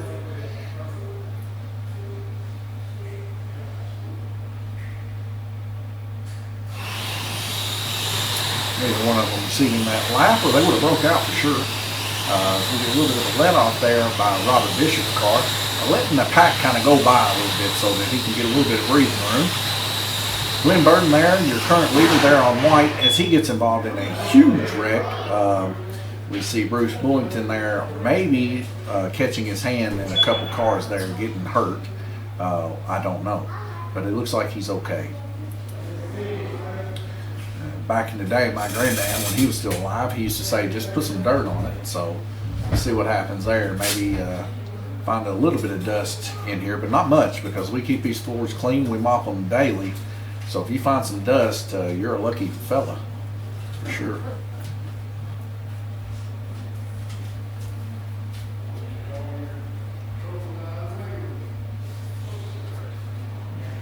Gerald Subtle over there, chatting up fellow racers. Glenn Burton taking another look. Seems like every other lane, these cars are about to be destroyed. Glenn Burton getting his car put back on. Let's see if we can make it a lap, ladies and gentlemen.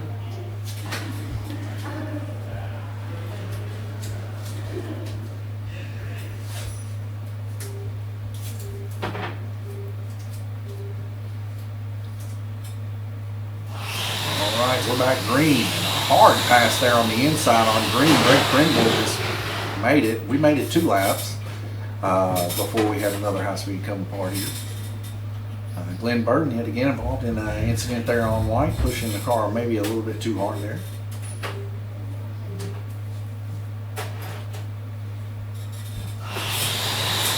And we're back at it again. Green racing, hard racing. Make it in 2 laps. And we get a pause for some reason beyond me. Somebody's body was tucked up underneath there on orange.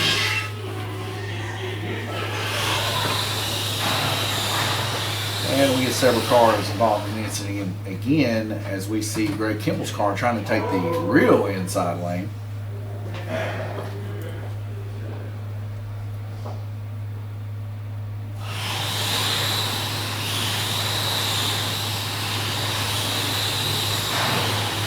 Greg Kimball catching some debris there from what looks to be, yet again, Glenn Burden's car. Glenn having some issues there keeping that car in the slot there. Jay Latham, his car there getting put on red.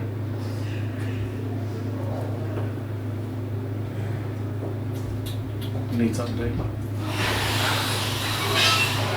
And we get another car off. That might be Tom Payton's there. No, that's Connor Ward's car. Getting a little tongue-tied.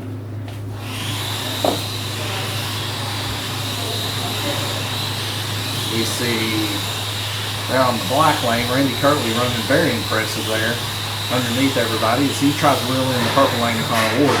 Connor Ward kind of fending him off, but then we get another incident there, what seems to be ending up in several cars coming off the track.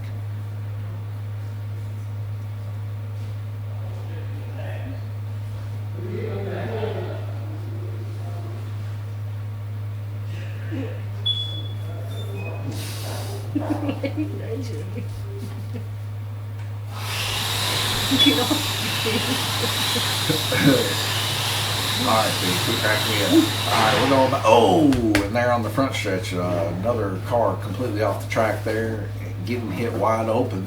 It's either Connors or maybe Ed Howe's car. Yep, Ed Howe is involved in that.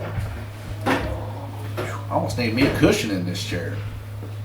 I'm not saying these chairs are bad. They're just, you sit in them a while, they kind of hurt the tushies a little bit.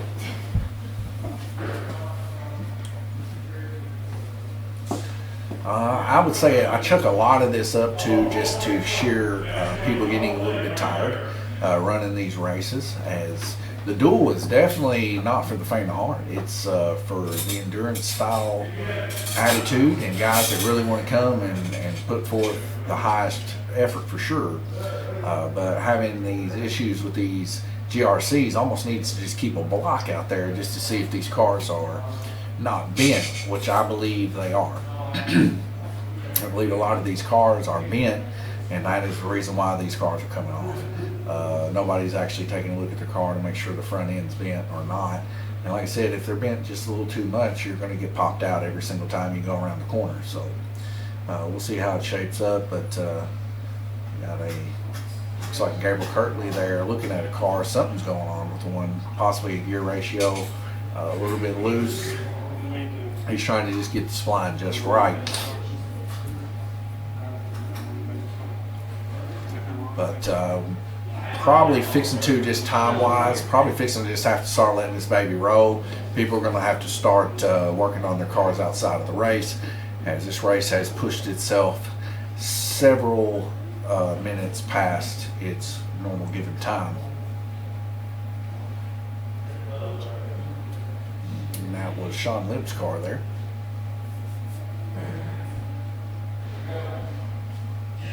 Sean Libb's, for his first time, not really doing hardly bad at all. Being involved in a few of the wrecks, but nothing more than normal, for sure. But this car down there, Connors, and it seems like the darker color cars having issues tonight. All cars that are of a darker color, whether it be Ed's, Tom's, Connors, or Glenn's, causing a lot of the incidents tonight. So maybe they've got an inside pact with one another, saying we're going to wreck everybody. So we'll see. I don't know.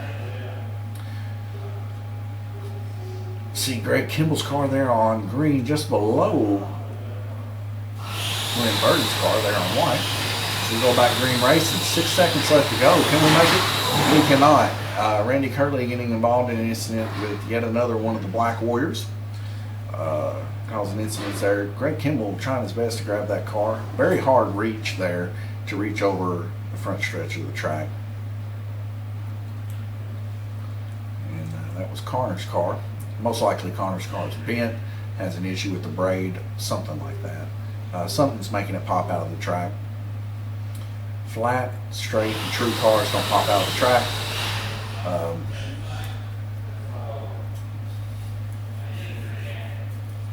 Only bent ones do, or broken ones. All right, we made it through that heat, and what a coast that Greg had there at the end of it. We take a look here at the track mate and see how things are working up. Bruce Bullington still currently our leader there with 470 laps, holding strong. Glenn Burton there in second with 434 to finish his up. Robert Whitaker there with 1 heat left to go. He's currently got 390 laps.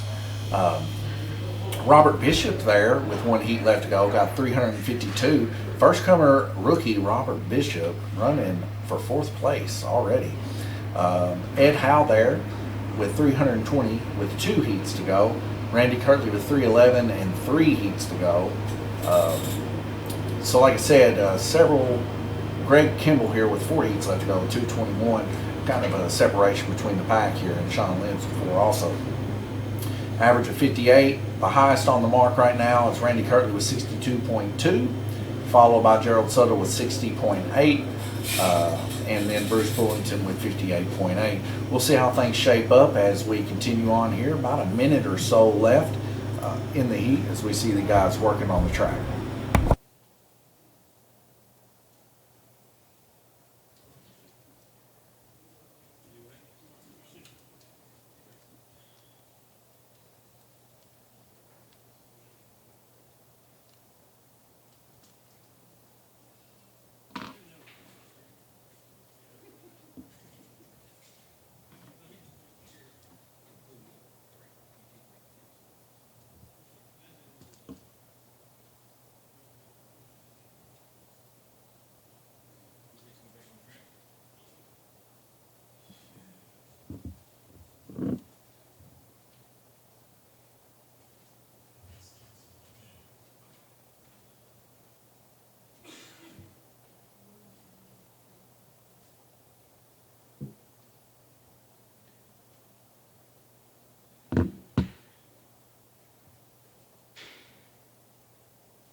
For 24 seconds as we get ready, we see everybody crowding in there, finding their way. Tom Payton there on red. Mr. Bishop, the newcomer, coming up in here, running for 4th, 3rd place, not to be messed with. He's showing everybody where he stands day 1. 4 seconds left to go. Next to him, Jay Latham. Next to him, Ed Howe. Next to him, Greg Kimball. Next to him, Randy Kirtley. Next to him, Sean Libbs. Next to him, Connor Ward. To round up your 8 drivers. Let's go racing. First lap turn, Robert Bishop. Currently in the lead here on the white lane with 355 laps. Going to finish his race here and now. See how many he can turn here, being a rookie. Running consistent laps, staying on, running for it, for sure, with a stock GRC against these guys with built GRCs, and he's running for 4th right now, for sure. So, very much kudos for him. He's not been involved in very many incidents this whole night. He's hit a few people that's come off the track, but as for coming off the track, he has run a very clean race, him and Clay both. Clay just brought his car in here a while ago, looked like an open wheel modified. Where the front end is blown off of it, he cut it across the front. It looks like an open wheel modified, and kind of cut out the rear end to let some airflow go through too. So we see Sean Libbs' car coming off there on purple, kind of getting unsettled and settling down in yellow lane. This car put back on. So far, the guys are running halfway decent here. They kind of got a little bit of a spread out between them, running this race the best they can. As we get a car to come apart, Robert Whitaker and me both kind of just stunned, like, what do we do? What do we do? As that car come off there on orange of Ed Howe's car.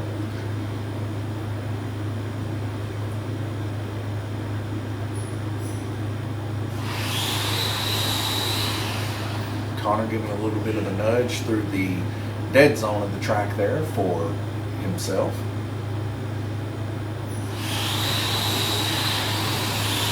Connor actually running pretty good and consistently speaking too, as he's had a few weeks off. But every time he comes, Connor does relatively decent. As you can see, him and Jay Latham there, just a few laps different between one another.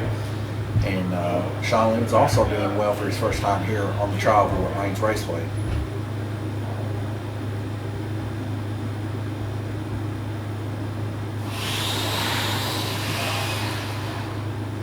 And again, another car stuck in the dead zone of the track there on blue. That'd be Greg Kimball's car. A lot of these guys coasting to a stop there at the dead zone.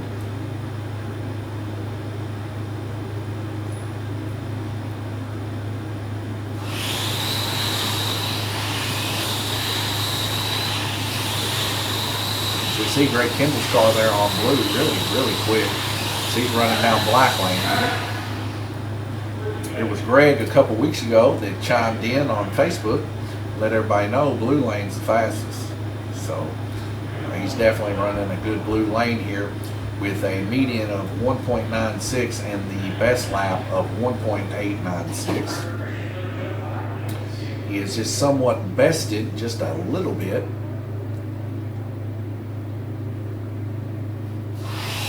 Connor's 1.893 and Randy Kirkley's 1.864. Running very consistently on blue as he takes a very daring dive there on Ed Howe and is able to make it through. This car put back on. Several of the cars, about half of the pack, getting taken out there at the exit of Dead Man's Corner. As we see somewhat of a rotation between the wrecks happening down on the high banks to a rotation towards the end of Dead Man's Corner. Round robin heat 10 of 13. Several of these cars getting looked at by Glenn Burton, as he is now track marshal with us, and he's giving it everything he can to get those cars in tip-top shape. A nice dive down low by Greg Kimball as he runs a deep blue lane there. And another car coming off the track tonight.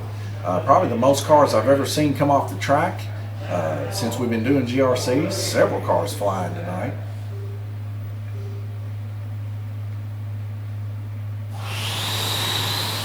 And Greg Kimball still yet leading the way. Well, actually, I take that back. Randy Kirkley leading the way now with the yellow. Robert Bishop there, 397 laps, 12 seconds to go. Will he break 400? It looks like he's going to break 400, ladies and gentlemen, and he does. 6 seconds left to go. Robert Bishop, first time out on the trials, breaking 400 laps. Very impressive. 403 to end his racing. As we head to your track mate. And that 403 is going to net him third place currently, with Robert Whitaker having one more heat to run, Randy Kirkley having 2 more heats to run. Of course, he's going to fall from that third position, but at least he can say he touched the podium tonight with that third place finish. We're going to see Clay, our other rookie, and come in. Sean Libbs down there running a consistent race for sure, as his first time out here at Lanes Raceway.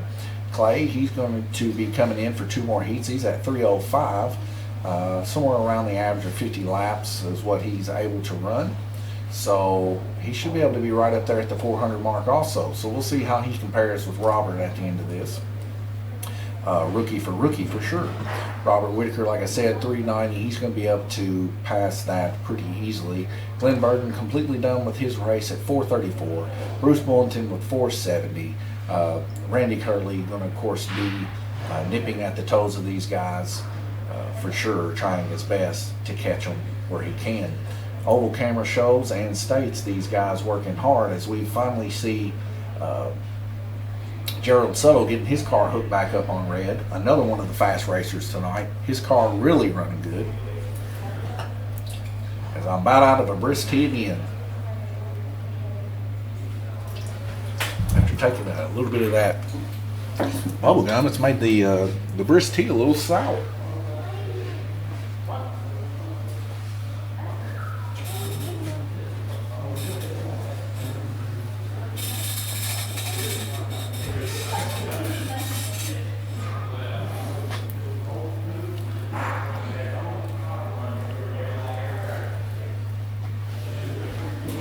Tom Payton getting himself hooked up there.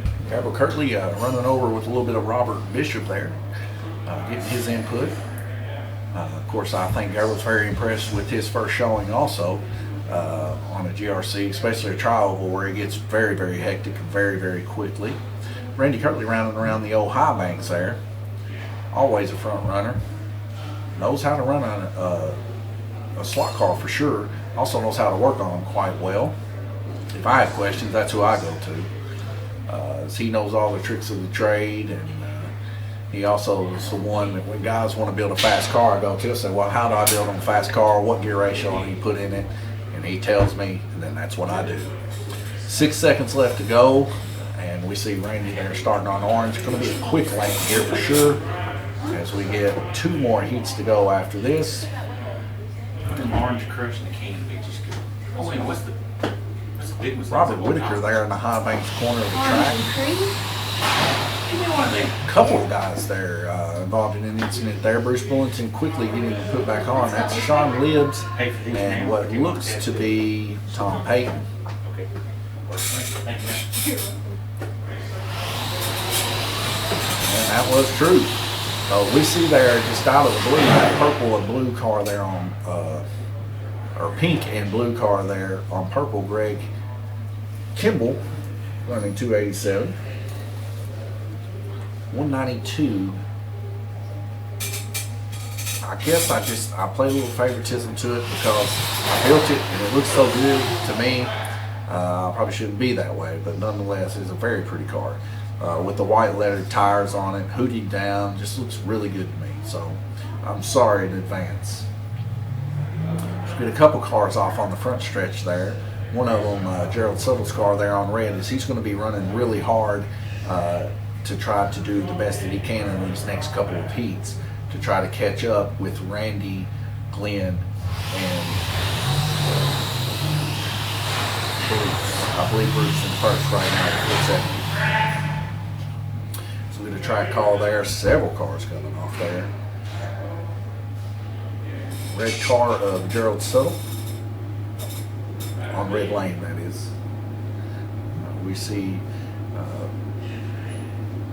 Robert Bishop there getting that car put on. Robert just now finished his last heat. And like I said, he touched third place, ladies and gentlemen. He touched the podium. He may not hold it his first time out, but he touched it. Several cars coming out. We got half J here. One half J took place there. That's half of the field taken out in one red. Randy Kirtley, Greg Kimball, Ed Howe, I think. Nope, Tom Payton, and whoever else is underneath there.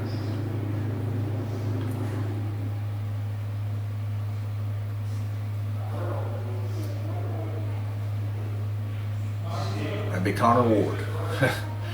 So what a wreck that was for sure. And looks like we're kind of rotating back yet again to the high banks.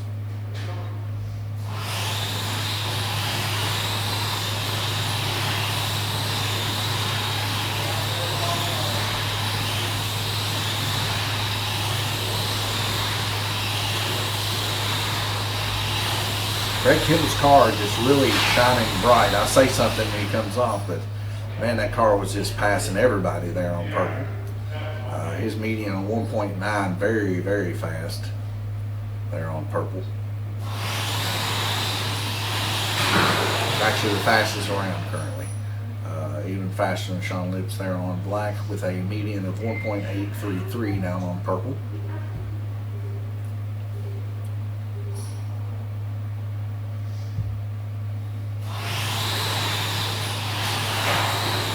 Comes off again somewhat like his front of his guide flag, maybe a caught there in the edge of Dead Man's Corner. As that car kind of somewhat come to a pretty sheer stop there. Whether or not that's the case, I don't know. He makes it again as he barely misses a wreck that takes place on the front stretch there. You see Tom Payton reaching out real far and wide to get that car put back on green for himself. I will say this, if we do have another race, I will not be live streaming it as my throat is just about to give out. I'm about to lose my voice, it feels like.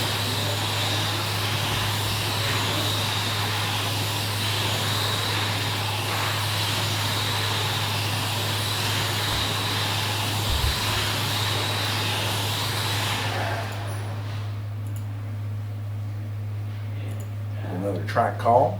49 seconds left to go. Randy Curley currently your leader here with 409 laps. Slowly but surely reeling in that 470. So I have this heat and one more, and it looks like currently he's going to be able to, as long as everything is on the up and up, be able to most likely take over first position, especially if he gets into 420 at the end of this heat, because you can pretty much turn 50 laps with ease on some of the higher lanes. But we'll see how things work out. It can all change with Rex for sure. And we'll see how that works out. Ed Howe there in second place, going to be going out this lane to help track marshal. Gerald Settle there climbing up, 351.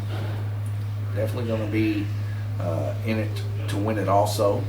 And Greg Kimball kind of climbing himself too there with a 1.833, 335 laps down there on purple. Involved in some incidents early on, but we'll see how things shape up.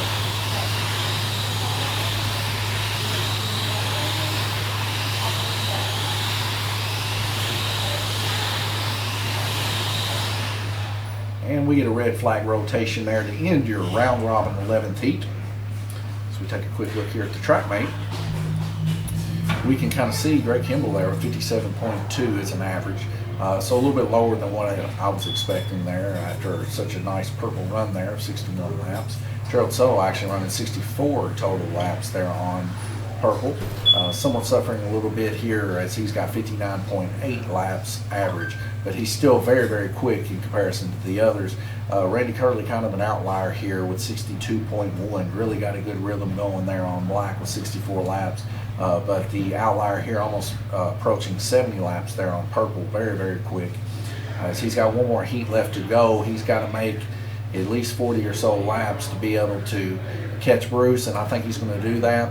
Glenn Burton there with 434 finished out. Ed Howe finished out. Robert Bishop finished out. Robert Whitaker next in line with 390. He's going to have to make up 50 or so more laps to be able to catch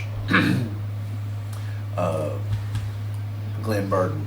So we'll see how things work out here as we got a minute and 40 seconds left to go. We're going to go to the oval cam so you guys can see everybody hook up. And I'm going to take a small break. Be right back with you.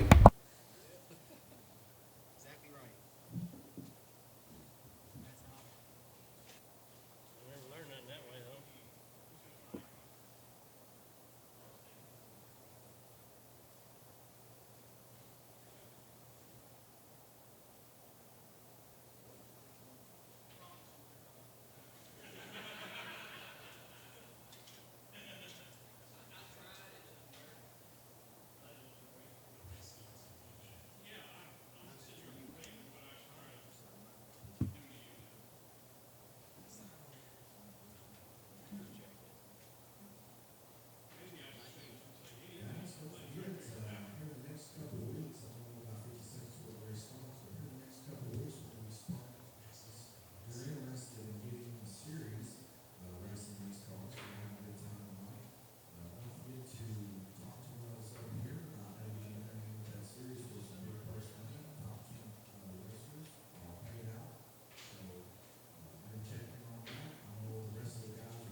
All right, just made a quick announcement letting everybody know as we got 10 seconds to go before we head into this next to last heat that there is going to be a series coming up next couple weeks.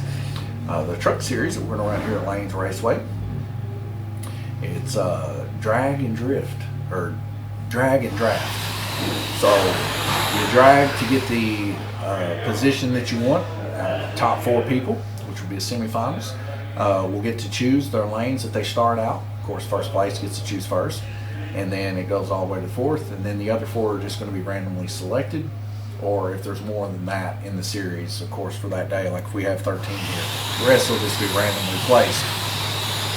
But nonetheless, they'll get to choose their lane that way. It's kind of like a qualifier so that people can choose what lane to start out. It means a lot when you're doing oval track racing. Of course, the dump lanes being black, purple, red, and white, depending on where you wreck on the track. But a lot of the guys like to start out like yellow or green or something like that, so they can choose their lane that they start out in the series. That's going to be a point-based series, just like the previous series where we ran the Cup Series, which was the Turbo Chassis Flex Series. But instead, we're going to be running these GRCs with truck bodies, and they're going to be livered up and looking like Nash trucks with the lettering on the walls. And I mean, they just look good. I've seen some of the guys' trucks. Paul Woosley has one of the prettiest ones. It was actually made here. I mean, I'm a little bit biased yet again. We made it here and stickered it up, and it looks really well. Another one that's just really beautiful looking is Sam Nelson's truck. That thing is beautiful. That car gets punted all the way down the front stretch there. Tom Payton gets that car put back on orange, and the car of him there put on blue. It's been nothing but a wrecking ball service here for sure tonight's race. Everybody kind of just coming off, beating and banging each other to pieces. But you have that sometimes, and then sometimes you have these races that are just so abnormal that nobody wrecks, and they just have such a good time. A lot of clusters taking place. Nobody lived in. This is a big race. A lot of people are wanting it. Reminds me a lot of some of the series races we have. I mean, there's no way to stop that. There's just so much carnage here. I'm surprised Greg was able to actually stay in his lane there on black. But they'll get these cars put back on in a timely fashion. But back to it. You know, there's still time to sign up for the series. So if you want to get in the series, you want to do this GRC racing, what you're seeing here now, get signed up. Tell your friends if you think maybe that they might be interested in getting into it too. And there's going to be some pretty good purse payouts, sponsorship races. And I think we'll have a great time like we did last time, having a little pizza banquet and stuff at the end of it for the guys, do a little bit of announcing. And we might even have old Droopy here with us, so he might actually help us do some commentating on the Sundays. So of course he probably won't be able to make it on Friday as he works, but I think he said he would like to start doing things like this on Sunday, and we do appreciate him. The banter between us two, it makes things a lot more freed up. And you know, whenever I go use the restroom or he uses the restroom, there's always somebody here to talk to you guys. And I do appreciate Drew coming out and dedicating some time here with us here at Range Raceway. And please don't forget to subscribe to his channel there on TikTok for sure, because he's very informative about NASCAR, Formula One, IndyCar, pretty much any racing. Loves racing, so definitely check him out. And just a special thanks to him for sure. So we go back green racing here. We can kind of see Randy Kirtley there finishing up here on his white lane, the final heat for him. Going to end up being a front runner for sure, as he's now approached that 470 mark, taking over the full lead there with 32 seconds left to go. Gerald Suttle there right behind him with 399 laps. And he still has him another heat to go.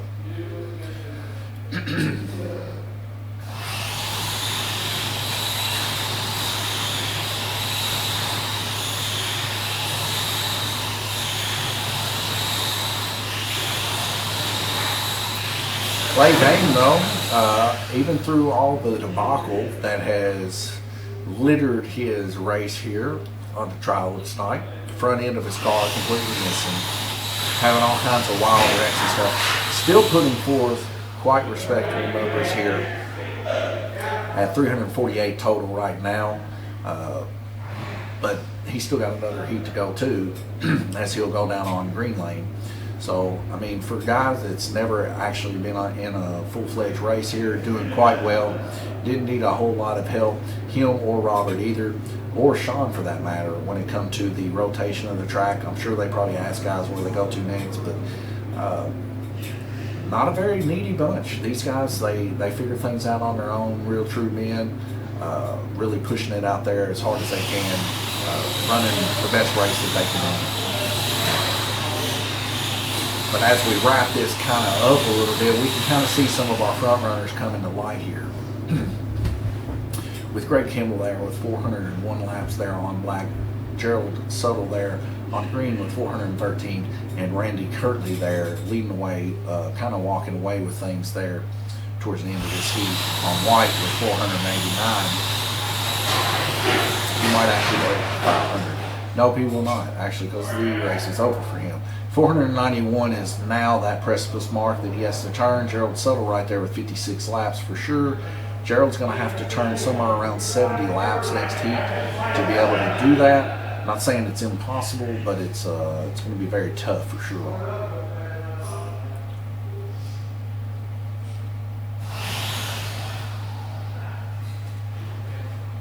So there's the end of your heat. As we go to the track mate, just to take a quick look here, we can see Randy Kirtley with an average of 61.4. He kind of dropped off his average there a little bit. Bruce Bullington right there on his heels though with 58.8, 470 total. But we need to take a look here is at Gerald Suttle here with 415.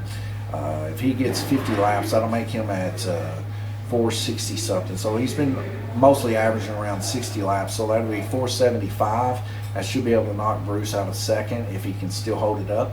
He'll be able to knock him out of second for sure. Greg Kimball there with 403 on average, around somewhere upper 50s, around 60. So he could get about 463, which would possibly knock Glenn Burton there out of third place in this next heat.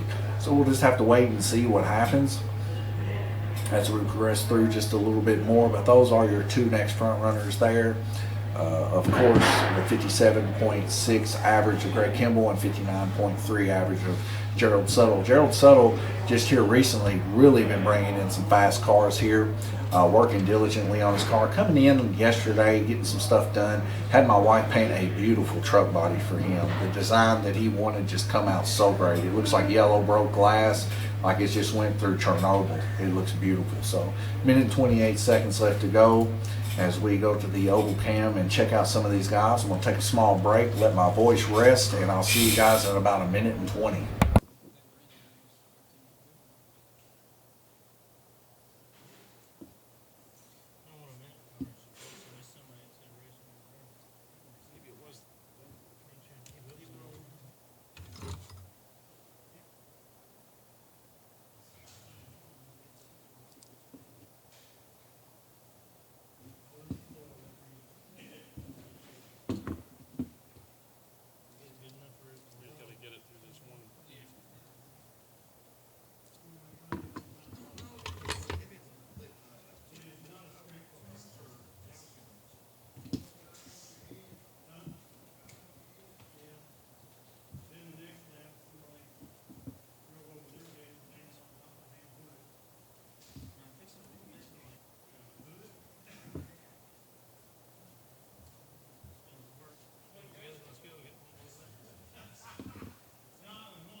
All right, we're going back green racing. I was just talking to my brother a little bit about how much I miss Drew. I mean, he was just a very integral part of that orange race. It just felt fresh. It felt alive. Me and him just bantering off one another. It's really missed in this circle track racing for sure, as he is so knowledgeable when it comes to the NASCAR racers and different types of racing and stuff like that. I can't wait till he's back next Sunday, as he definitely does make the stream a little bit more lively, and I'm sure the guys really appreciated getting their interviews done by him, as he's got quite a good variety of questions for sure, and definitely an addition and not a liability for Lanes Raceway, definitely. Camera seems to be coming in and out of focus here, but since I've cut a few of our sources tonight, it seems like my computer is not ramped up one time tonight. It's not went into full-blown turbo mode, not even one time. We've been staying around 45 to 59% CPU usage this whole time, Everything's been working out good. So we'll get after this heat, we'll get all this numbers added up to see who's going to be first, second, third, fourth, fifth, all that. And then we'll post that, of course, on Facebook, the final results with a picture of the guys first, second, and third. And then I'm going to come back and I'm going to upload to YouTube the Duel program. So I hope you guys enjoy. And those that tuned in to Facebook Live and Twitch, you got a little bit of extra time with this me and Drew that you didn't get on YouTube. So definitely check those out. Like, subscribe, and share it to your friends, family, and even your enemies, because we like them all. So bring them this way. And of course, racing is what we're about here. We're also about competition in pinball. So give us a good like. Come on around and hang out with us. Maybe eat next door at La Cabana. Help those guys out, as they make some really good Mexican restaurant food. Some of the best I've ever had, and I've ate as far as Florida at some Mexican restaurants. So I'm telling you, it is definitely upper tier for sure.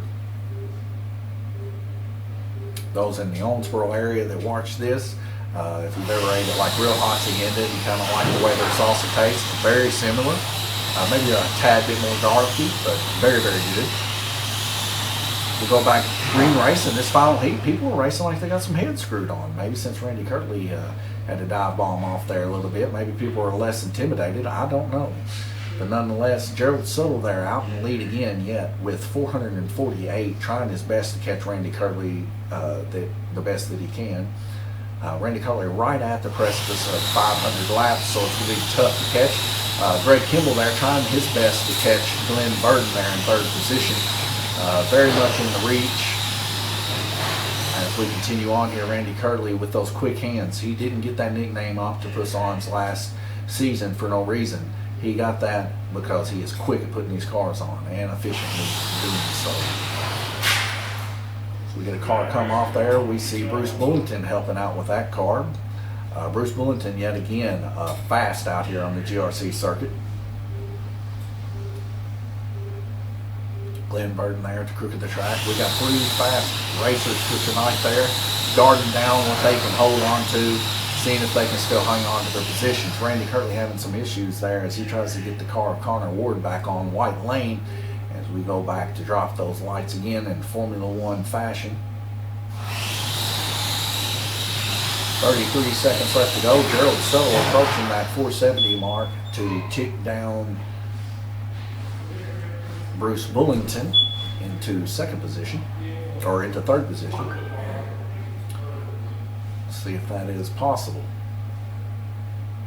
At 2 seconds a lap, it is very much possible. So he should be able to turn about 15 more laps.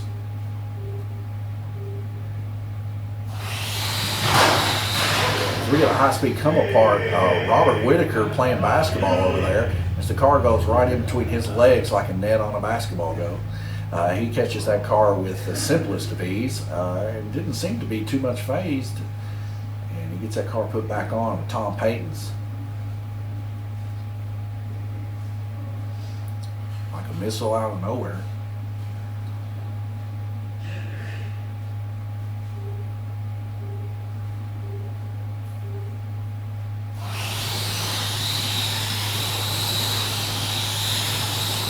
.4 seconds left to go. This is shaping up to be something here, ladies and gentlemen. Randy Kirtley able to slap that car back on, but put him right there in the group and cause a little bit of an issue there. Greg Kimball looks like he's going to end up finishing right around fourth place in this heat.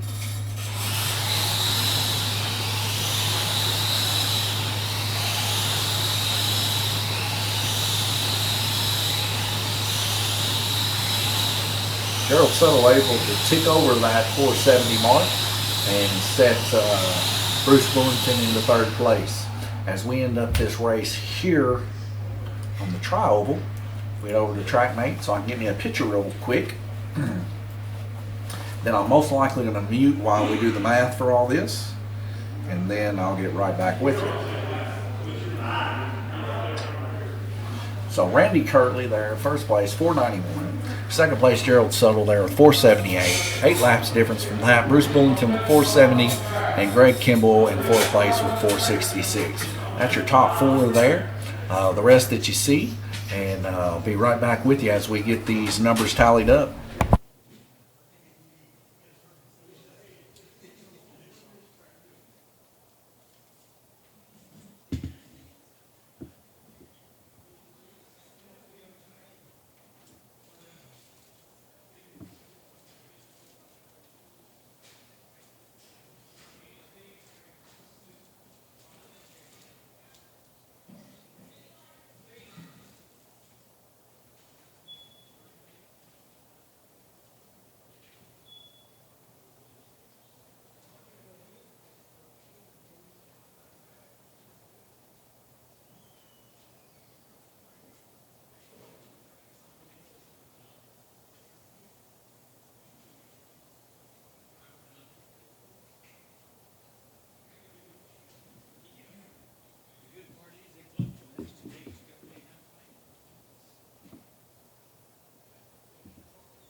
Probably good.